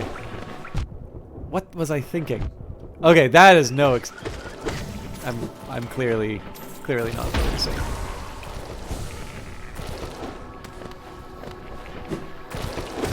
So I'm assuming to break the cycle that the character is talking about, I want to be heading to the Howling Cliffs again. I'm not quite ready to do that yet, but I'm assuming that's what he means when he says to go where it all started.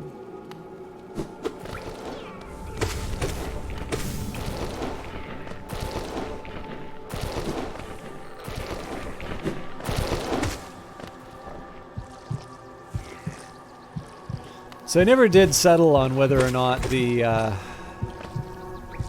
never did settle as to whether or not that sound indicated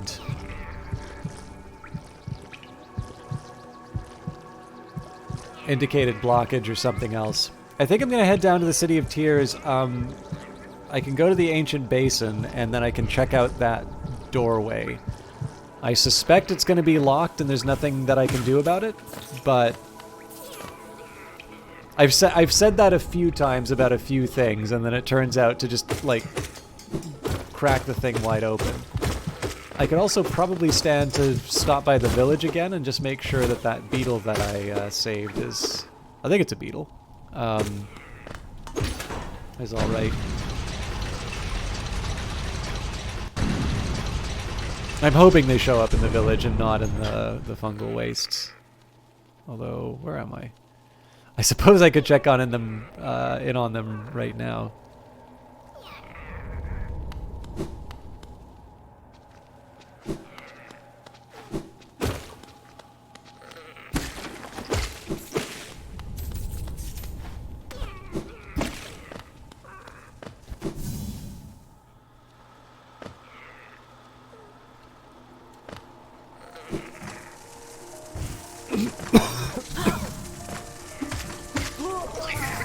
I'm sorry. Oh.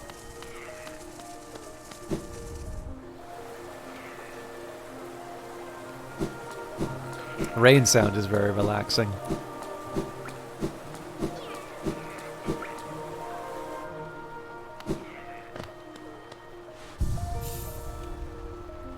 So I learned my lesson from that that encounter earlier.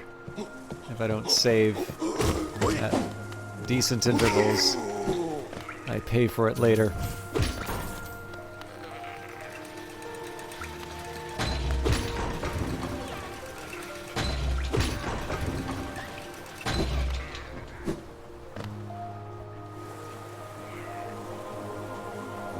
I want to go to the Ancient Basin, so where the right-hand side is probably better.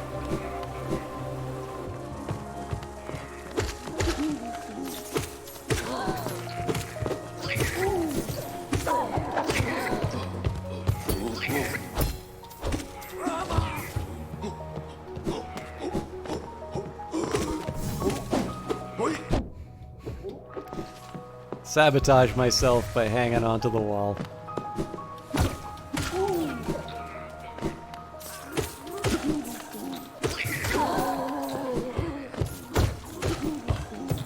Oh, actually, Sean, if you're still around, have you checked out any of the Industries of Titan streams by any chance? Because the new... I don't know quite what your feelings are on that style of game, but the new Industrial Revolution update is very, very good. And then Phantom Brigade is... I am convinced was made privately for me. Because good lord does that game appeal to my sensibility. Actually, if you guys have not checked out, there is a clip that I made called Rocket League, which sort of shows the real highlight of the moment. But if you want to see the thing come together from planning to implementation, there is a highlight on the video section on the channel now called "This is Phantom Brigade." And if you have had any if you've wondered what type of game I like, that is pretty much a great indicator as to why I think that game is exceptionally good. Fair enough. Yeah. I mean, it's brace yourself games, so it is probably not very surprising that it's a high quality games. But yeah, the last couple of updates for both of the games have been really impressive lately. All right, I gotta. Oh boy, I think I'm dead. I gotta get out of here, or I gotta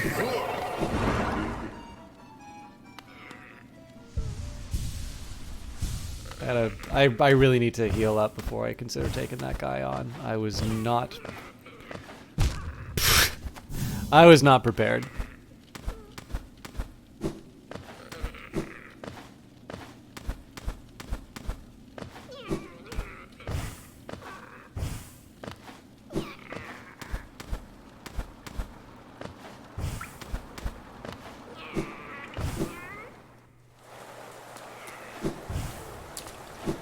Actually, the other thing that's interesting about Industries of Titan is that it's very different from what I thought it would be going in. So because it was at a fairly early stage, I was sort of under the impression that it was sort of a simplification of city builders in the same way that Into the Breach is a sort of a simplification of turn-based tactics games. And like I mean that in a good way. Like it's really neat to see a type of game that I really enjoy, sort of distilled down to its essence and turned into a really fun and tight little game.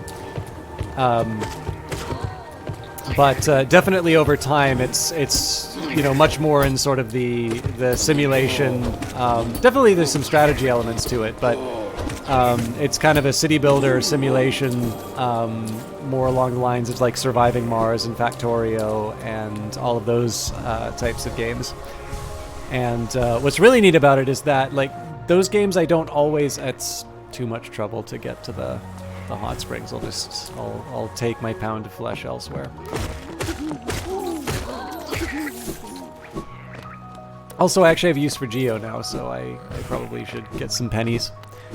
But yeah, so they've done a really good job of making it an engaging game, like for someone like me who maybe isn't automatically signed on to, the type of game that I guess Oxygen Not Included would be another example of this. The only exception to that list would be Surviving Mars, which I really like. And by the way, is going to be the free game on Epic in I think a week, maybe 2.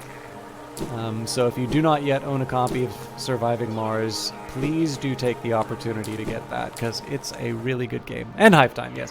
But the difference is that for Hive Time, I definitely feel that it's a city builder in, like, so there's definitely the simulation element to it in the sense of, like, like there's the sliders in terms of, like, trying to figure out the best composition of your breeding,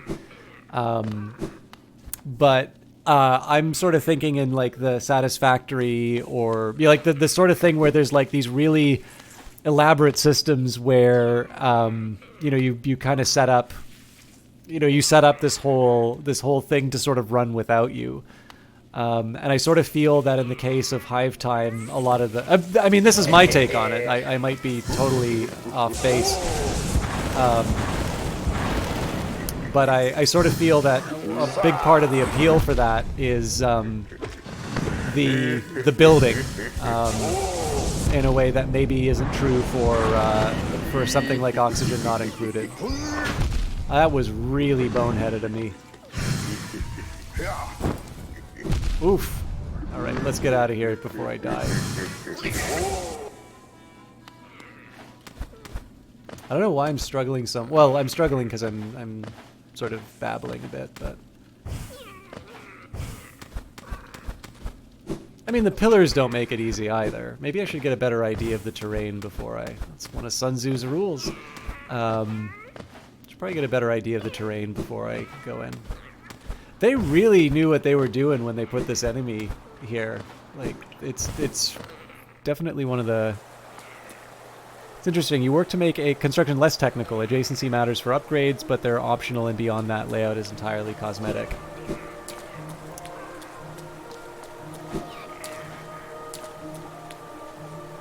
I mean, in fairness too, like, my reaction, I'm actually trying to get a read to myself in terms of where sort of SimCity falls on the spectrum of sort of the new batch of sort of not survival, but simulation style games. because I know that there was probably more modeled in SimCity than I was aware of in terms of playing it. But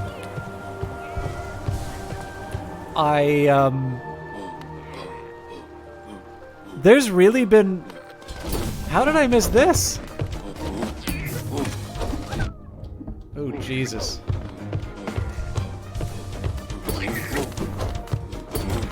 I gotta really smarten up on this one. Oh. Let's heal it up.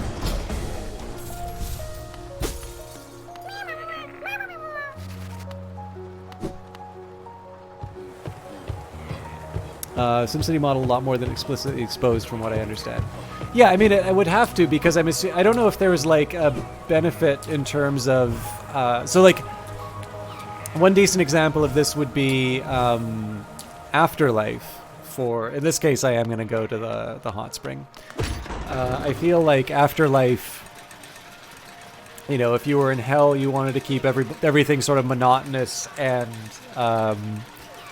together, whereas in heaven, you would want to make sure that there's lots of mingling and the distance in terms of traveling to your reward or punishment would have an effect on the, you know, the vibes of the building and such. So there's quite a bit going on there. Oh, that's nice of them to give me the health too.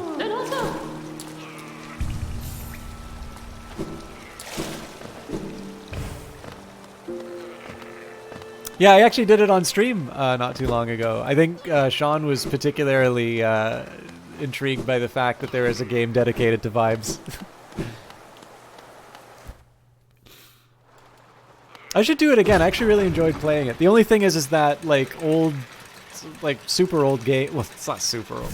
It's old. You know, it's not always the best for streaming. I don't really watch the stream anymore, but I did have a viewer that said that like proper pixelated graphics, as in like old games, actually made them feel sick. 1996 close. Yeah, so the game's over 20 or close to 20 years old. Not over.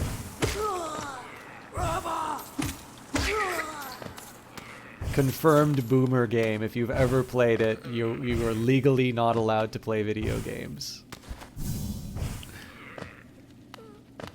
Oh yeah, sorry, it's 24 years. Jesus.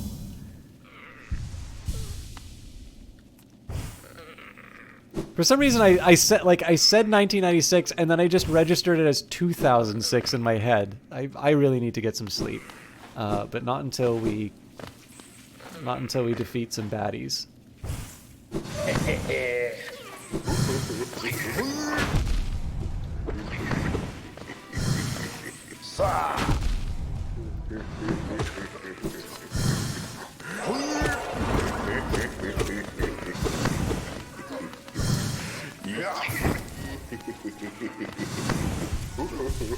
Mind you, I appreciate that there's an audience who likes old school stuff like, you know, The Matrix or Fight Club.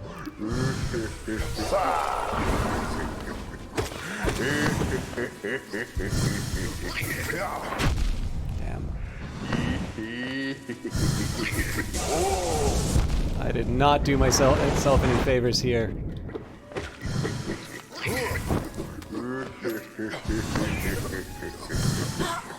So one touch and I'm done. But I also have the potential for getting some more souls.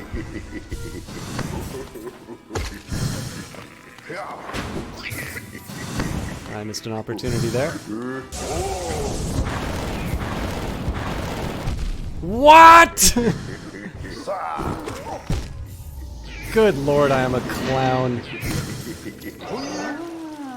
You just rewatched the Animatrix the other day. Even that one is almost 20. Wow, really? Oh yeah, I guess it makes sense, right? Because I guess that was released for the sequels, wasn't it? They did an excellent job on the voice acting for Prometheus, for sure.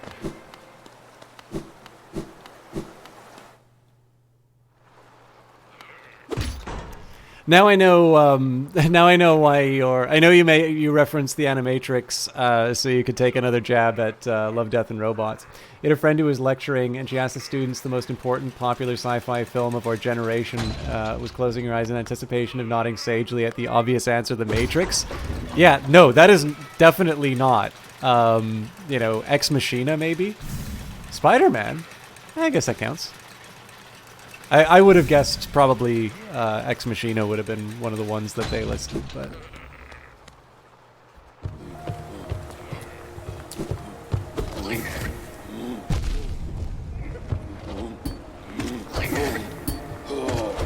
Does Avatar count as that generation?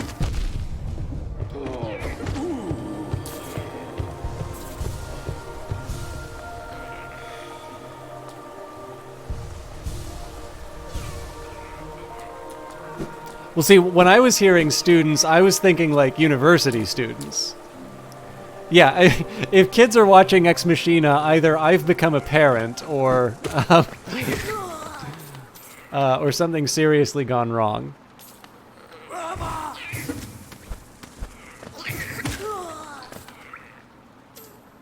Oh, it was kids?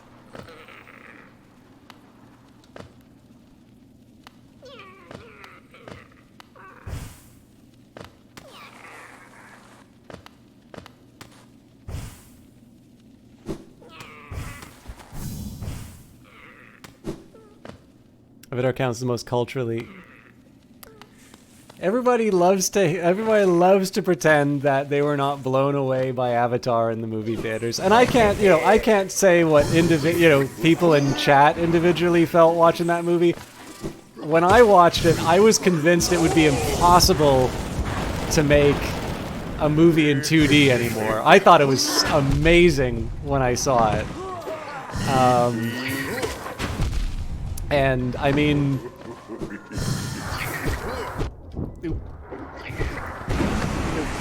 there we go. Okay.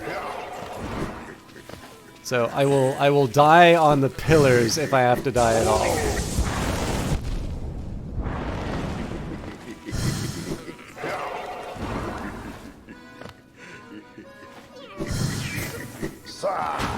Haha. But yeah, like, I know that movie has actually been used by groups kind of fighting for indigenous rights in other countries, and it's all of the things that people. Okay, so I'm gonna rant a little bit about James Cameron here.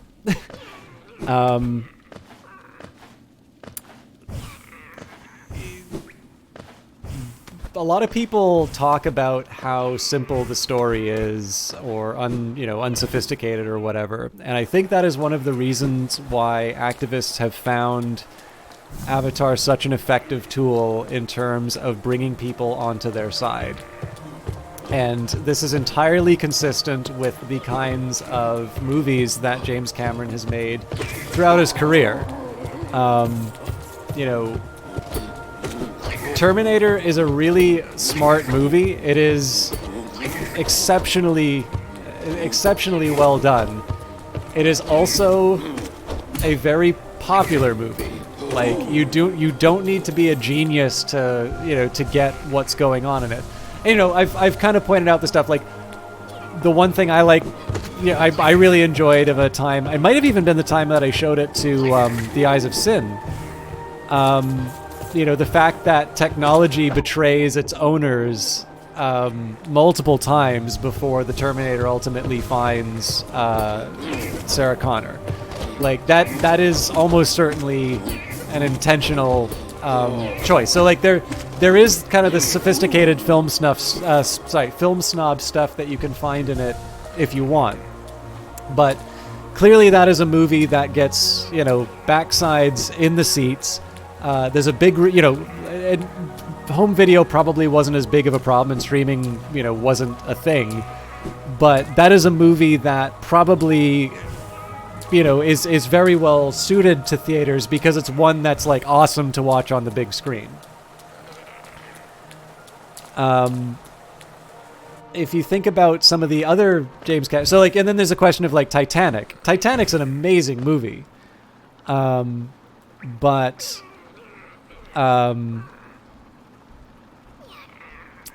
the you know, I think it was actually a conversation Valiant Cheese and I were having.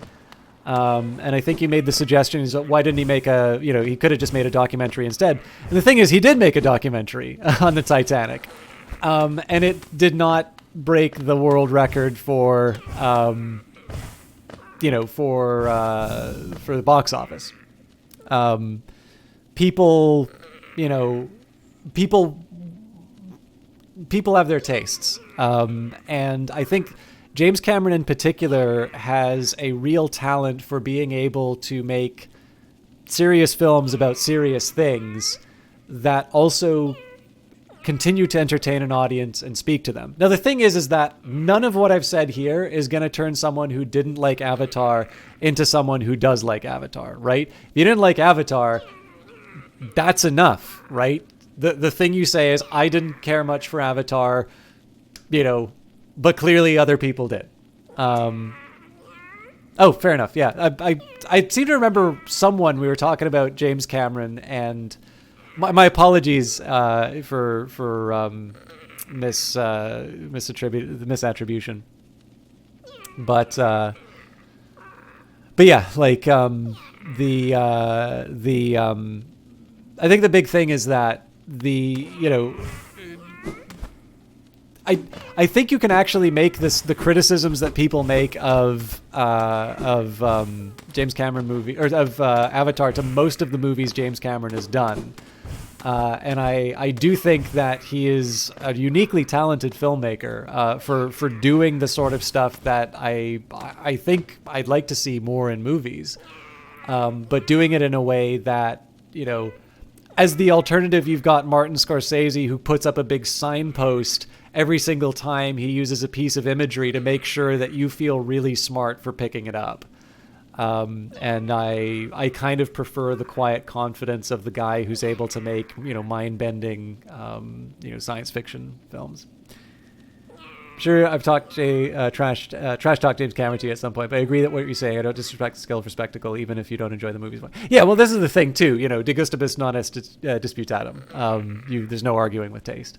It's not. It's certainly like, okay. So my job isn't really to carry water for James Cameron. Like, I'm pretty sure he will be able to get over the fact that there's a group of people who don't care much for his movies. And I mean, I'll be honest with you too. I like that he has grown as an individual in terms of sort of his behavior on set, but I would have preferred it if he was a nicer person when he was earlier on in his filmmaking career. I think of the people who want to throw their weight around about their talent, he's probably one of the few who could probably back it up, but that doesn't mean he gets a pass. I mean, there's a principle involved here, and I believe even he has said, I think he has basically said, I would not tolerate people like me. And it's actually been fairly open in terms of the sorts of drives that he feels lead people, including himself, to behave that way. So, obviously the people on his set who had to deal with that behavior probably are not going to feel particularly warm to that realization. But I think at least being able to come clean about it is admirable.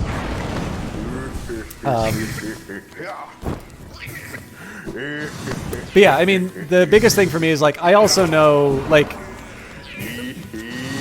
I have a hard time getting people to take me like, generally when I say that I think Titanic is an exceptionally good movie, the reaction I usually get from people is that they think I am being deliberately contrarian. But I did not always, like, I thought Titanic was all right.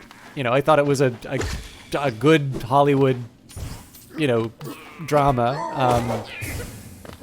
But I think it was because I trying to like rewatch stuff that I was familiar with, but hadn't watched when I was working in camera, and I wanted to see.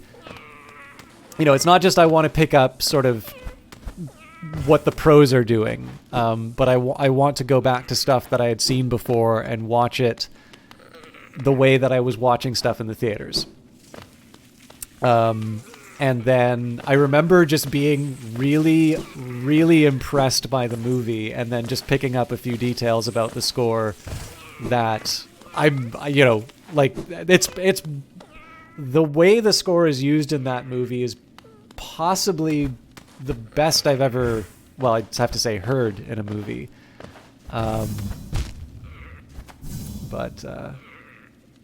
there's definitely a hipster element to that too. Your favorite movie's a giant blockbuster hit. Clearly not much of it. Yeah, I mean, which is a shame because, I'm trying to think how many box office failures Stanley Kubrick had, and I think maybe Barry Lyndon was the only one. Well, okay, after Kubrick became Kubrick. I don't think Fear and Desire made money. But, like, pretty much everything that Stanley Kubrick did made quite a bit of money. I mean, there's a reason why. It's funny.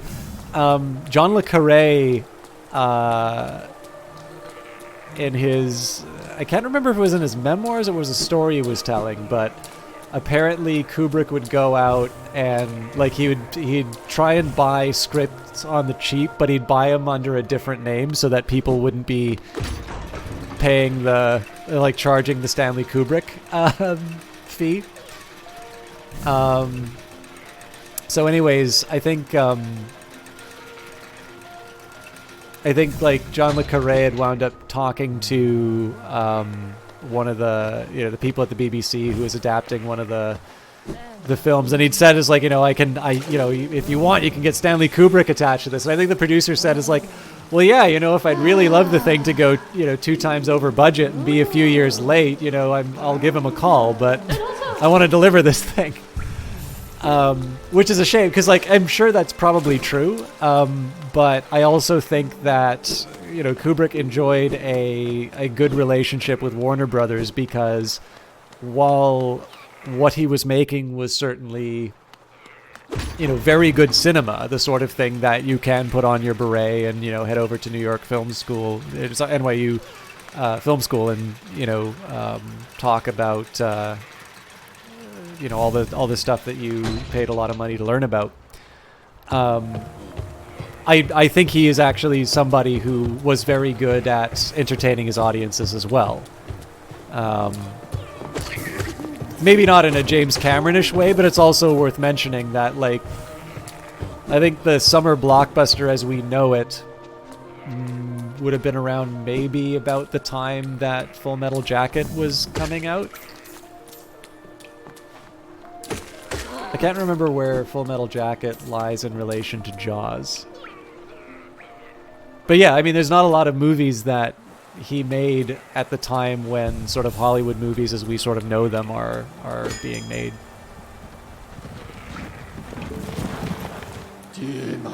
I also think Eyes Wide Shut doesn't get enough credit, but that probably is me being a bit of a contrarian. Alright, what do we have flame-wise? And do I want to visit the Hive tonight? Because it's almost 5. West of Jaws. Which half of Full Metal Jacket?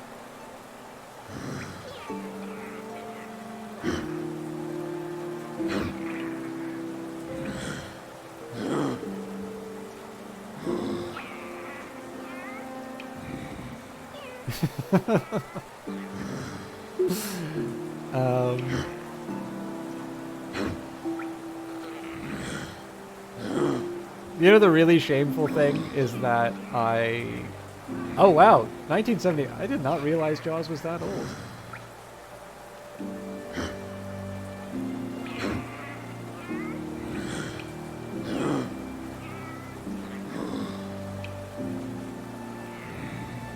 Fair enough.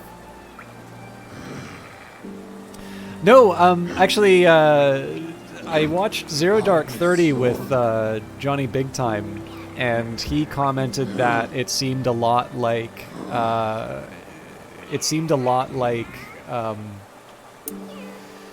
Full Metal Jacket, in that it felt like it was kind of two different movies in one package. I'm not like 100% sure. Like, I kind of need to think a little bit about it, because I definitely think in the case of Zero Dark 30, the ending is kind of a natural conclusion. What am I... Sorry, I'm really losing it. Palace Grounds.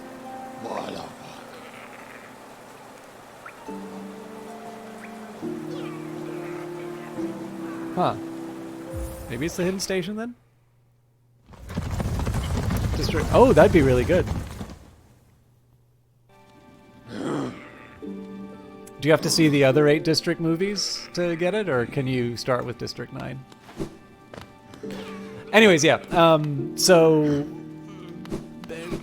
regardless, Full Metal Jacket, basically, the first half is, I think it's Ellis Island. It's basically training, a boot camp. And, oh, hang on. I wanted to kick around the ancient basin. Oh, I am in the ancient basin. Right. I think I was going to walk down there, but that's fine because I can still do what I'd been planning.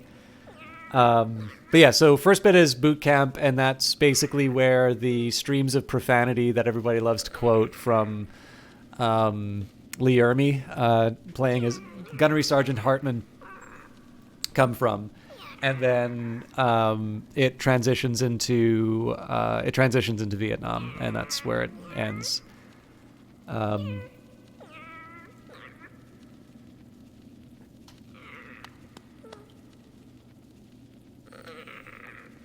to bring it back to the topic I had before, James Cameron definitely is well rated as a filmmaker. I am actually very excited for Avatar 2, because I want to see... I mean, it's possible it will be disappointing. But obviously we have a... I'd put it to you this way. There is a way that movies are being made right now. And I know people are really complaining, and not without, justification, that it's all comic book movies and franchises. And I'd like to think that, while Avatar definitely is a franchise, I would kind of like to see what, a modern, this is a movie designed specifically to be watched in the theater to blow you away, looks like. And I think it will probably, I'm hoping it will be the sort of thing that makes me feel a lot like I felt when I watched Avatar. Which was, that this is really how this technology should be used. Yeah, well, this is just it. If in the grand scheme of things, it is undeniably a golden age of motion pictures. Some of that is definitely on streaming services. It is fair to say that, we're probably getting more and higher quality stuff. And generally this stuff is being successful from non-traditional players, people operating outside the standard studio system. Obviously, some of these are going to be like Netflix, and Apple. So, it's not that these are like scrappy upstarts, but both for film and television, or serials, maybe we could put it. It's a fantastic time for movies, and to a certain extent, the comic book movies aren't necessarily all that bad either. It's just, it's a little bit like, I think the biggest thing is that there used to be a bunch of nonsense that would always come out in movies. It is thus, it has ever been thus, right? The difference is that there's probably a certain sameness to the very forgettable stuff, or, just generally the sort of thing that you watch and forget about within a few hours of having watched. it's probably going to be more likely that you see a comic book movie, which is maybe diverting in the moment, but you don't exactly want to rush out and see again. Although, I mean, certainly the box office receipts seem to indicate that people are actually watching these things again. Whereas, before there would be maybe like 3 Miramax offerings, which were sort of reheating the leftovers of whatever was successful at Sundance, or maybe just something that was actually successful at Sundance, but maybe just not really that interesting. And, a few, Disney pictures, which technically was Miramax because Miramax is owned by Disney, but just a couple of Disney pictures, 1 or 2 that seemed interesting, and maybe a couple which were they put the B team on it, and a few other things from Universal, and like everybody probably would have maybe like 1 good movie that year, and then a handful of forgettable ones, but they weren't all part of a ongoing franchise. And I think now probably we're able to give a specific label to the stuff that we just don't find very interesting. But I think probably the experience of movies, for the most part, has been that we don't really care for most of the stuff that's available to watch right now. Which is, again, why it's nice to have these digital distribution platforms. Although I do wish it was a lot easier to see classic movies, because I was saying this with when we were talking about the Criterion Collection. I don't know where I can recommend you to watch the movie The Bad and the Beautiful, which is one of my favorite movies about making movies. Motion Age of Golden Pictures. Digital distribution platforms generally don't seem interested in being custodians of long-running things. They're probably a better fit for movies than serials. I mean, you'd say so, but I mean, some of the most successful... I mean, well, this is the tricky part, right? Because, like, I was talking about Patriot. Amazon canceled that after 2 seasons.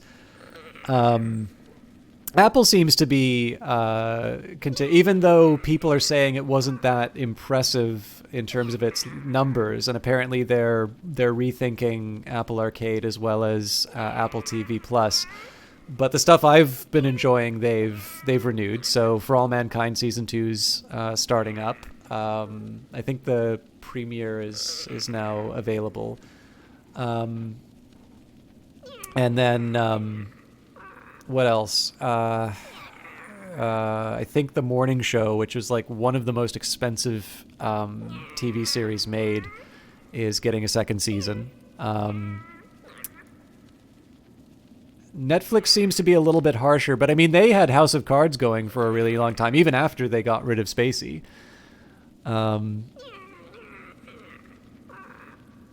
Yeah, well, I mean, that's kind of a tricky case to deal with then, because it's sort of like if you define serials as like only success, like if you select on the dependent variable, it's you get very different results. But I don't know, like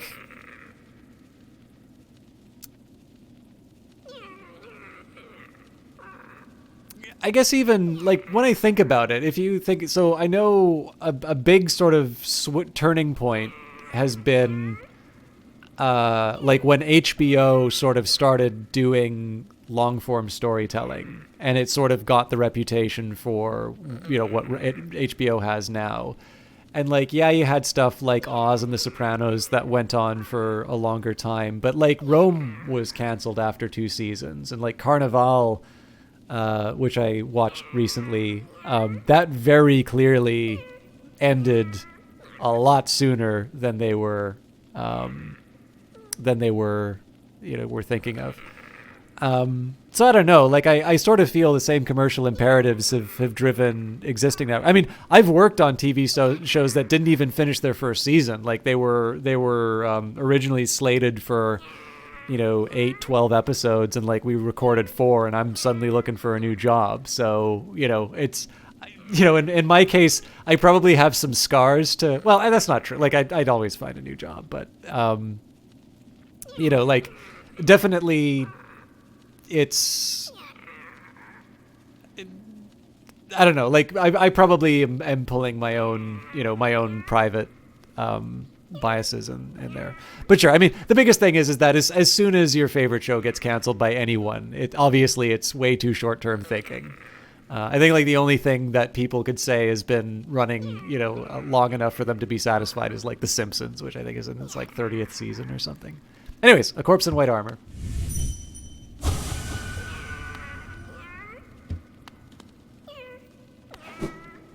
Coronation Street? How long has that been going on? Sorry, I have like a giant soap opera shaped hole in my brain.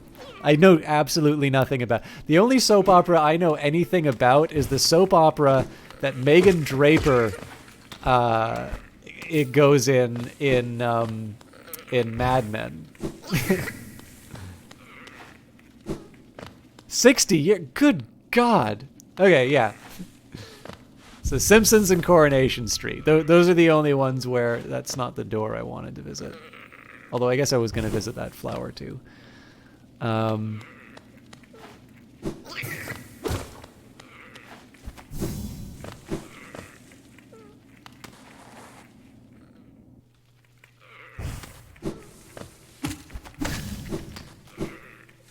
I've actually been watching a lot of old television lately, so I've definitely been watching a lot of the old HBO stuff. Our beings, these words are for you alone. Our pure vessel has ascended. Beyond lies only the refuse and regret of its creation. We shall enter that place no longer. Also, Doctor Who. Oh yeah. No, Doctor Who's a good one. Oh.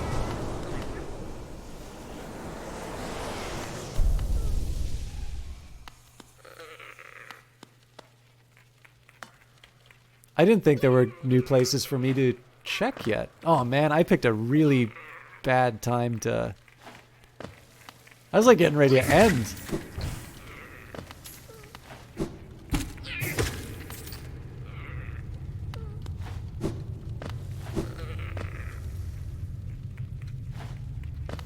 It's like that part in Dark Souls where there's like an abyss and you have to just go down a flight of stairs and then there's a drop at the end and you have to decide whether or not you want to go through with it.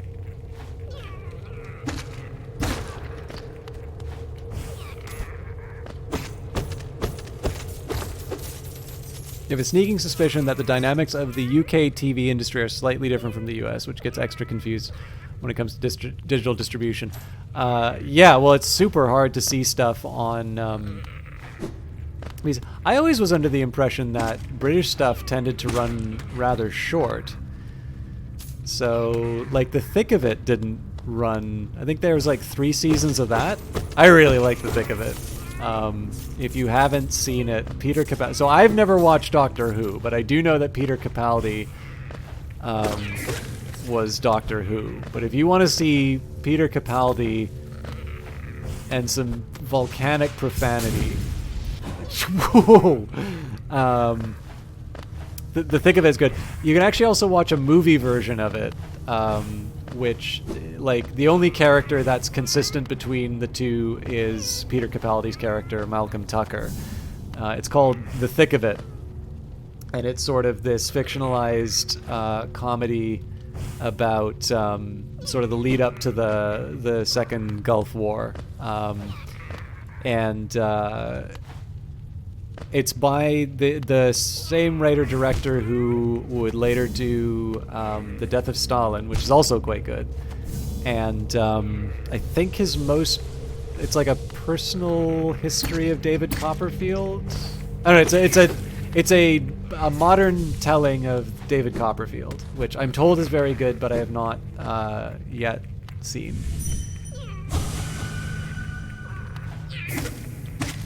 Yeah, I can sometimes talk about... I can sometimes talk about stuff and not completely blow it on the game. It's just rare. So I kind of want to see if I can head back up here and see what's going on with the blue.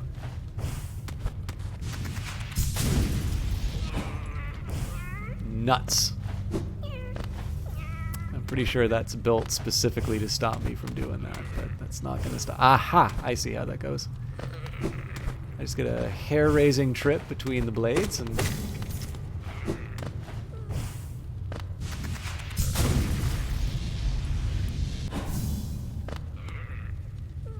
a deep blue stone atop a dais. Or possibly dais. I always say dais, but...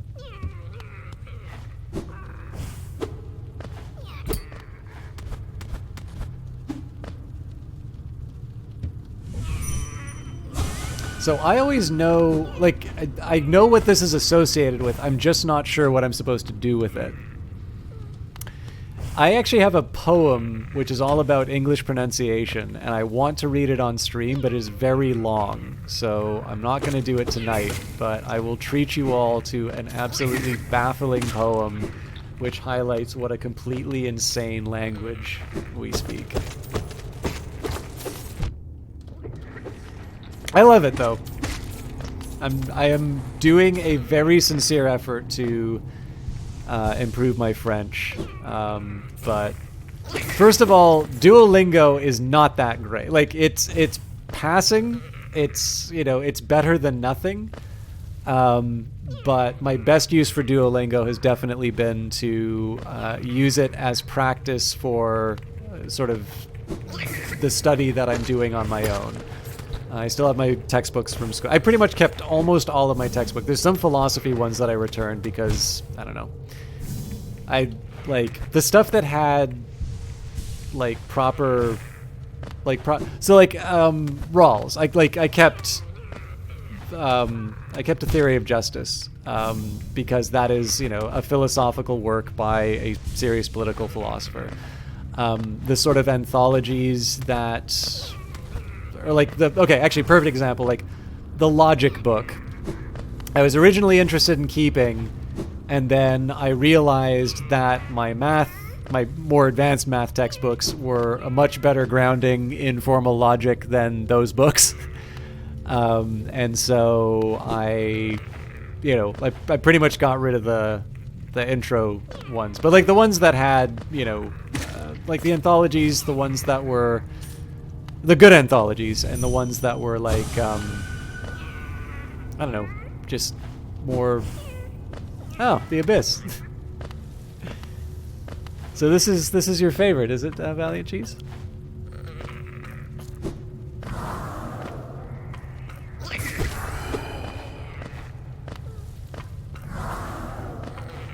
We gotta be like that.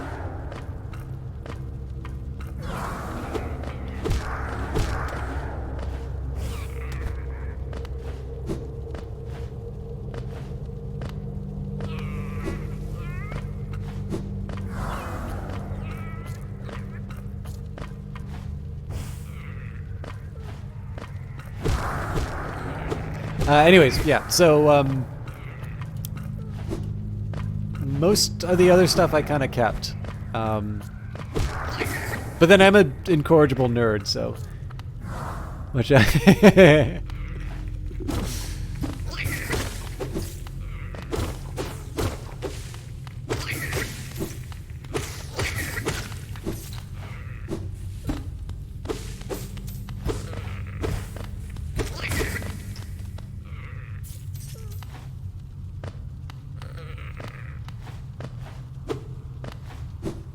Actually, you know, another example, just to you know, beat a dead horse here, but our voices will cry out again. What a charming thought.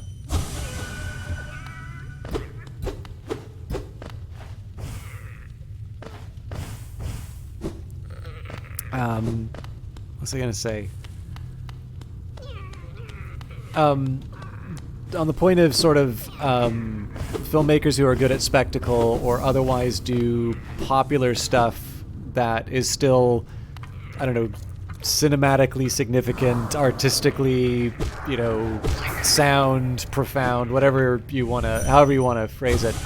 Alfred Hitchcock's another good example. So it's really hard to say that the stuff that he made would not be kind of like a, you know, any other sort of popular entertainment that we would see. I don't know if he'd be making Marvel movies today, but, you know, it's kind of hard to look at his stuff and...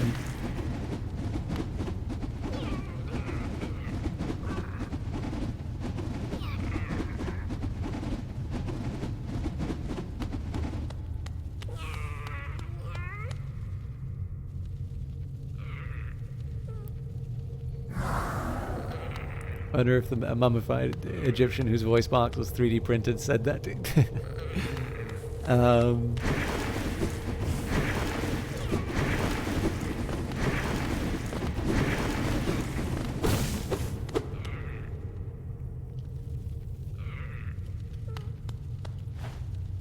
But yeah, anyways, I think Hitchcock's another good example of it. I mean, it's also, I still also think that in the right sort of crowd, Hitchcock just winds up kind of being the next one that you get a little snobbish about. But at that point, people are just being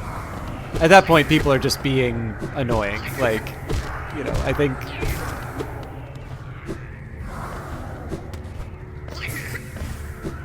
you kind of have to be willfully closing your eyes to some of the stuff that he's doing in his movies, not to see top tier. You'd probably go in the Scorsese approach of arbitrarily deciding that different.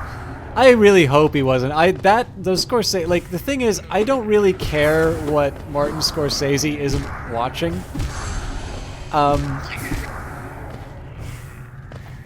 Like, the guy clearly has talent, and again, he's not going to lose any sleep at night over the fact that I really don't care that much about his opinions, or, you know, that I sort of think he might be, you know, his opinion, or sorry, his status overall is a bit overdone. But like, the only 2 minutes you need to see of The Wolf of Wall Street is the bit where they try to sell a pen. I felt gross watching that movie, and like, it's a movie that really should be up my alley. Like, it's about financial markets. Of course I'm going to be interested in that. You know, I think Leonardo DiCaprio is a good actor. I think Margot Robbie is actually a very good actor. In fact, sometimes overlooked because she's also very attractive. And like, I don't know, just the movie was long. I don't think it used its time well. I think for what the story it ultimately told, you know, it could have been far shorter, or, you know, it could have justified its length through, you know, telling something a little bit more worthwhile. I kind of liked Casino. I think Goodfellas is massively overrated. I've found one other person who holds that opinion, but yeah, like, I don't know. There's definitely a taste thing going on in that, but I just think, you know, hearing him kind of crap on Marvel movies was, and, you know, calling them not cinema was, I mean, it got attention. I think Francis Ford Coppola said, like, it was immoral or something like that, at which point I'm like, you guys really need to find a new hobby. But I don't know, I feel like I said it a lot better in the blog, but it's just, I don't really have a lot of time for Scorsese's comments about Marvel.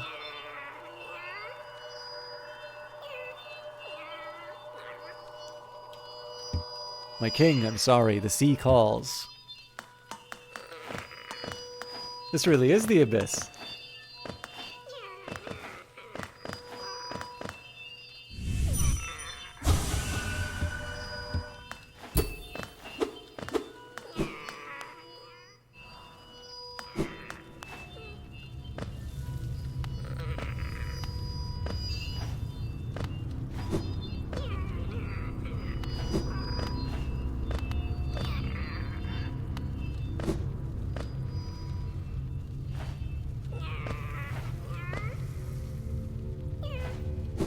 One of the things I will say that is a bit weird is the about the comic book phenomena is presumably the evil hands come out, right?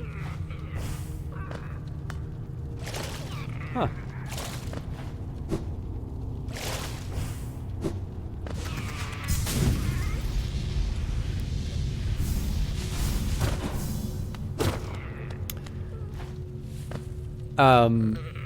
It's really the film equivalent of, okay, but that's not a real game. Oh, well, I mean, walking simulators obviously aren't real games. Sorry.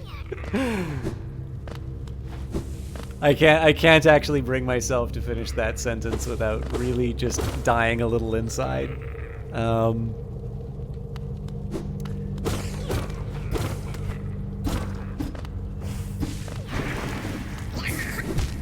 Oh, wow, okay. So I'm not getting past that.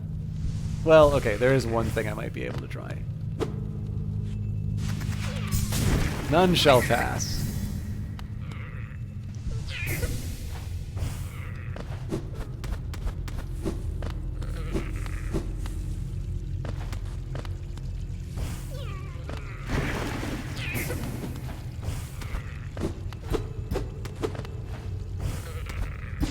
Well, they're certainly making me work for it.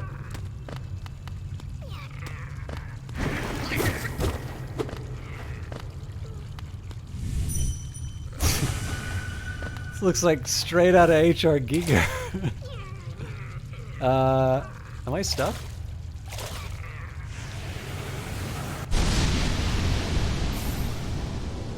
What?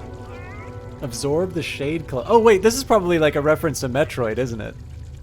Well, then again, Metroid is probably a reference to Alien, so that's a really neat touch. To dash forward, like I loved that they knew that I'd be like, oh, you know, I'd be bouncing around like a bit of an idiot, and then I'm like, oh crap, I'm stuck. I'm in real trouble right now. Yeah, man, there's so many good touches in this. But yeah, is this? I feel like this is. I've seen this in like a Metroid screenshot, but I also feel like chances are Metroid got it from Alien. I definitely know more about Alien than I know more about Metroid. Absorbed Shade Cloak. Press C to dash forwards, cloaked in shadow. Use the cloak to dash through enemies and their attacks without taking damage.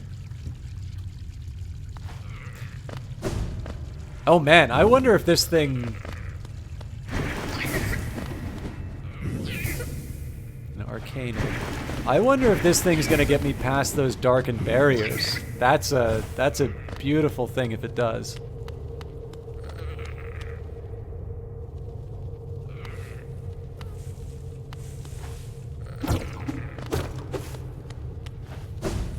Oh yeah, here's another one that gets me in trouble. In terms of things that I think are obvious trolls, but and this one I'm actually really proud of because it gets people annoyed in like different directions. So usually they'll screw up on the like one direction or another.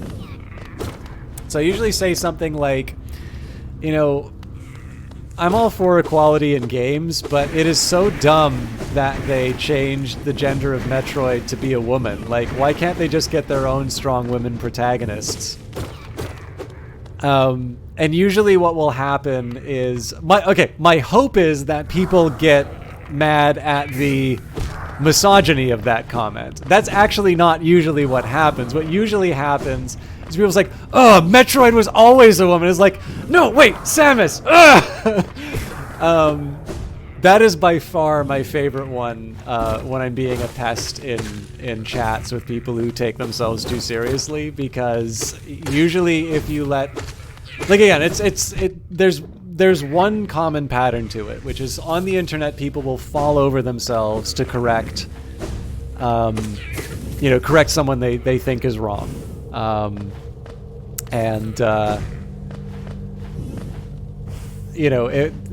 a point that they don't realize that they've been hit. I mean, the mistaking Metroid / Samus thing. It's the same with Link and Zelda. That's a really old one, right? But you can give that new life when you wrap it up in something else. And I will admit, like, the most depressing thing out of that is that people actually don't object to the really lame comment about women in games. That they're much more invested in the status of Samus. But maybe that just says something about the chats that I hang out in.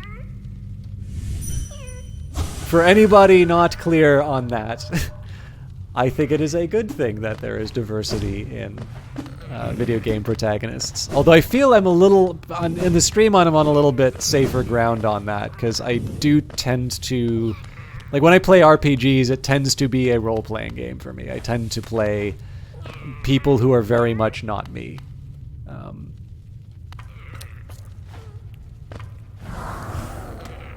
Disclaimer, I think it is a good thing they made Metroid a woman.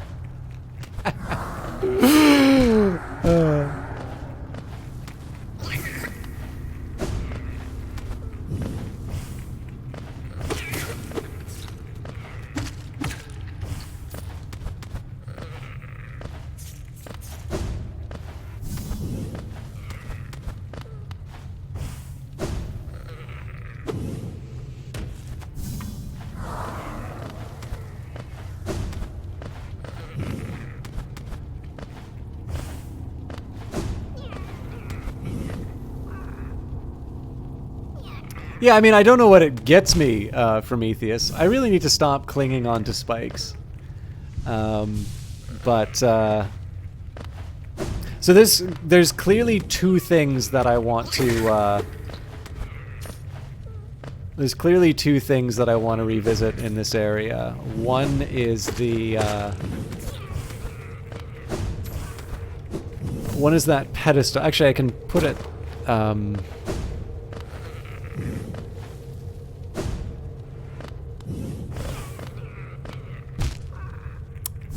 I think that might be the wrong side. I should probably find the blue dais first.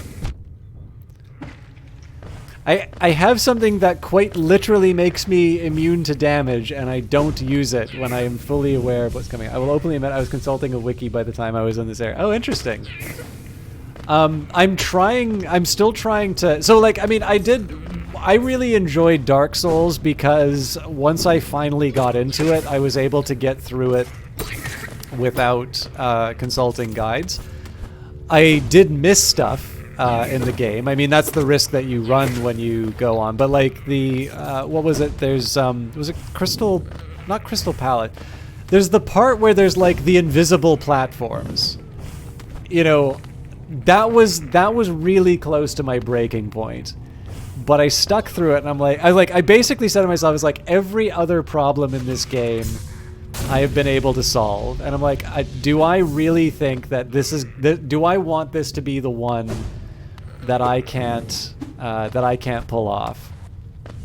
And I decided no, and I, there were, it was tricky. Like, I wasted a lot of time on it, but I eventually got through.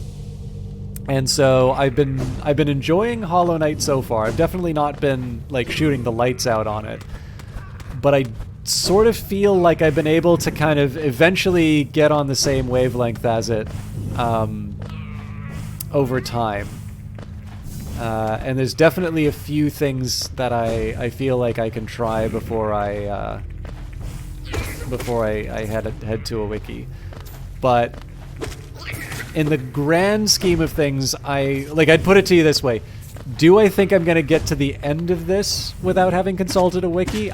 I've definitely been assigning lower and lower probabilities to that possibility. I did not think I'd see Hornet again. Ghost, I see you've faced the place of your birth and now drape yourself in the substance of its shadow. Though our strength is born of similar source, that part of you, that crucial emptiness, I do not share. Funny then, that such darkness gives me hope. Within it, I see the chance of change. A difficult journey you would face, but a choice it can create. Prolong our world's stasis, or face the heart of its infection. Oh, this is interesting. So I wonder if there's interactions with this in the orange blocking areas.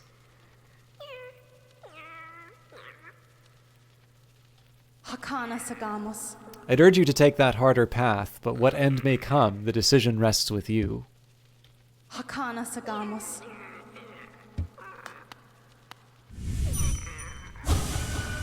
It faced the void and ascends unscathed. Could it unite such vast darkness? Yeah, well, like, I obviously get very cranky about being told how to play games, but that's kind of a respect question, right? Like, my view is that if I were to be playing the game, or anybody playing the game, the standard experience for people is not to have somebody over your, looming over your shoulder as some sort of cognitive sommelier, making sure that you appreciate every last detail of the game and making sure that, you're going to love this bit that comes up, or you missed this thing, you got to go back right now. I'm like, this is, particularly for games, like, games are interactive experiences. They're usually, not always, I realize I'm making something of a strong statement here, but some of my most enjoyable moments of games have usually been when the developer's getting out of the way and just letting me enjoy myself and sort of engage with their world. It's why I find them interesting, and it's actually why I think a lot of, it's why I have taken more than a casual interest in gaming, because there's something really neat about having, having sort of my, being... Okay, actually, here's the better example that I can give you here. I think people tend to sell Telltale games the wrong way. Like, you'll usually see the tag "choices matter." And I think the whole emphasis people put on choices matter has led to some of the moments we really kind of regret in gaming. So this idea that Mass Effect 3 somehow invalidated the experiences of the previous two games because there wasn't some kind of bespoke ending based on every tiny little decision that you had made over the course of the previous games. And while, it's sometimes hard for me to say nice things about CD Projekt Red and GOG, with all due respect to the people I know that work there, who are actually incredibly nice people and are dealing with a system that unfortunately has led to some really negative things. You know who you are, by the way. I appreciate the effort that you put in.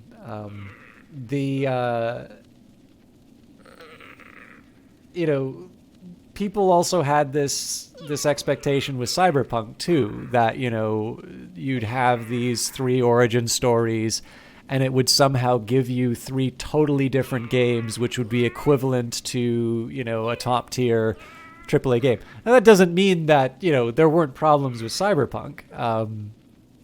But the idea that there would be some sort of, custom designed game tailored just to you based off of your choices is pretty unrealistic. And I also probably think, if I'm really honest with myself, it's probably not something that I really want. What I do think is really good about Telltale games, and these are definitely games that are pretty far... So, like, Civilization, it's almost entirely me making a bunch of choices. And... I'm enjoying the ride. There's no, there's a cutscene at the beginning to sort of set the mood, and then, but there's no like big narrative moment to, make me say, oh, what brilliant design. This is really clever of them. It's more about me and either the people in the play session or me and the AI, telling this story of history. And the thing that I really like about the Telltale games is less about the choices matter thing. I mean, it's nice to have a little reminder, so-and-so will remember this, and the promise that some of these moments may be affecting the outcomes later on. What I think is really interesting about the Telltale games are the fact that there are little choices that I make that allow me to nudge a story that's basically on rails. Telltale themselves even knew how to deploy. Yeah, really, they really do. The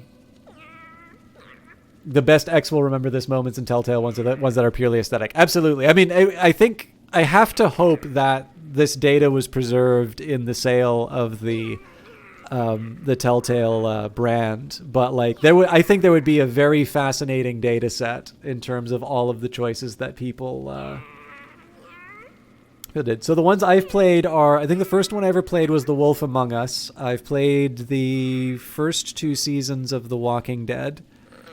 Is that all? I feel like I've played more, but I can't actually remember any other ones. The boring era. I actually really like The Wolf Among Us. And this is the thing, right? And I mean, you guys have seen me do this during Mass Effect as well. What I like is being able to nudge a story that's already going a certain way. I actually really don't care if my choices change the ending, because if I'm playing a game that's really focused on a narrative, generally I like it when storytellers are making some specific decisions. Usually these kinds of storytellers are capable of making far more interesting decisions than I do. And I but I really like little things like an early decision you get to make as Lee, where you have to pick one of two people. You're almost certain that whoever you don't pick is going to be eaten by the zombies. One of these people knows that you are convicted for murder. And so the decision not to save that person, even if that's not necessarily your motivation as a character or as a player, but the simple idea that maybe you pick the person who's a little bit less useful to the group because it ties up loose ends as far as your criminal past is concerned, I think is really interesting. Lee still winds up being the person that he is, at the end of The Walking Dead. But there's a lot of little nudges that you can put inside that game. And the fact that there are certain people present in the final cutscene maybe isn't quite as important as the role you take in terms of shaping who this person becomes. And again, that was how I played Mass Effect. That was how I play most Telltale games. And to me, like, the choices matter, or the idea that you're somehow getting some radically different outcome based on the decisions that you're making, I think is largely missing the far more interesting parts, which is kind of the journey that you're taking and just the little spins that you wind up putting on particular important moments based on sort of this accumulation of decisions that you've made. And I liked the fact that people were constantly talking about how the world that I was playing in looked quite different in Mass Effect 3 than maybe something that they had been playing in their own playthrough, or maybe something that I had missed out on because I had made a particular decision in the earlier games. And I just think it's much more interesting to see a world which has been shaped by your choices as opposed to one where, it's like, you get the super triple deluxe ending because you played the good guy choice or whatever. Now again, that's a taste matter for me. A lot of this stuff is just a matter of taste. But I do generally think that the emphasis is put in the wrong place, and I tend to think that complaints along those lines are really missing what makes those games really special. And now I need to play the Monkey Island game, apparently. Corpse with white armor.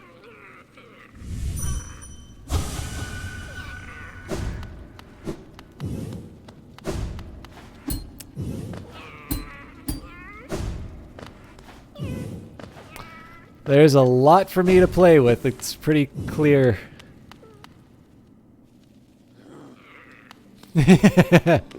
Yes.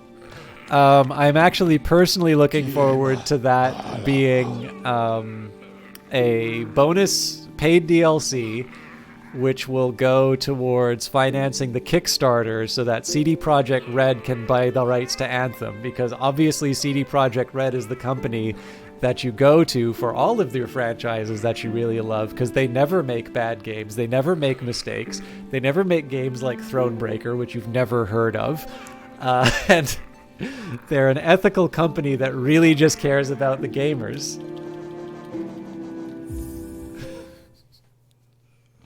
I really should have ended this stream like at half an hour, if not an hour ago. It's been a pleasure chatting with you all. I am really happy we got this cloak, but I definitely feel like I have so many more questions at the end of this thing than I do at the start. Hey, it's Zote! Great Prince, so dark, so troubled.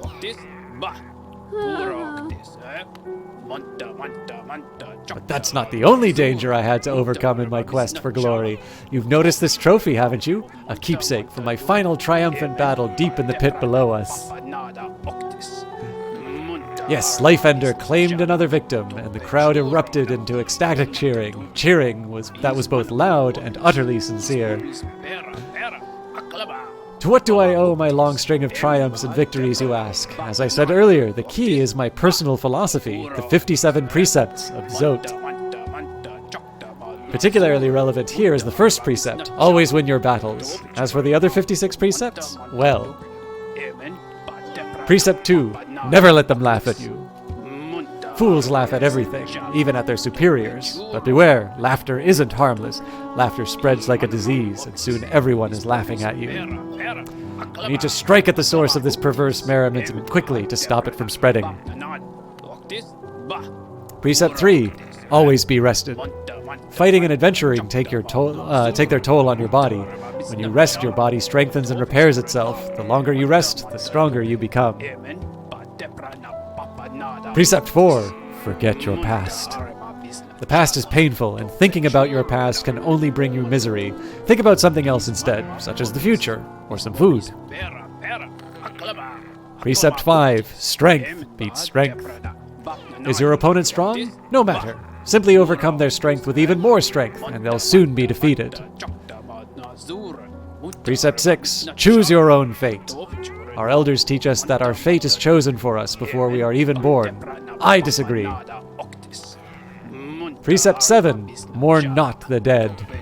When we die, do things get better for us or worse? There's no way to tell, so we shouldn't bother mourning, or celebrating for that matter. I hope you're taking notes, chat. If I were to face an opponent, I would simply defeat them with my superior strength. Precept 8, travel alone. You can rely on nobody, and nobody will always be loyal. Therefore, nobody should be your constant companion. Precept 9, keep your home tidy. Is this guy the Jordan Peterson of Hollow Knight? Your home is where you keep your most prized possession, yourself. Therefore, you should make an effort to keep it nice and clean. Precept 10, keep your weapon sharp. I make sure that my weapon Lifeender is kept well sharpened at all times. This makes it much easier to cut things. Precept 11, mothers will always betray you. Okay. I think that's an anachronistic reference, but this is this is getting a little closer than I want. Do you want to know how many of the precepts are covered in the sequence? I'm hoping all 57. Precept 11, mothers will always betray you. This precept explains itself. Precept 12, keep your cloak dry. Hitchhiker's reference? If your cloak gets wet, dry it as soon as you can. Wearing wet cloaks is unpleasant and can lead to illness. Precept 13, never be afraid. Fear can only hold you back. Facing your fears can be a tremendous effort. Therefore, you should just not be afraid in the first place. Oh my god, I love this guy. Precept 14, respect your superiors. If someone is your superior in strength or intellect, or both, you need to show them your respect. Don't ignore them, or laugh at them. Precept 15, one foe, one blow. You should only use a single blow to defeat an enemy. Any more is a waste. Also, by countering your blows as you fight, you'll know how many foes... Oh, sorry, by counting your blows as you fight, you'll know how many foes you've defeated. Precept 16, don't hesitate. Once you've made a decision, carry it out and don't look back. You'll achieve much more this way. Precept 17, believe in your strength. Others may doubt you, but there's someone you can always trust, yourself. Make sure to believe in your own strength, and you will never falter. Precept 18, seek truth in darkness. This precept also explains itself. Precept 19, if you try, succeed. If you're going to attempt something, make sure you achieve it. If you do not succeed, then you have actually failed. Avoid this at all costs. Precept 20, speak only the truth.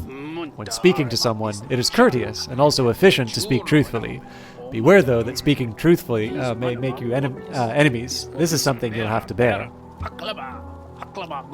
Precept 21. Be aware of your surroundings. Don't just walk along staring at the ground. You need to look up every so often to make sure that nothing takes you by surprise. Do you guys know how to tell the difference between an introverted economist and an extroverted economist?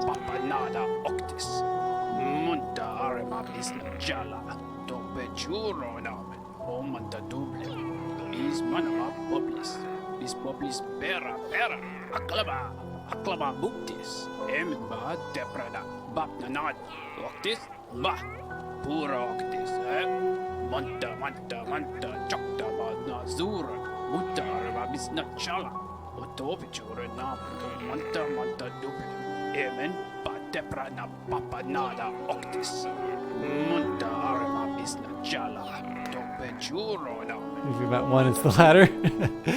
No, I was going to say, an introverted economist looks at his shoes when he talks to you. An extroverted economist looks at your shoes when he talks to you.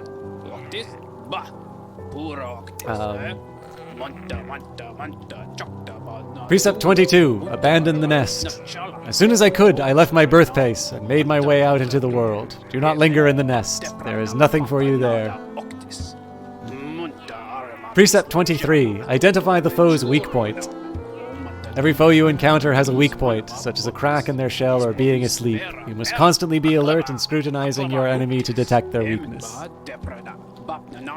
Precept 24. Strike the foe's weak point. Once you have identified your foe's weak point as per the previous precept, strike it. This will instantly destroy them. Precept 25. Protect your own weak point.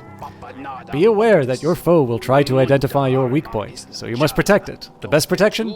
Never having a weak point in the first place. Precept 26. Don't trust your reflection. When peering at certain shining surfaces, you may see a copy of your own face. This face will mimic your movements and seem similar to your own, but I don't think it can be trusted. Precept 27. Eat as much as you can. When having a meal, eat as much as you possibly can. This gives you extra energy and means you can eat less frequently. By the way, I really like the way they've animated the, I think it's beta? Precept 28. Don't peer into the darkness. If you peer into the darkness and can't see anything for too long, your mind will start to linger over old memories.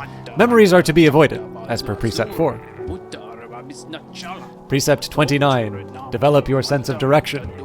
It is easy to get lost when traveling through winding, twisting caverns. Having a good sense of direction is like having a magical map inside of your head. Very useful. Precept 30. Never accept a promise. Spurn the promises of others, as they are always broken. Promises of love or betrothal are to be specifically avoided especially. Precept 31. Disease lives inside of dirt. You'll get sick if you spend too much time in filthy places. If you are staying in someone else's home, demand the highest level of cleanliness from your host. Precept 32. Names have power. Names have power, and so to name something is to grant it power. I myself name my nail Lifeender. Do not steal the name I came up with. Invent your own. I have named my nail Life Finisher. Precept 33. Show the enemy no respect. Being gallant to your enemies is no virtue. If someone opposes you, they don't deserve respect or kindness or mercy. I feel like this guy read a lot of Nietzsche when he was growing up. Precept 34. Don't eat immediately before sleeping. This can cause restlessness and indigestion. It's just common sense. Precept 35. Up is up, down is down. If you fall over in darkness, it can be easy to lose your bearing and forget which way is up. Keep this precept in mind. Precept 36. Eggshells are brittle. Once again, this precept explains itself. Precept 37. Borrow, but do not lend. If you lend and are repaid, you gain nothing. If you borrow but do not repay, you gain everything. Precept 38. Beware the mysterious force. The mysterious force bears down on us from above, pushing us downwards. If you spend too long in the air, the force will crush you against the ground and destroy you. Beware. Precept 39. Eat quickly and drink slowly. Your body is a delicate thing, and you must fuel it with great deliberation. Food must go in as fast as possible, but fluids at a slower rate. Precept 40. Obey no law but your own. Laws written by others may inconvenience you or be a burden. Let your own desires be the only law. Precept 41. Learn to detect lies. When others speak, they usually lie. Scrutinize and question them relentlessly until they reveal their deceit. Okay, Dr. House. Precept 42. Spend geo when you have it. Some will cling on to their geo, even taking it into the dirt with them when they die. It is better to spend it when you can, so you can enjoy various things in life. Good suggestions with high inflation, by the way. Precept 43. Never forgive. If someone asks forgiveness of you, for instance, a brother of yours, always deny it. That brother, or whoever it is, doesn't deserve such a thing. Precept 44. You cannot breathe water. Water is refreshing, but if you try to breathe it, you are in for a nasty shock. Precept 45. One thing is not another. This one should be obvious, but I've had others try to argue that one thing, which is clearly what it is and not something else, is actually some other thing, which it isn't. Stay on your guard. At this point, I want Parmenides or Zeno to appear out of nowhere and engage Zote in furious intellectual debate. To be fair, he said more than anyone else in this game, so he's an authority on whether most speaking is like. Precept 46. The world is smaller than you think. When young, you tend to think that the world is vast, huge, gigantic. It's only natural. Unfortunately, it's actually quite a lot smaller than that. I can say this, now having traveled everywhere in the land. Precept 47. Make your own weapon. Only you know exactly what is needed in your weapon. I myself fashioned Lifebender from shellwood at a young age. It has never failed me, nor I it. Precept 48. Be careful with fire. Fire is a type of hot spirit that dances about recklessly. It can warm you and provide light, but it will also singe your shell if it gets too close. Precept 49. Statues are meaningless. Do not honor them. No one has ever made a statue of you or I, so why should we pay them any attention? Precept 50. Don't linger on mysteries. Some things in this world appear to us as puzzles or enigmas. If the meaning behind something is not immediately evident, though, don't waste any time thinking about it. Just move on. Precept 51. Nothing is harmless. Given the chance, everything in this world will hurt you. Friends, foes, monsters, uneven paths. Be suspicious of them all. Precept 52. Beware of the jealousy of fathers. Fathers believe that because they created us, we must serve them and never exceed their capabilities. If you wish to forge your own path, you must vanquish your father, or simply abandon him. Precept 53. Do not steal the desires of others. Every creature keeps their desires locked up inside themselves. If you catch a glimpse of another's desires, resist the urge to claim them as your own. It will not lead you to happiness.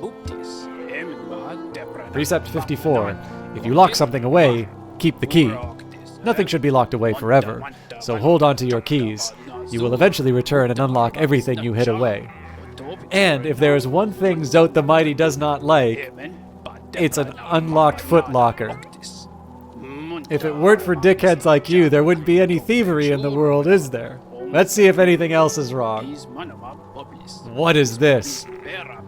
What is this? Sorry. Precept 55. Bow to no one.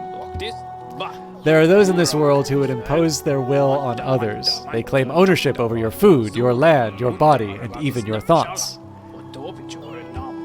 They have done nothing to earn these things. Never bow to them, and make sure to disobey their commands.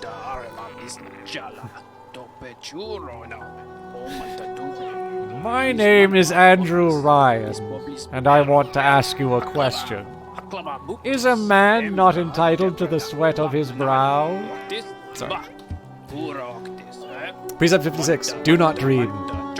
Dreams are dangerous things. Strange ideas, not your own, can worm their way into your mind. But if you resist those ideas, sickness will rack your body. Best not to dream at all, like me. Precept 57. Obey all precepts. Most importantly, you must commit all of these precepts to memory and obey them all unfailingly, including this one. Have you truly listened to everything that I've said? Let's start again and repeat the 57 precepts of Zote. Precept 1. Always win your battles. Losing a battle earns you nothing and teaches you nothing. Win your battles, or don't engage in them at all. I came to this kingdom to fulfill a promise. Oh. Wrong one.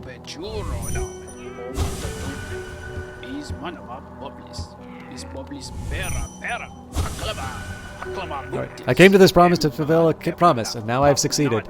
A promise I made long ago, a promise to myself. A promise of glory, for I, Zote the Mighty, have never doubted myself, never faltered, and now I have achieved everything I desired. Heroic, beautiful.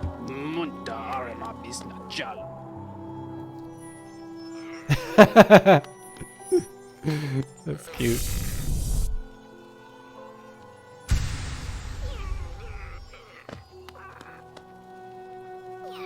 The Grey Prince, heaving heavy breaths, flushed from the exertion of battle. The figure emerged from the well. Triumph was his, and trophy he bore to prove it, the fearsome skull of his vanquished opponent. Startling warning he brought to the village, one that rung so true. Their white savior, thought a hero by the bugs, was a vicious beast, and this shrouded Grey Prince was in truth the hero deserved. With honor and humility he recounted his quest below, his epic journey of one purpose, to find her, to protect her, his Grey Maiden, his partner in darkness.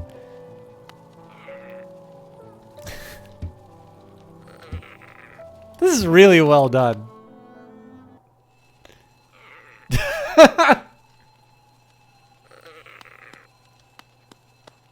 Okay, I think I know where this is going.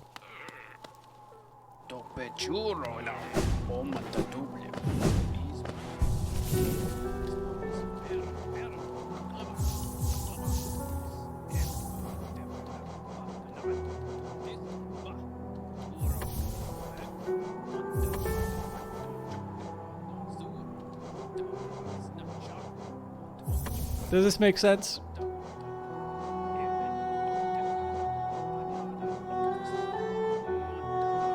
Sometimes they did Grub song.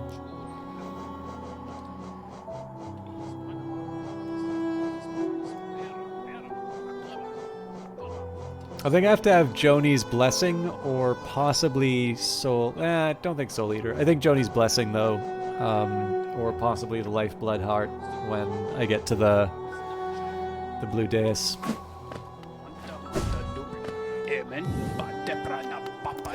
So my guess here, given that there's a dream sign below it, I am going to be going up against the fan fiction version of Zote.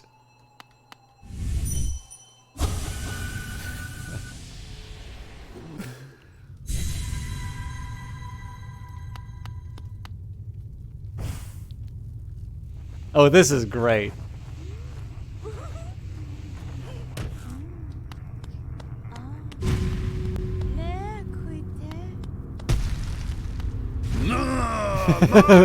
Terrifying, beautiful, powerful, Grey Prince Zote.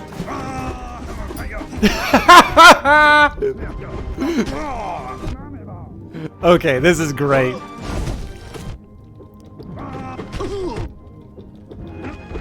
I love that they actually included some of his incompetence in the attacks, but they're dangerous. Okay, I gotta heal up. I need to find an opportunity to heal up.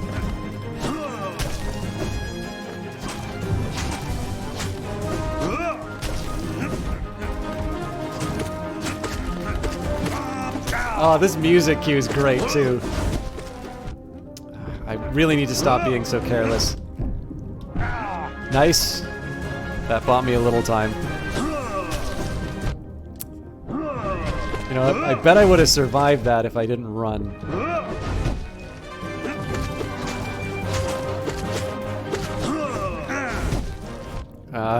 Sabotage. Brutal. That was clowny on my part.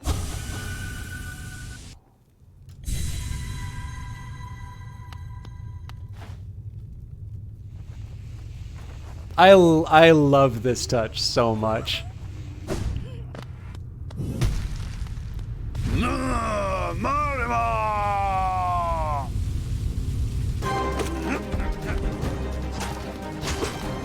Oh, they're giving me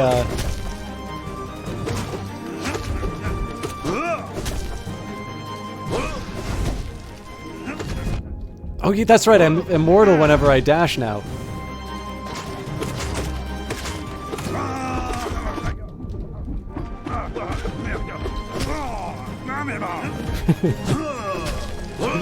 I'm also starting to get the the Zote to English translation now.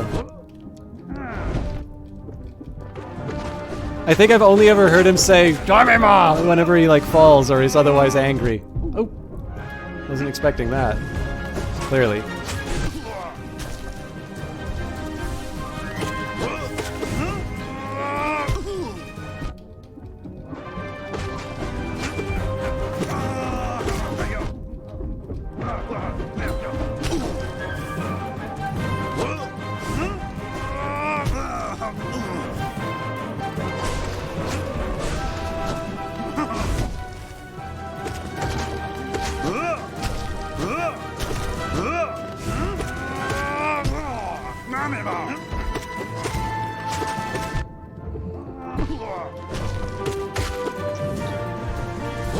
Sabotage!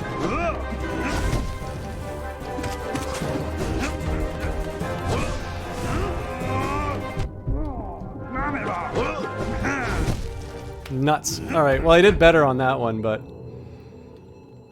Yeah, I saw.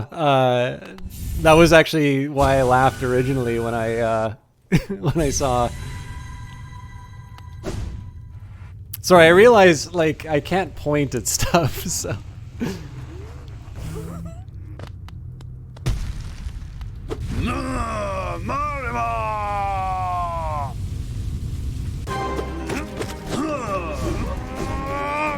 Oops.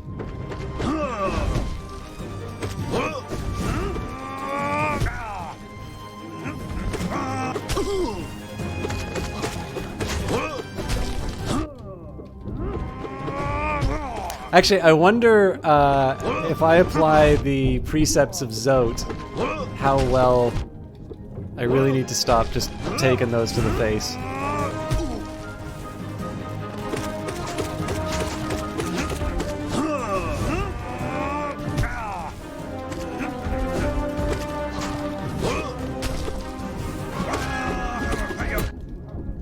That is a hard one. I'm actually not quite sure how I deal with his sudden charge. Endors, thank you very much for the resubscribe. And yeah, he really was taking it easy on me in the Coliseum. Now I feel bad about laughing at him. Okay, I can get some good heals in here. Well, at least two. Damn. At this point, I just gotta go... I think I just need to go hard and hope for the best.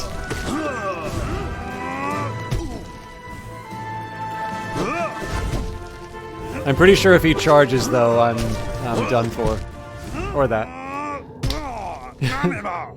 Anyways, thank you very much. 41 months of subscription with Endors. Endors is one of the longest-term viewers, possibly the longest-term subscriber to the channel. And I still remember when he stopped by during Gods Will Be Watching. So thank you very much. Anders actually also really likes watching, or sorry, really likes playing Hollow Knight. So it was originally Eyes of Sin's prompting that made me play this. But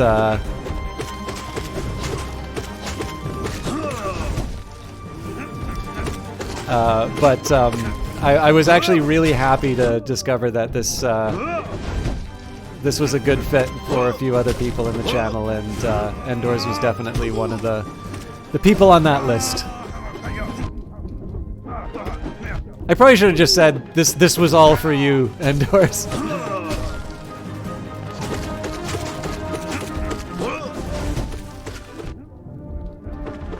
I'll get the healing done on the next run. I wanted to dodge on the other. Okay.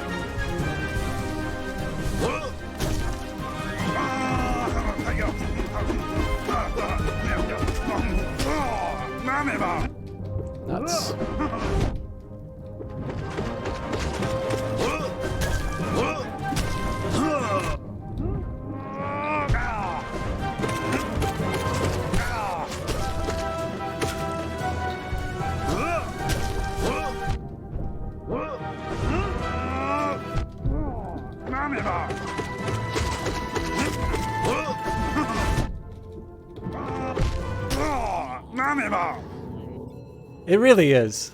And sorry, I'm a little preoccupied. Tell you what, I'm gonna have a quick bite of my very cold dinner now.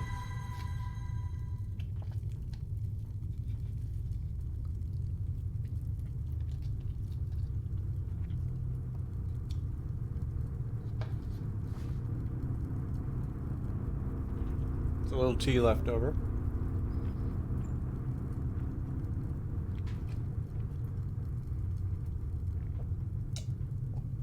There may be some value in keeping the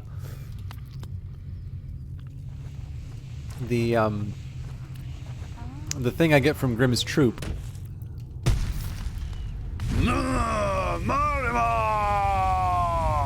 Because it would be doing kind of this constant damage to Zote while he's inconveniencing me.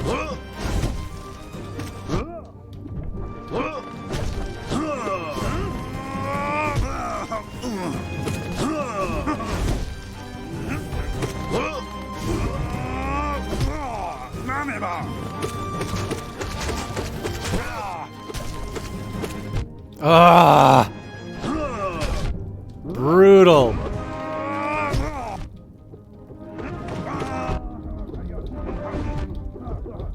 Yeah, that I don't have a good answer to yet. I thought attacking him a lot would neutralize it, but it doesn't, and I'm really behind the 8 ball right now.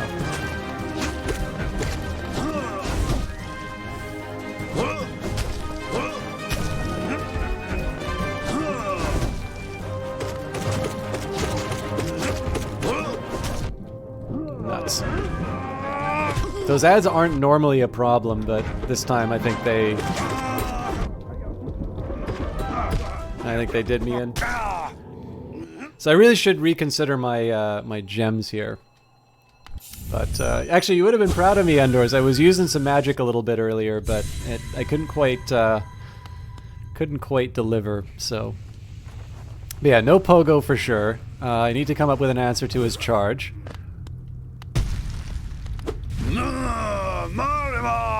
I definitely need to take much better.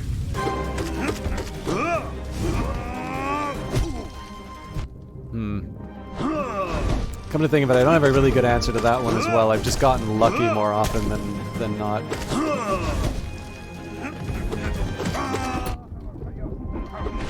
Okay, that doesn't do it. So I guess it's probably just climbing up the walls that saves me there. I really need to remember my dodge saves me this time around.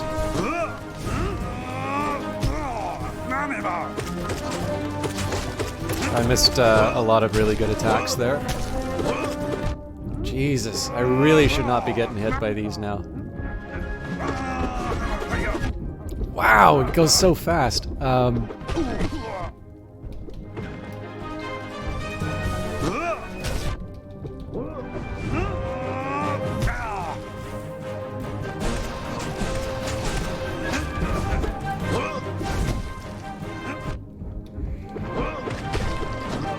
So right idea, sort of zipping through him, but I'm just screwing up on all the other stuff.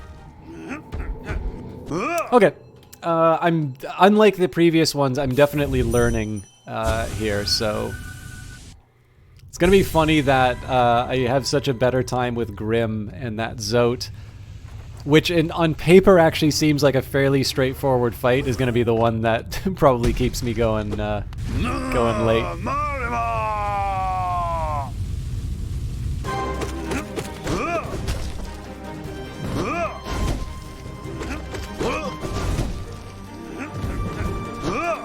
Oh, what was I thinking?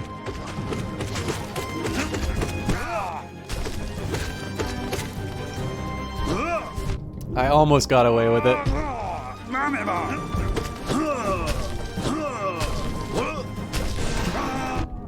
that cost me.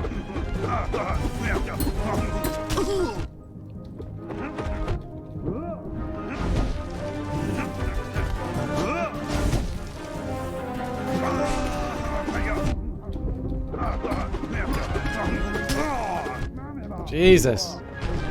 Okay, I can get 2 out of this.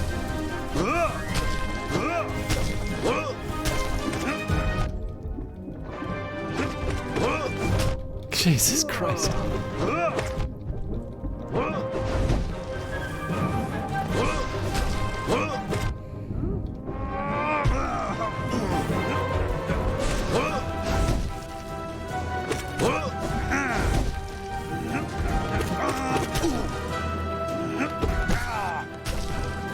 That might have saved me.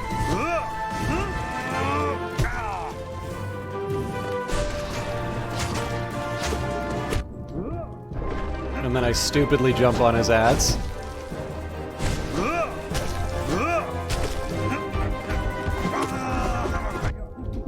I gotta be a lot faster on responding to that.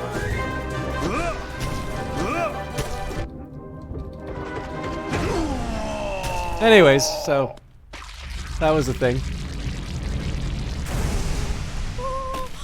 That was the Shadow Cap. Yeah, that exactly was the Shadow Cloak. Valiant Cheese. Truly there is no force more powerful than a fangirl's imagination. Oh god, that was a lot of fun.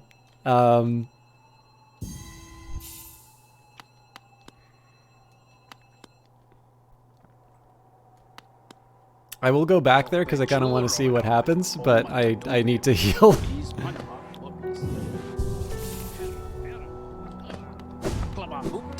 We can ascend now. Precept 2. Never let them laugh at you. Fools laugh at everything, even their superiors. But beware, laughter isn't harmless. Laughter spreads like a disease, and soon everyone is laughing at you. You need to strike at the source of this perverse merriment quickly to stop it from spreading.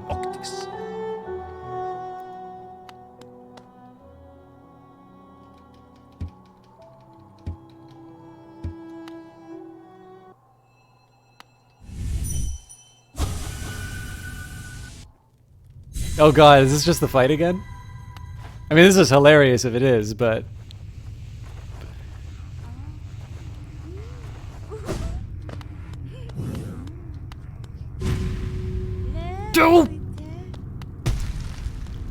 Question is, do I force myself to be gorgeous, passionate, terrifying, beautiful, powerful, great prince?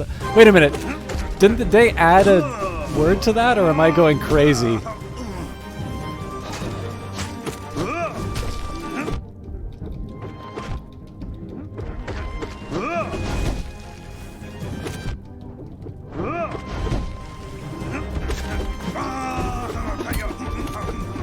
Ah, I used to pogo so well. Yeah, this is definitely a different fight.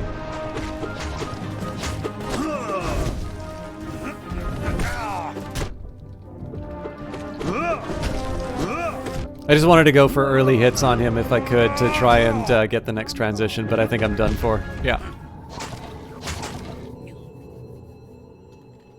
Alright, one more on that, because that was a pretty deplorable showing, but...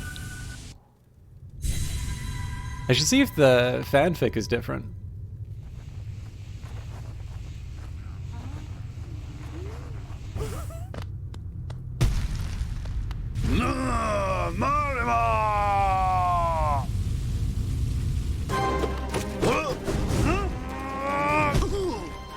Ah.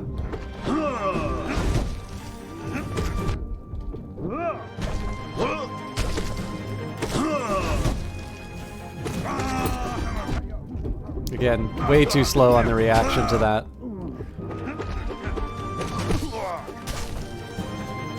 I missed the healing chance, unfortunately.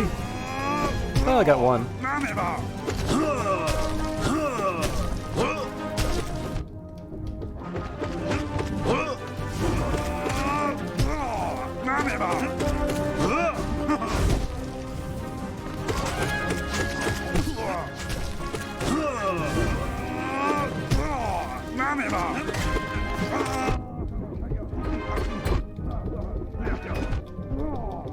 I'm not sure that was the right choice there, but... especially because I got these guys to deal with. Well, I got one.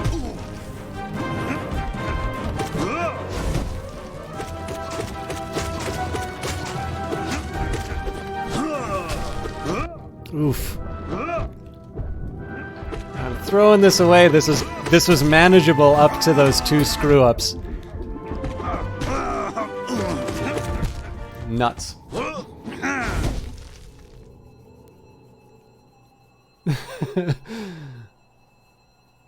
This is 100% the most fun fight. Yeah, I like it. I'm sorry to keep this going. I'm at the 6-hour mark. Okay, regardless of what happens, this is the last fight for sure. Or the last time I do this fight tonight for sure, because I do need to go to bed. Or maybe not bed, but I at least need to do something that's not streaming, because I actually wanted this to be a 3-hour stream. But it's Zote, for crying out loud. It's been a while since we've seen him. The legendary 24-hour stream. If you can get, tell you what, Olaf, if you can sign Miss Ariella to It Takes Two when it's released, this turns into a 24-hour stream now.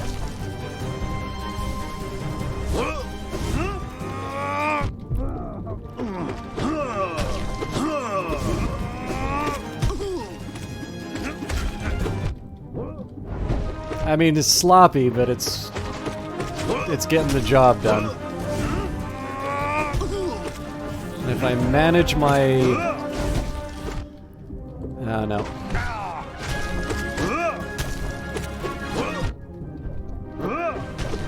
I think I should have healed even though there were ads on the table.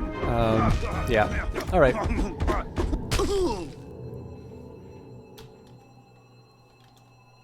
That was a really fun way to end tonight, though. She's moving at the moment, so I'm not in contact. That's the only thing that I really wish I could show you the trailer for It Takes Two, but as you might suspect, given that the game has a budget, there is a particularly well-known song that I'm pretty sure immediately came into all of your heads when you heard that game's title. So there is no possible way I'm going to be able to play that on Twitch. But this was really fun. What was the achievement that I got for taking on Dark Romance, Defeat Grey Prince Zote? I am going to guess... Let me just take a look here. Oh, so it says so close. Defeat the Traitor Lord. So I'm not going crazy. There is a battle with the Traitor Lord.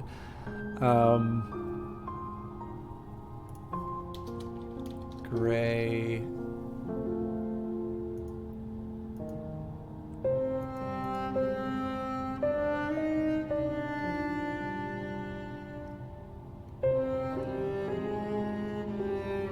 Oh, actually, looking at achievements, it also says achieve 112% game completion and finish the game. So, I don't know. I didn't check at the end, but I now have some certainty about what that is. Thank you, everybody, for watching. Again, I know these things go a bit longer, and especially, you know, some people like the completely off... Some people completely like the, you know, the off-topic rants, and other people don't really care for that. Let's take a quick look and see what's up. Because obviously there's a lot of Hollow Knight. I've noticed that Hollow Knight is something of a popular game.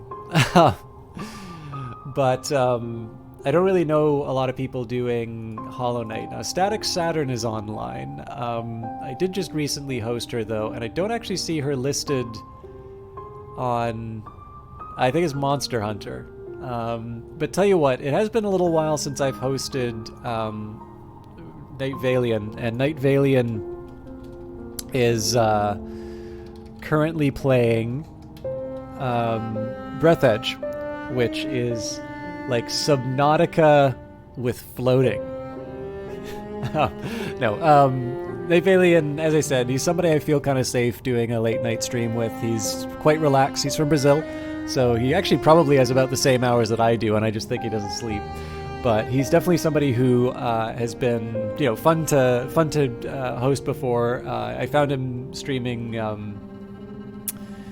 Lucifer Within Us. And then as for me, so I really liked playing Industries of Titan this week. If I can swing a stream on the weekend, I will try. But I did promise Johnny Big Time I would do some gaming with him, like off camera streaming. And then I also have some stuff to record, like a new Oblivion episode and such. So no promises, but I am more inclined towards doing a weekend stream than some of the other times where I might have had the opportunity. So as always, you can check Twitter for that, or just stop by if you see that I'm online. Otherwise, as usual, Monday, Phantom Brigade, which just keeps getting better and better. Actually, now that I've got the browser open, before I'll do the raid message, I will put the link to the highlight. I should have done this command instead of the other one. The reason why I'm taking the time to put this one up is that you can skip the tactical part if you want, but I did get some feedback from someone that they didn't really understand what was going on. Why can't I see my videos? What's going on here?